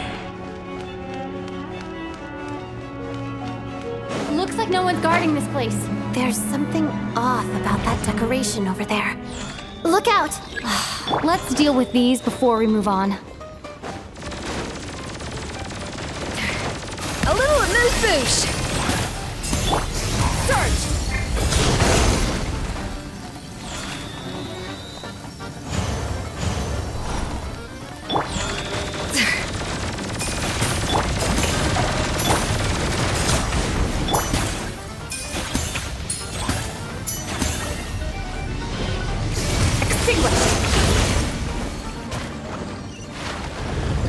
Okay.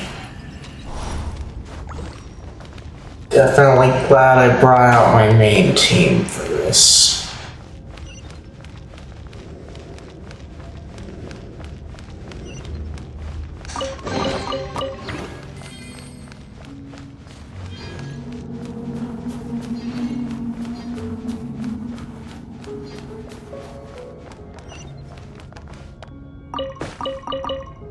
Okay.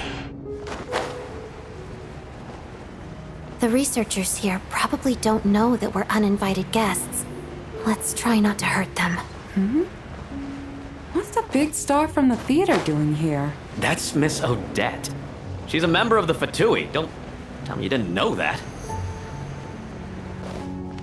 Was the whole reason for Project Stuja to support the research here at the Armory Hey, Palace? Mira, how are you Just what are doing? the Fatui and the Saritsa planning?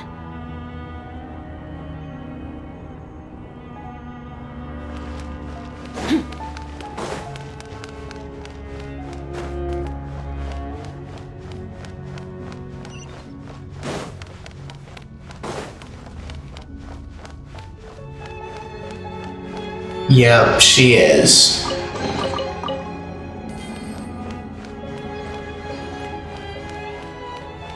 Whoa! Yeah. Who are you? Never seen you around here before. But she's part of the good guys, I There's no way think. through here. Maybe using the power of this prism could help?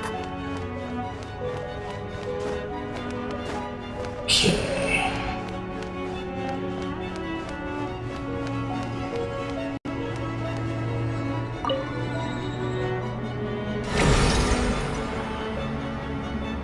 think I see some images. I'm glad. It's the prism's power at play, causing images of the past to reappear. Glad you got there. Paimon and the Jester? Is this another scene from the past? Yes. It looks quite old, though. I don't think it happened in the recent past.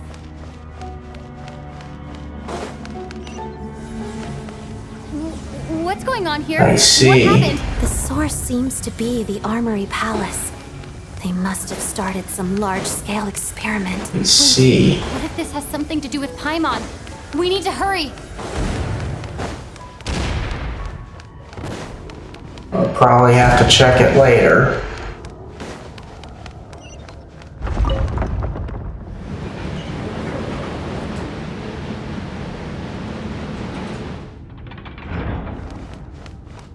We're almost there.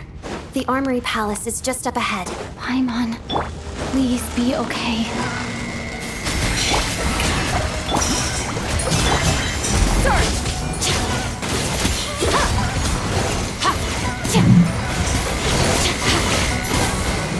I hope you had enjoyed the food there.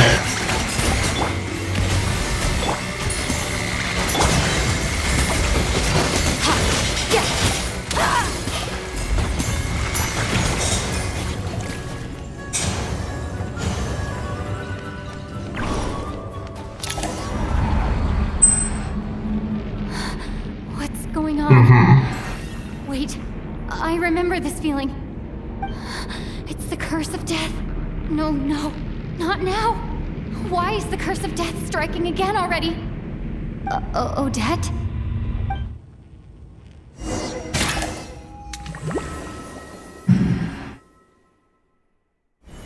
Is this the afterlife again?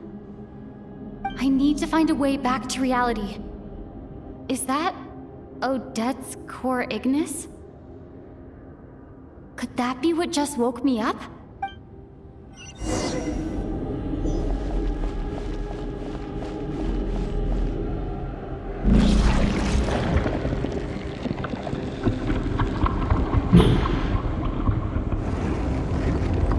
Wait, what? No.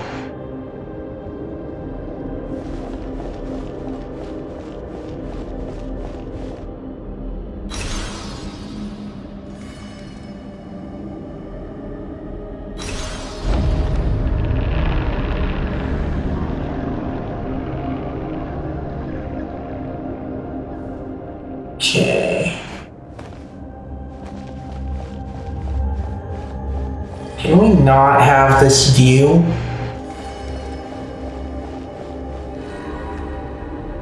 Like, ever?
Odette!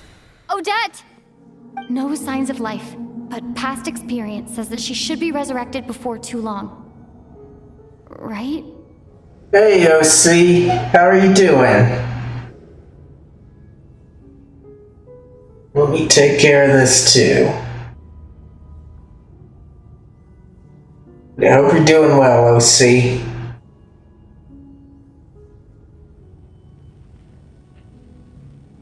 I'm doing pretty good, just enjoying this game here.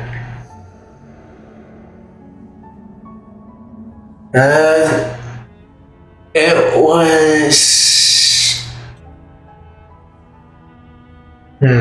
I don't remember what it was, but you can see the command in the title of the stream, can't you?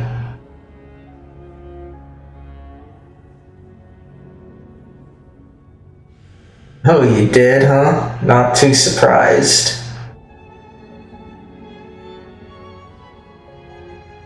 Alright.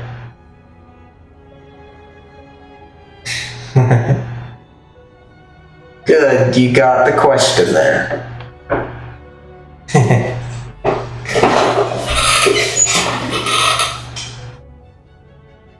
Huh. Yeah. I can easily eat those personal ones, but I can only think of one that I ate large. I think I've heard of that.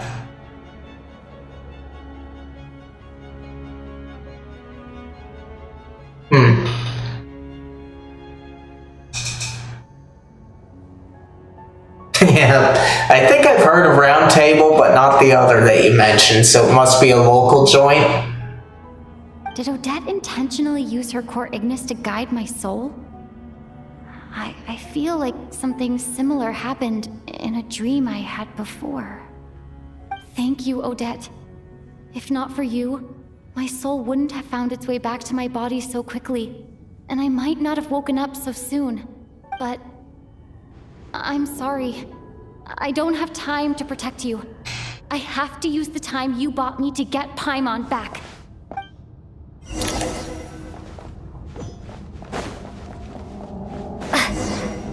But yeah, for me, I think I had something similar.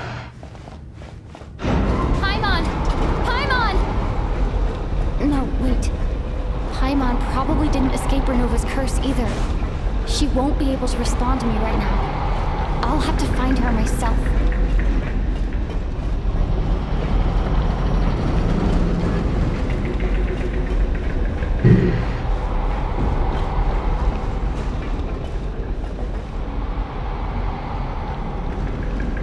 But yeah, not a large one, but I think I did like a medium, maybe. Mitya! Is this the laboratory he works in? What happened here to trigger the curse of death again so soon? I'll have to ask him when he wakes up. Finding Paimon has to take priority now. Okay.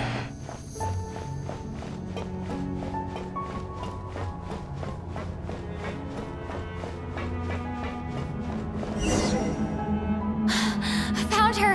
Paimon really is here! Okay.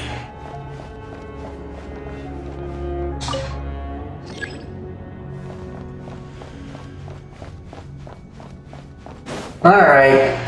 Enjoy yourself.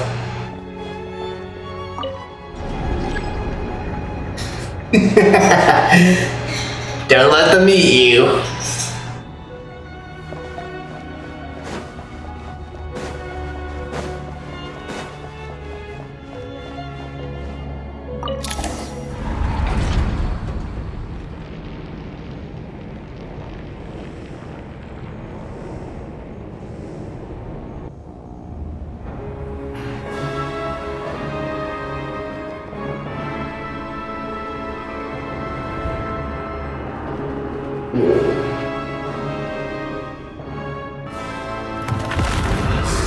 She's here, huh?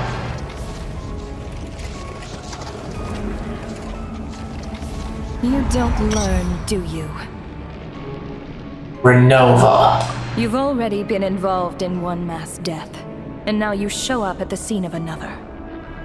This might have passed for a coincidence the first time, but a second time? Am I to assume you are intentionally interfering in Snezhnaya's affairs? You're the one that involved us. Judging by your expression, it seems that you understand little of what is going on here. In that case, a word to the wise. Do not interfere in Snezhnaya's affairs. A civilization that fails to learn its lesson constantly depletes its own worth. It will one day lose any reason for its existence. Just like Conria? And as a descender, you are perfectly suited to be the lifeline to which a dying civilization might desperately cling. Consider your position carefully. No advice needed. I'll make my own judgments. Suit yourself. When the day of reckoning arrives, not even a descender can hope to escape unscathed. The time for resurrection fast approaches. The mortals here are not yet worthy to behold my form. So that will be all for today.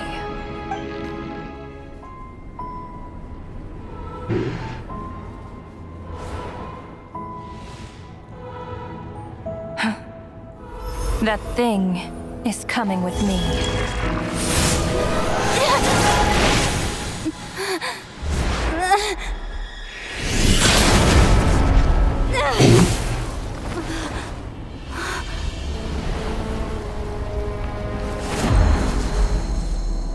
He's here too, huh? You awoke sooner than I thought. The curse of immortality is stubborn, unable to enter the ley lines, yet not content to remain a spirit. Ruler of death, what do you want? You perplex me. Both you and you. That thing may be a creation of Celestia, but it possesses none of Celestia's power, let alone authority. Your obsession with it baffles me. No matter, the resurrection will soon begin. It's worthless anyway. I'll reclaim it next time. Sure you will.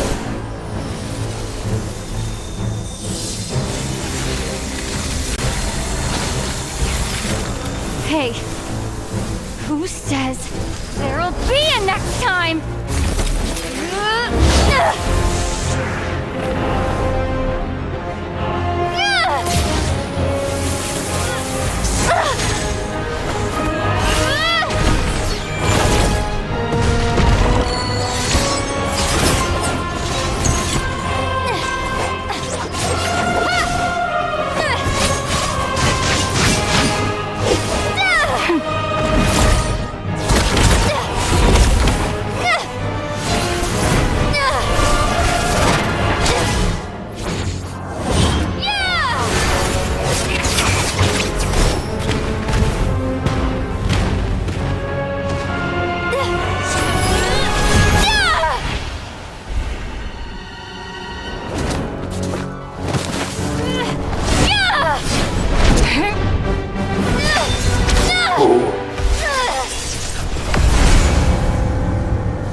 Didn't need that.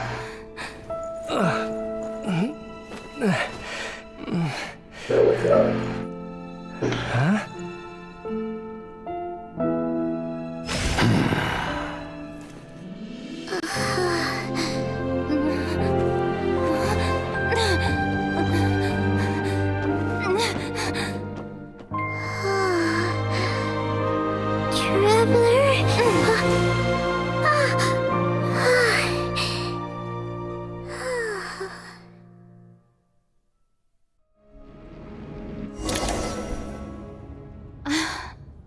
I missed you, Paimon. I guess we won't be able to eat her anytime soon. What are you talking about? We haven't even been apart for that long, have we? It was different this time. You seem to be in pretty good shape. Yeah, Paimon's back in tip-top condition. It's the weirdest thing. Paimon fell asleep earlier, and when she woke up, she found herself here. The Jester and that guy talking to him used some kind of energy on Paimon. And she could kind of feel it canceling out that other thing that was making her feel unwell. So, Mitya helped too? Apologies for leaving in such a hurry at the theater earlier. I was in a rush to verify some theories. Rest assured that your companion is perfectly safe. We reversed the effects that the experimental energy had on her. The Jester specifically instructed me to do so. I suppose this is our first official meeting, Traveler. I could not let Paimon suffer in her condition for a moment longer, and so I simply took her without explanation. I hope you do not mind. Well, you definitely gave me a scare for my part. I hope you didn't mind that I beat a few people on the way. Well, we better answer the top one. But why would a big shot like you care about what happens to Paimon? As I said when you first arrived in Snezhnaya, we once spent some time together in the distant past. Oh yeah, you did mention that. And Paimon did think you seemed strangely familiar the first time we met. I'm afraid the reminiscing will have to wait. Mitya, let us continue with the report. What conclusions, if any, did you reach from conducting the final experiment of our energy research ahead of schedule? The good news is, my hypothesis regarding the Ruler of Death has been verified. As for the bad news, I recommend we suspend the experiments and Project Mistleton until further notice. Currently, we have no means with which to make a breakthrough. I say this purely as a scientist, guided by reason alone. I will trust your judgment. We shall put the project on hold until the Ruler of Death has been eliminated. Wait, what are you guys talking about? You want to get rid of Renova? Like, how? By killing her? By whatever means necessary, so long as it removes the threat she poses to us. Until then, everything we do will be in vain.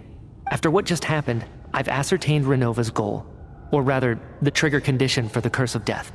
Okay, let's hear it. What she's doing is blocking Snezhnaya's technological progress, preventing us from possessing any means with which to threaten the heavenly principles. Just like the little lapdog she is. So, any ideas, research, or experiments that lead to technological progress can trigger the curse. Just now, for instance, I was set to launch a final phase energy experiment ahead of schedule. If the experiment was successful, we could have achieved a crucial breakthrough. As expected, though, the moment the experiment began, all the researchers, technicians, and witnesses died from the curse. All that effort, not to mention the energy and materials we relied on Project Snezhnaya to gather for us, went to waste. In the end, nothing was gained. Does that mean something similar happened when we were at the theater? That's right. During the performance, I thought of an important breakthrough regarding the experiment, and wound up dragging everyone into this. So the nature of the curse seems to be something like, when moments of technological progress occur, all life in the vicinity is taken away. What a violent method. Of course, that meant the curse was normally limited to the Armory Palace.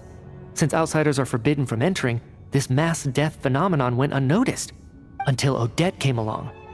I believe she was the first witness. The Curse of Death was triggered just before she infiltrated the Armory Palace that day. But you mentioned something about a final stage experiment. Doesn't that mean you've actually made some progress? That's right. Even with the gods locking certain key components out of reach, humanity can still advance technology in incremental steps accumulated over time. But, as I'm sure Renova anticipated, even incremental progress has its limits, a point where the truth you're seeking must be put to the test in an experiment. You mean the experiment you were just about to do? Yes, we were at a critical juncture, a moment where the quantitative was about to translate into fundamental qualitative change. With this single experiment, we could have brought everything we've worked for to fruition. But now, after already being forced to fumble around in the dark all this time, it feels like we've truly hit an impenetrable wall. As long as Renova's Curse of Death persists, we won't be able to advance the experiment or obtain any results. And with Project Snezhnaya having been in effect all this time, at our nation's current strength, repeated trial and error is simply unsustainable. Only by eliminating Renova first will it be possible to continue advancing our plans. But she's the Ruler of Death! She can just kill whoever she wants, right? That's gotta be the scariest power ever! Is it even possible to beat her? We'll see. But one thing's for sure. She definitely can't just do whatever she wants. The best proof of that is me, standing here, very much alive. saying? Wouldn't it be easier to just kill all of us researchers for good? Why resurrect us over and over again? Why let us advance our technology to this point? Yeah, very good questions. You're saying even the ruler of death has limitations we don't know about? Exactly. And I think that's where the key to our breakthrough lies. Regardless, the ruler of death has always been an obstacle we must overcome. Indeed, we must face life, death, time, and space. After all, our goal is the heavenly principles. The Fatui want to challenge the heavenly principles? For a long time, I've had a vague suspicion the Fatui and the Tsaritsa were targeting the heavenly principles, but hearing the Jester admit it is still a shock. No wonder that Tsaritsa's goal has always been kept a secret from the people. What kind of road will that lead Snezhnaya down? In that case... Lord Jester, I would like to request some leave. I'd like some time to organize my thoughts and go over the data. Granted. Get some rest, put the experiment out of your mind, and take care that the curse of death doesn't affect any civilians.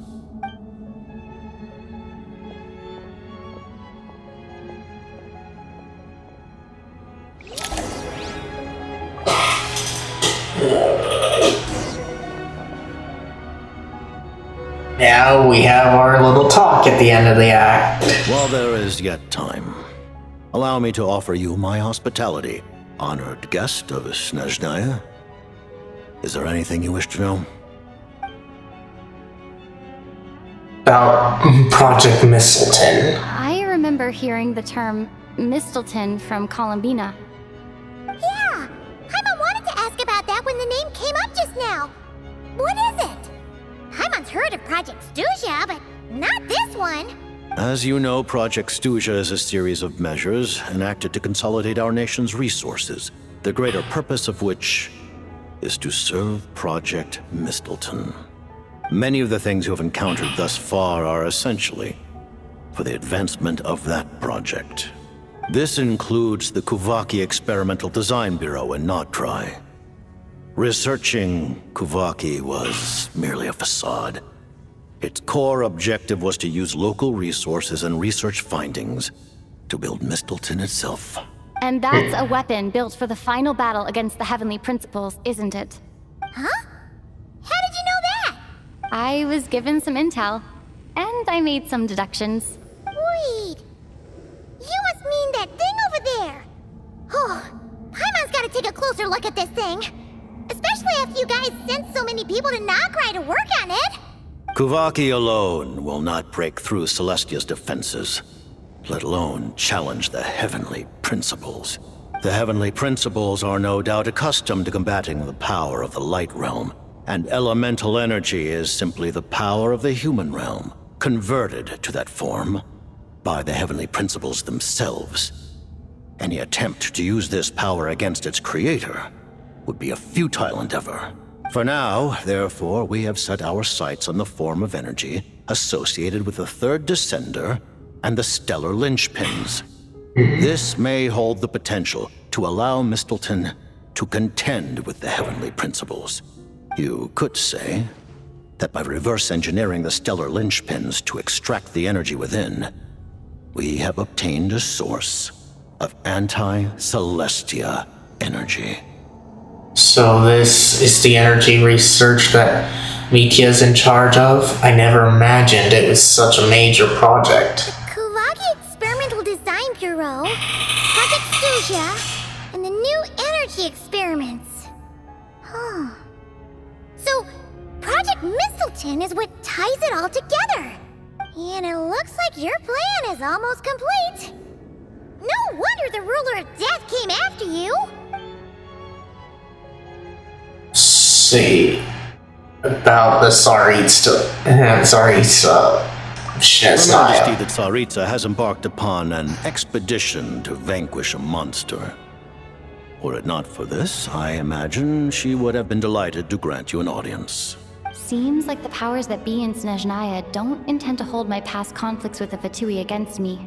The Harbingers have been granted significant autonomy in retrieving the Gnosis. But by the same token, they do not completely represent Snezhnaya's official stance. You read my mind. Speaking of the Gnosis, Paimon's been dying to ask these questions since forever. What exactly does the Tsaritsa want to collect them? Is it something to do with the fight against the Heavenly Principles? The Gnosis will undoubtedly serve as a key bargaining chip when she confronts the Heavenly Principles. Beyond that, you had best ask the Tsaritsa herself. I am not sure if this information is mine to disclose. What do you mean, not sure? Don't you make the rules? You're the highest ranking Harbinger! Ugh, never mind. Taking on the Heavenly Principles is something most people wouldn't even entertain in their wildest fantasies. Why is the Tsaritsa so fixated on this? Into that today, civilization is nothing but an illusion. Something whose very existence can be negated at any moment. Our civilization may very well be destroyed in the struggle, but as things stand, the Heavenly Principles could choose to negate our existence on a passing whim. And we must not sit back and accept that fate. Only by changing the state of affairs, only by overthrowing the Heavenly Principles, can our civilization truly be said to have taken root. Otherwise, the fate of the people of Conria and Hyperborea is a cycle doomed to repeat itself. Hyperborea comes up, huh? And with Conria? Accepting potential destruction in return for getting to control your own fate. Furthermore, perhaps this is still somewhat difficult for you to understand. Are you aware that all the rules of this world are made up of curses? They are, huh? All of them? Paimon knows about the curse of death you mentioned, and the curse of immortality that you and Dainsleif have.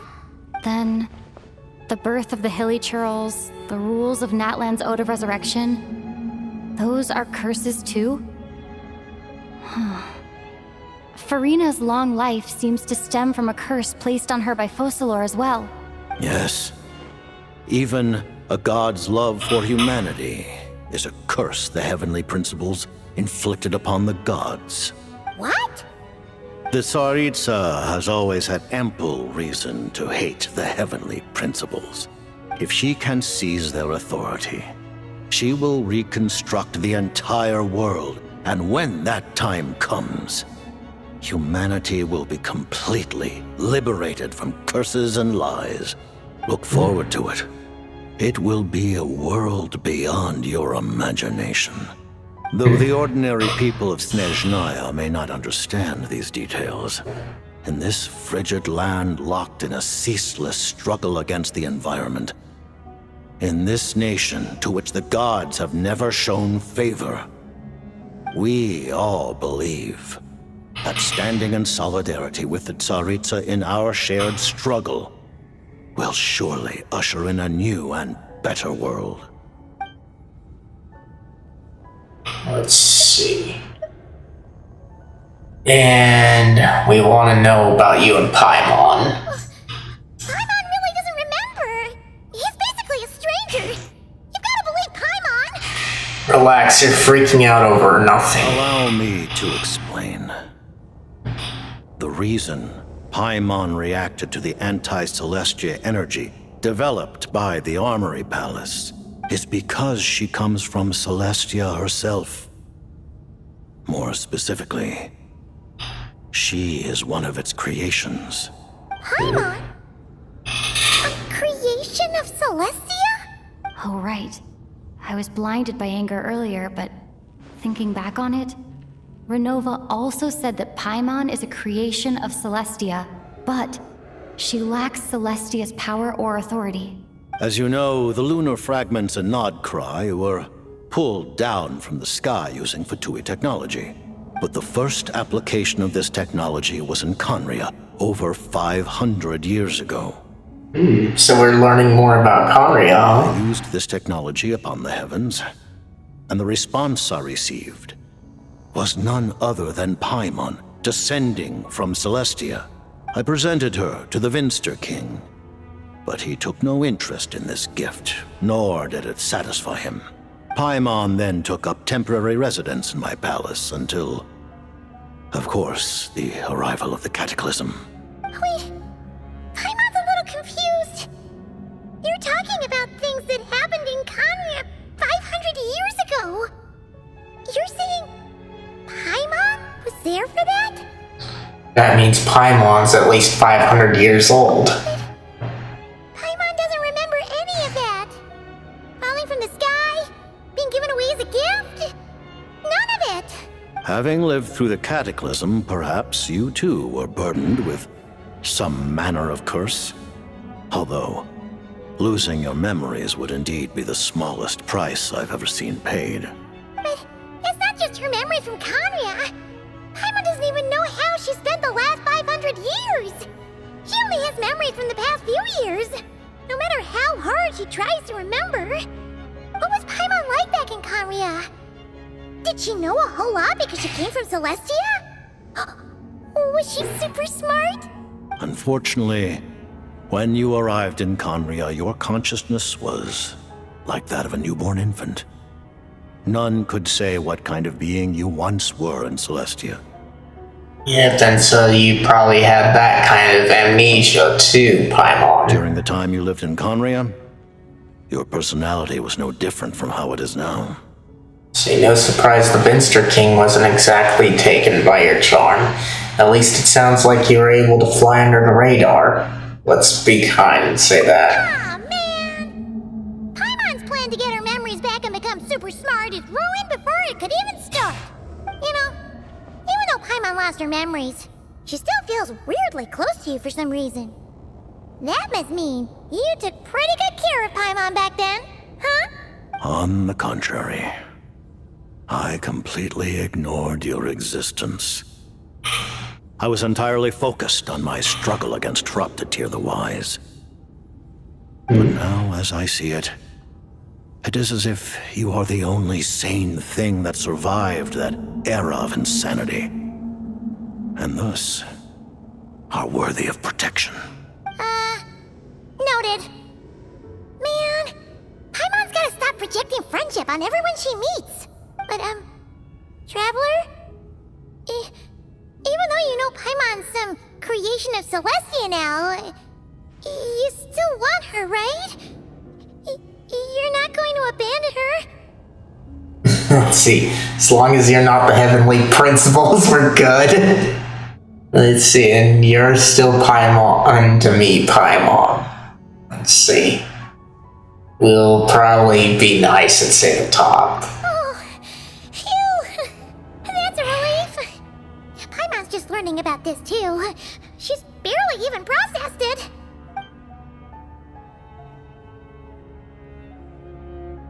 Let's see, we've already asked everything, so I don't have any more questions. Let's talk about what's next. Thank you for telling me so much. I'm a bit surprised, honestly. I didn't expect you to be quite so transparent with me.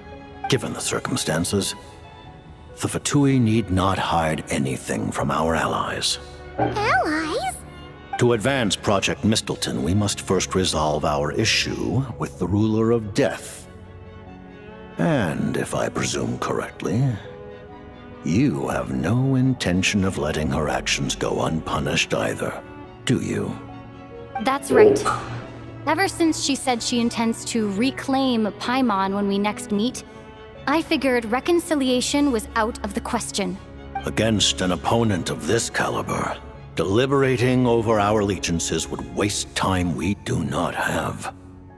We must join forces unreservedly with whomever we can, if we are to stand anything like a fighting chance. You're going to challenge the Ruler of Death? Just for Paimon? But Paimon's only... No buts. I won't back down when it comes to you, Paimon. They go together, so top one. Thank you! Oh, gee! Now Paimon doesn't even know what to say! Anyway, Paimon's super touched! The Tsaritsa will return in triumph in short order, and the Fatui shall hold internal discussions regarding the enemy. The time for us to meet again will come very soon. Got it. Thanks for your help with Paimon. I'll be sure to look after her for you. There was just one other thing. Well, it's just a request, really. Paimon really wants to see what this Mistleton thingy you're gonna use against the Heavenly Principles looks like. Of course, Paimon knows it's top secret and stuff, but she just had to ask. It's okay if the answer's no. Certainly you may. Whoa! For real? Actually, maybe it's best not to. What if her Nova suddenly pops up again? She might take this chance to... While the technology is not yet fully developed, it has nevertheless reached the stage where Celestia's creations are unable to damage it. In that regard, you may rest assured. Oh. Wow. No wonder Paimon felt so out of sorts recently, even though it was super far away. Alright then! Paimon's ready to take a sneaky peek at this top secret super weapon!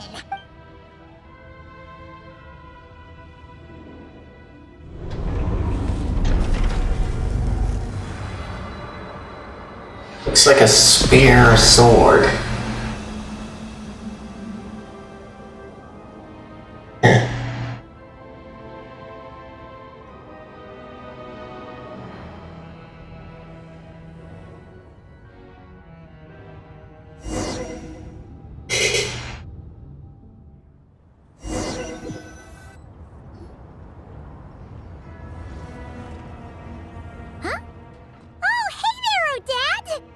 Paimon?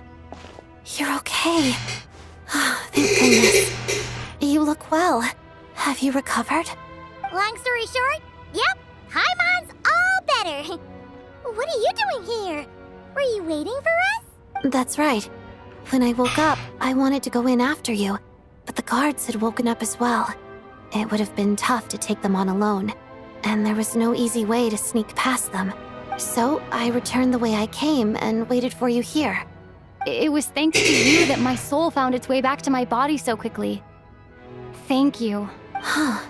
That actually worked? Nice. I just figured I'd try my luck when that ominous feeling struck me. Really, you should be thanking this thing instead. Anyway, and now that things here are all taken care of, I have other things I should get back to.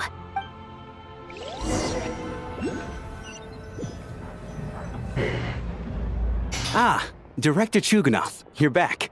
We just received notice that Project Stuzha has been suspended, so we've convened an emergency meeting. This is the preliminary plan. In addition to expanding production capacity, we've also discussed feasible layoff plans to optimize revenue and expenditure structure. Our calculations indicate that the factory's profits will increase by at least 30%. Just give the word, Director. I thought it was going to be shut down. That won't be necessary. Leave the energy for those who need it. Whether they use it just to get by or to run a business, that's up to them. Start preparing to halt production and lay off the staff. Make sure the workers are able to land on their feet and that they are duly compensated. Thank you all for your hard work during this time. Am I hearing you right? Why? After all the tough times we made it through, now is exactly when we should start to turn a profit. I just suddenly don't want to do this anymore. Huh. Does there have to be a reason? Iskra. It's time to rest. Dear esteemed members of the Rokat, given the effects of Lelik's radical actions upon our organization's reputation and social stability, a decision has been made to permanently withdraw this codename from use. Considering that Lelik did what they did for the benefit of the people, the Rokat has nevertheless negotiated with the authorities, ultimately securing a waiver for all penalties due to them. Lelik will be suspended for a period of time. Depending on their future performance, they may be allowed to adopt a new codename and continue acting as part of the Rokat. The purpose of this notice is to remind everyone once again that motives and methods are equally important when one operates in the shadows. Even with Project Stooge's suspension and our interim operational victory, we must guard against complacency and rashness and work to consolidate the progress we have made so far. We act only for the greater glory and solidarity of our nation. May the aurora shine ever on, and the tundra always stand firm. We act only for the greater glory and solidarity of our nation. May the aurora shine ever on, and the tundra always stand firm. Looks like it's finally over. You mean for us? Just thinking out loud. I've never seen the Snezhnaya Vecha so lively before. I never once thought I'd come here. But I understand everything now, Rosaline.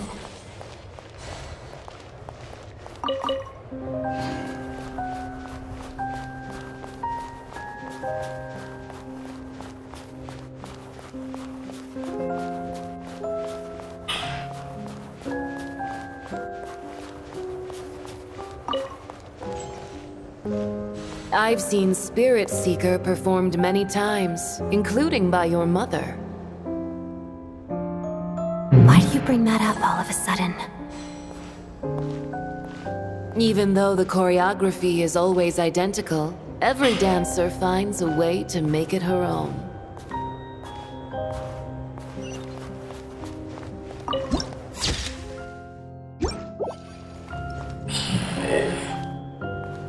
So you actually want to talk to me about ballet? I just think it would be a pity if the dance was lost to history. She didn't teach it to you, did she? That was an unusually subtle taunt for you.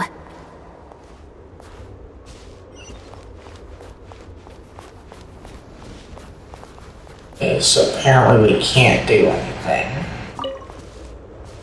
We embraced one another on the snow-swept plains, melting the ruthlessness of time.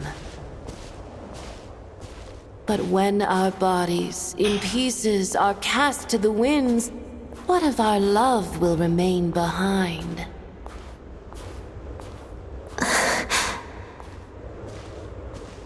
Don't tell me you can't sing. Shush.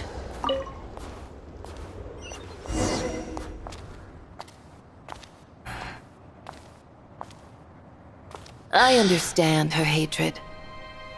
The Fatui robbed her of the life she should have had.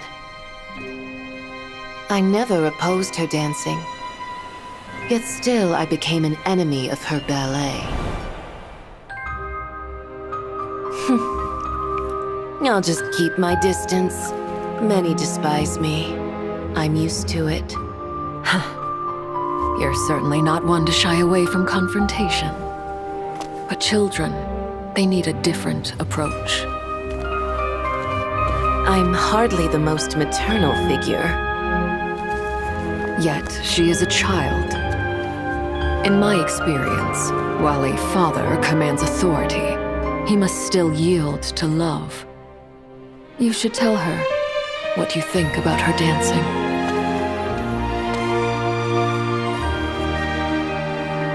Odette will soon take the stage at the Koralyevsky Theater. This could be your chance. Geonosis secured. It went smoothly. I'll be there. Have them send me an invitation.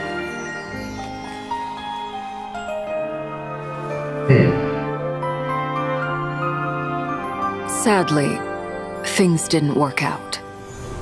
Her final words are inside that block of ice. This? Aren't these for monitoring her subordinates? Not yours. This one isn't her witch's flame, but my two worlds' flames. The two worlds' flames can burn away memories. It was my parting gift to Rosaline.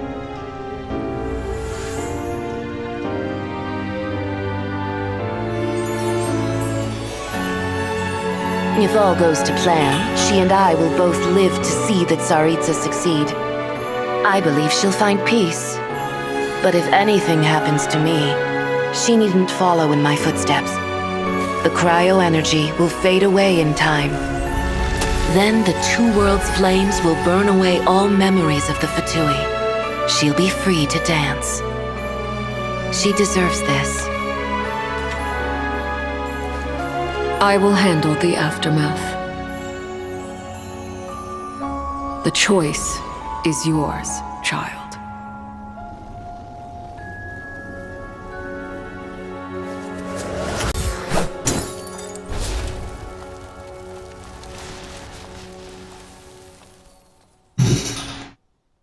So she chose to accept Fatui, huh? Fresh air at last! Paimon's head isn't spinning anymore, and the fever's all gone. Paimon's finally free to fly again! Oh, it's nice to finally know where Paimon came from, too. It did make Paimon a little nervous at first, but it's such a relief now. Like, who cares if Paimon's a creation of Celestia? She's probably not anyone that important. Probably just the fairy of food and fun or something. And like you said, this doesn't have to change anything between us. You're not gonna just... Hey, hurry up! Why are you walking so slowly? You've spent the last few days lying in bed and stuffing your face. I didn't think you'd be able to fly this fast. Says who? Paimon's as agile as ever. They don't call her White Floaty for nothing. Paimon originally wanted to check out the bookstores in Snezhnaya, but she's more in the mood for flying around right now, so let's save that for later. Wait, they've got light novels from Yai Publishing House here too. Huh? And this is Paimon's favorite mystery story from Fontaine. Wow, they got a sequel. The local Snezhnaya books look pretty interesting too, but also kinda heavy. Not the easiest things to look around. I thought you were in the mood for flying around. Paimon can read while she flies. Hey, look at these two dolls. Which do you like better? Let's see. Point to the one that looks like Onitzia, and point to the one that looks like Odette, huh? I don't know. Probably do Odette. Alright, boss, we'll take both. Paimon will have the other one. Oh, I thought we were only getting one. All right, fine, I'll pay. There you are. Thanks for visiting. Paimon will grab this and then... Huh? Huh?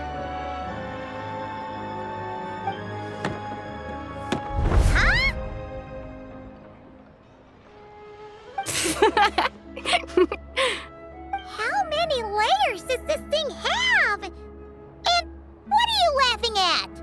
It's their nesting dolls. A whole bunch of people are gathered over by the plaza. Hey, look! That looks like Tartaglia! Hey, Tartaglia! I know that voice. Of course. If it isn't Paimon and my old comrade. You're looking well, Paimon. All better? Yeah! The Jester knew I was wrong and fixed Paimon right up! Thanks for sending someone to keep Paimon safe, too. Oh, yeah. About that. That was... kind of embarrassing. Who could have known that our director would go looking for you in person? So sorry for the misunderstanding. Oh, right. Let me introduce you. This is my little sister, Tonya. Hello, Tonya! Hello. Firstly, I'm really sorry about my brother. Sounds like he's caused you no end of trouble. Hey now, why'd you have to start with that? Not that it isn't true, of course. So she's the real Tonya. She said you two didn't manage to meet up at the theater. She waited ages for me, and when I didn't show, she got a little worried and went outside. Wait, you mean you didn't even tell Tonya I'd be going in your stead? I know, right? He didn't bother to say a word to me.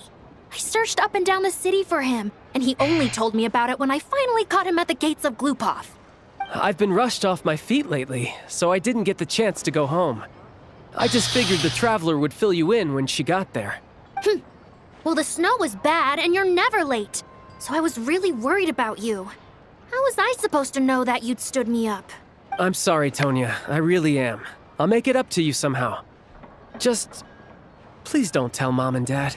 Although the mix-up led to a series of misunderstandings, it's probably for the best that the real Tonya didn't get caught up in that mess. Besides, it's obvious that Tartaglia isn't usually one to break a promise. He only gave his ticket to me because he had to look into Lelek.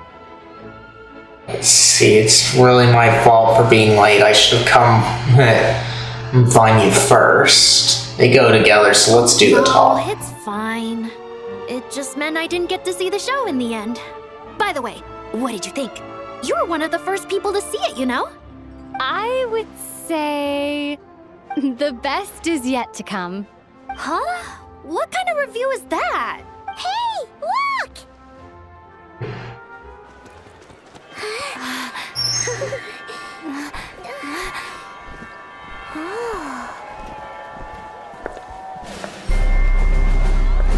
There she is in all her glory.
Quite a place to end things there. It looks like that's it.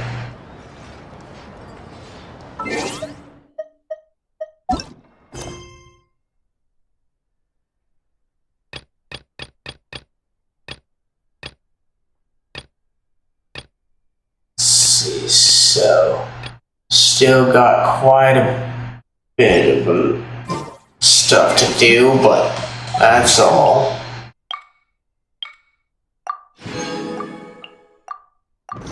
Make sure that we get off of all of these.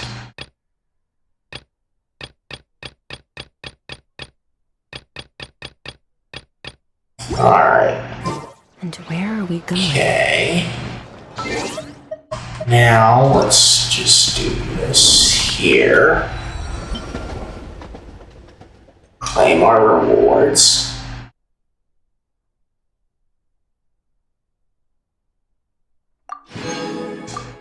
Okay.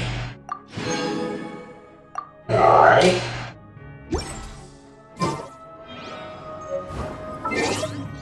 And do this too.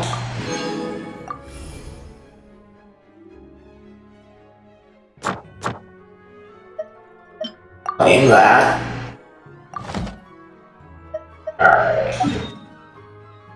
Now, let's see here. We'll just take care of this stuff here. Wish that they would just give us everything, though.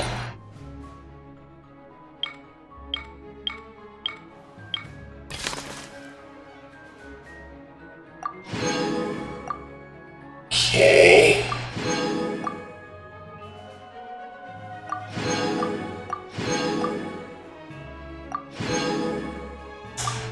Alright. Looks like we claimed everything there. Now...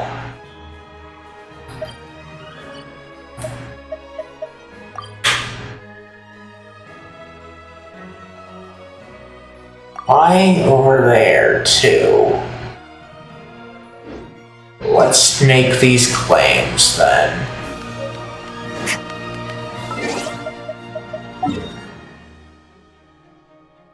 Though I wish that they wouldn't.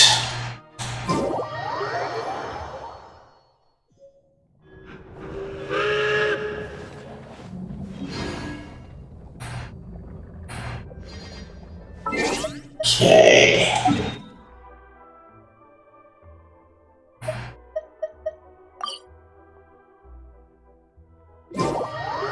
We're on it. How do I do anything?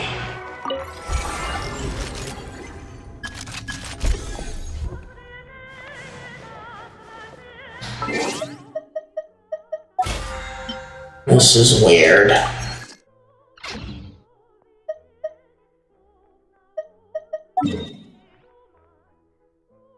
Maybe at the head?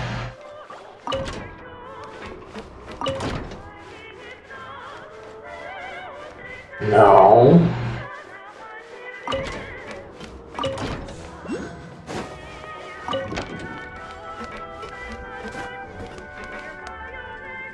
Okay, not there. Okay, what am I supposed to do about claiming the things here? We shouldn't add anything.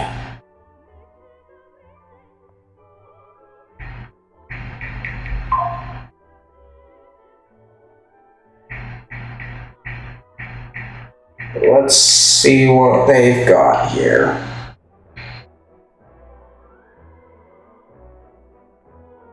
Okay, let's see. Train mechanics.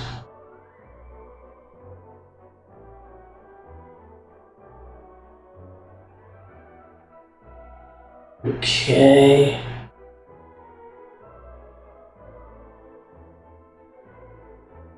Crafting bench.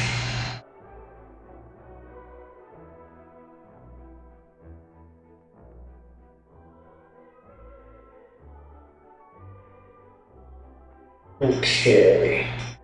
I really don't get what this is. If anybody does know, go ahead and tell me.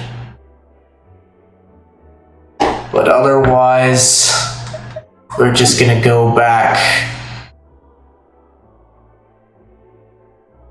to where I should be. So let's get this stuff. Ad Astra Abbott. Thank you for complete. Okay, there we go on that one. That's the easiest of them to deal with. Okay, apparently the train is gone then, so that's probably what it was. Wish they wouldn't have done that though. And let's go ahead and make the initial claims on this. I don't plan to do it right now, but should at least make the claim.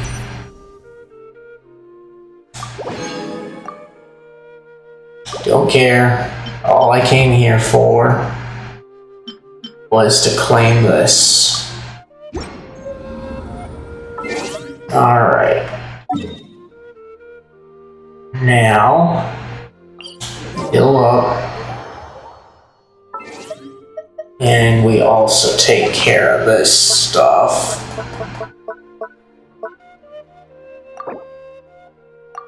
Okay.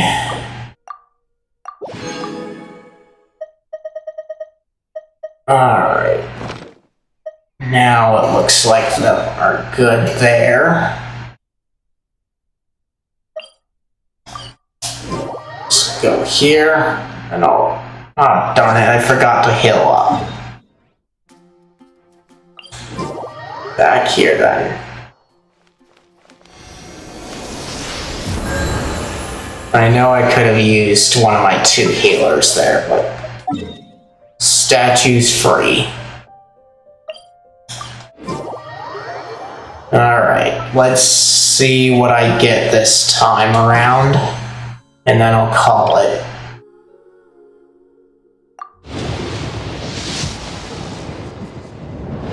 Okay, nothing. Oh well. Alright. Like I said, I'm gonna call it here. I thank you all for coming. If you're watching this over on YouTube and you enjoyed it, be sure to leave a like and share this with anybody else that you think might enjoy this.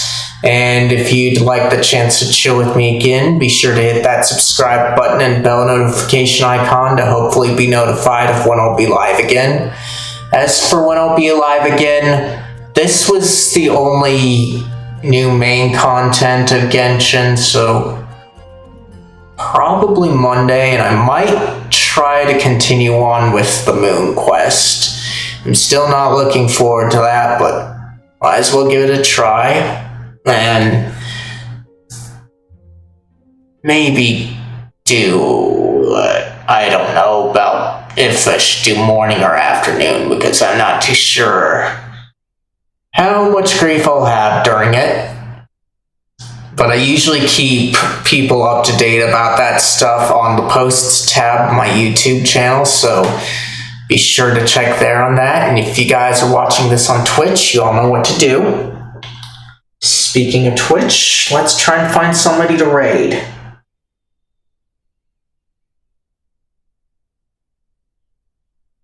Great. Let's see. Let us raid Nuna, aka real Miss No Name. She's quite a chill individual, usually does chill streams, or co-working streams, but looks like she's doing Genshin.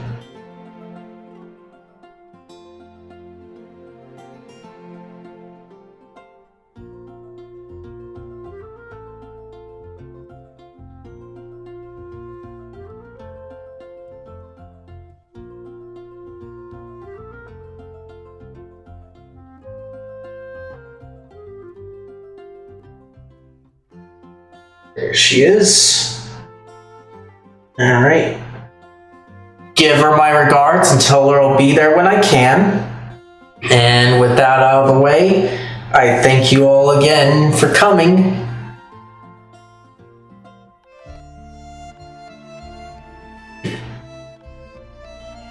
Bye.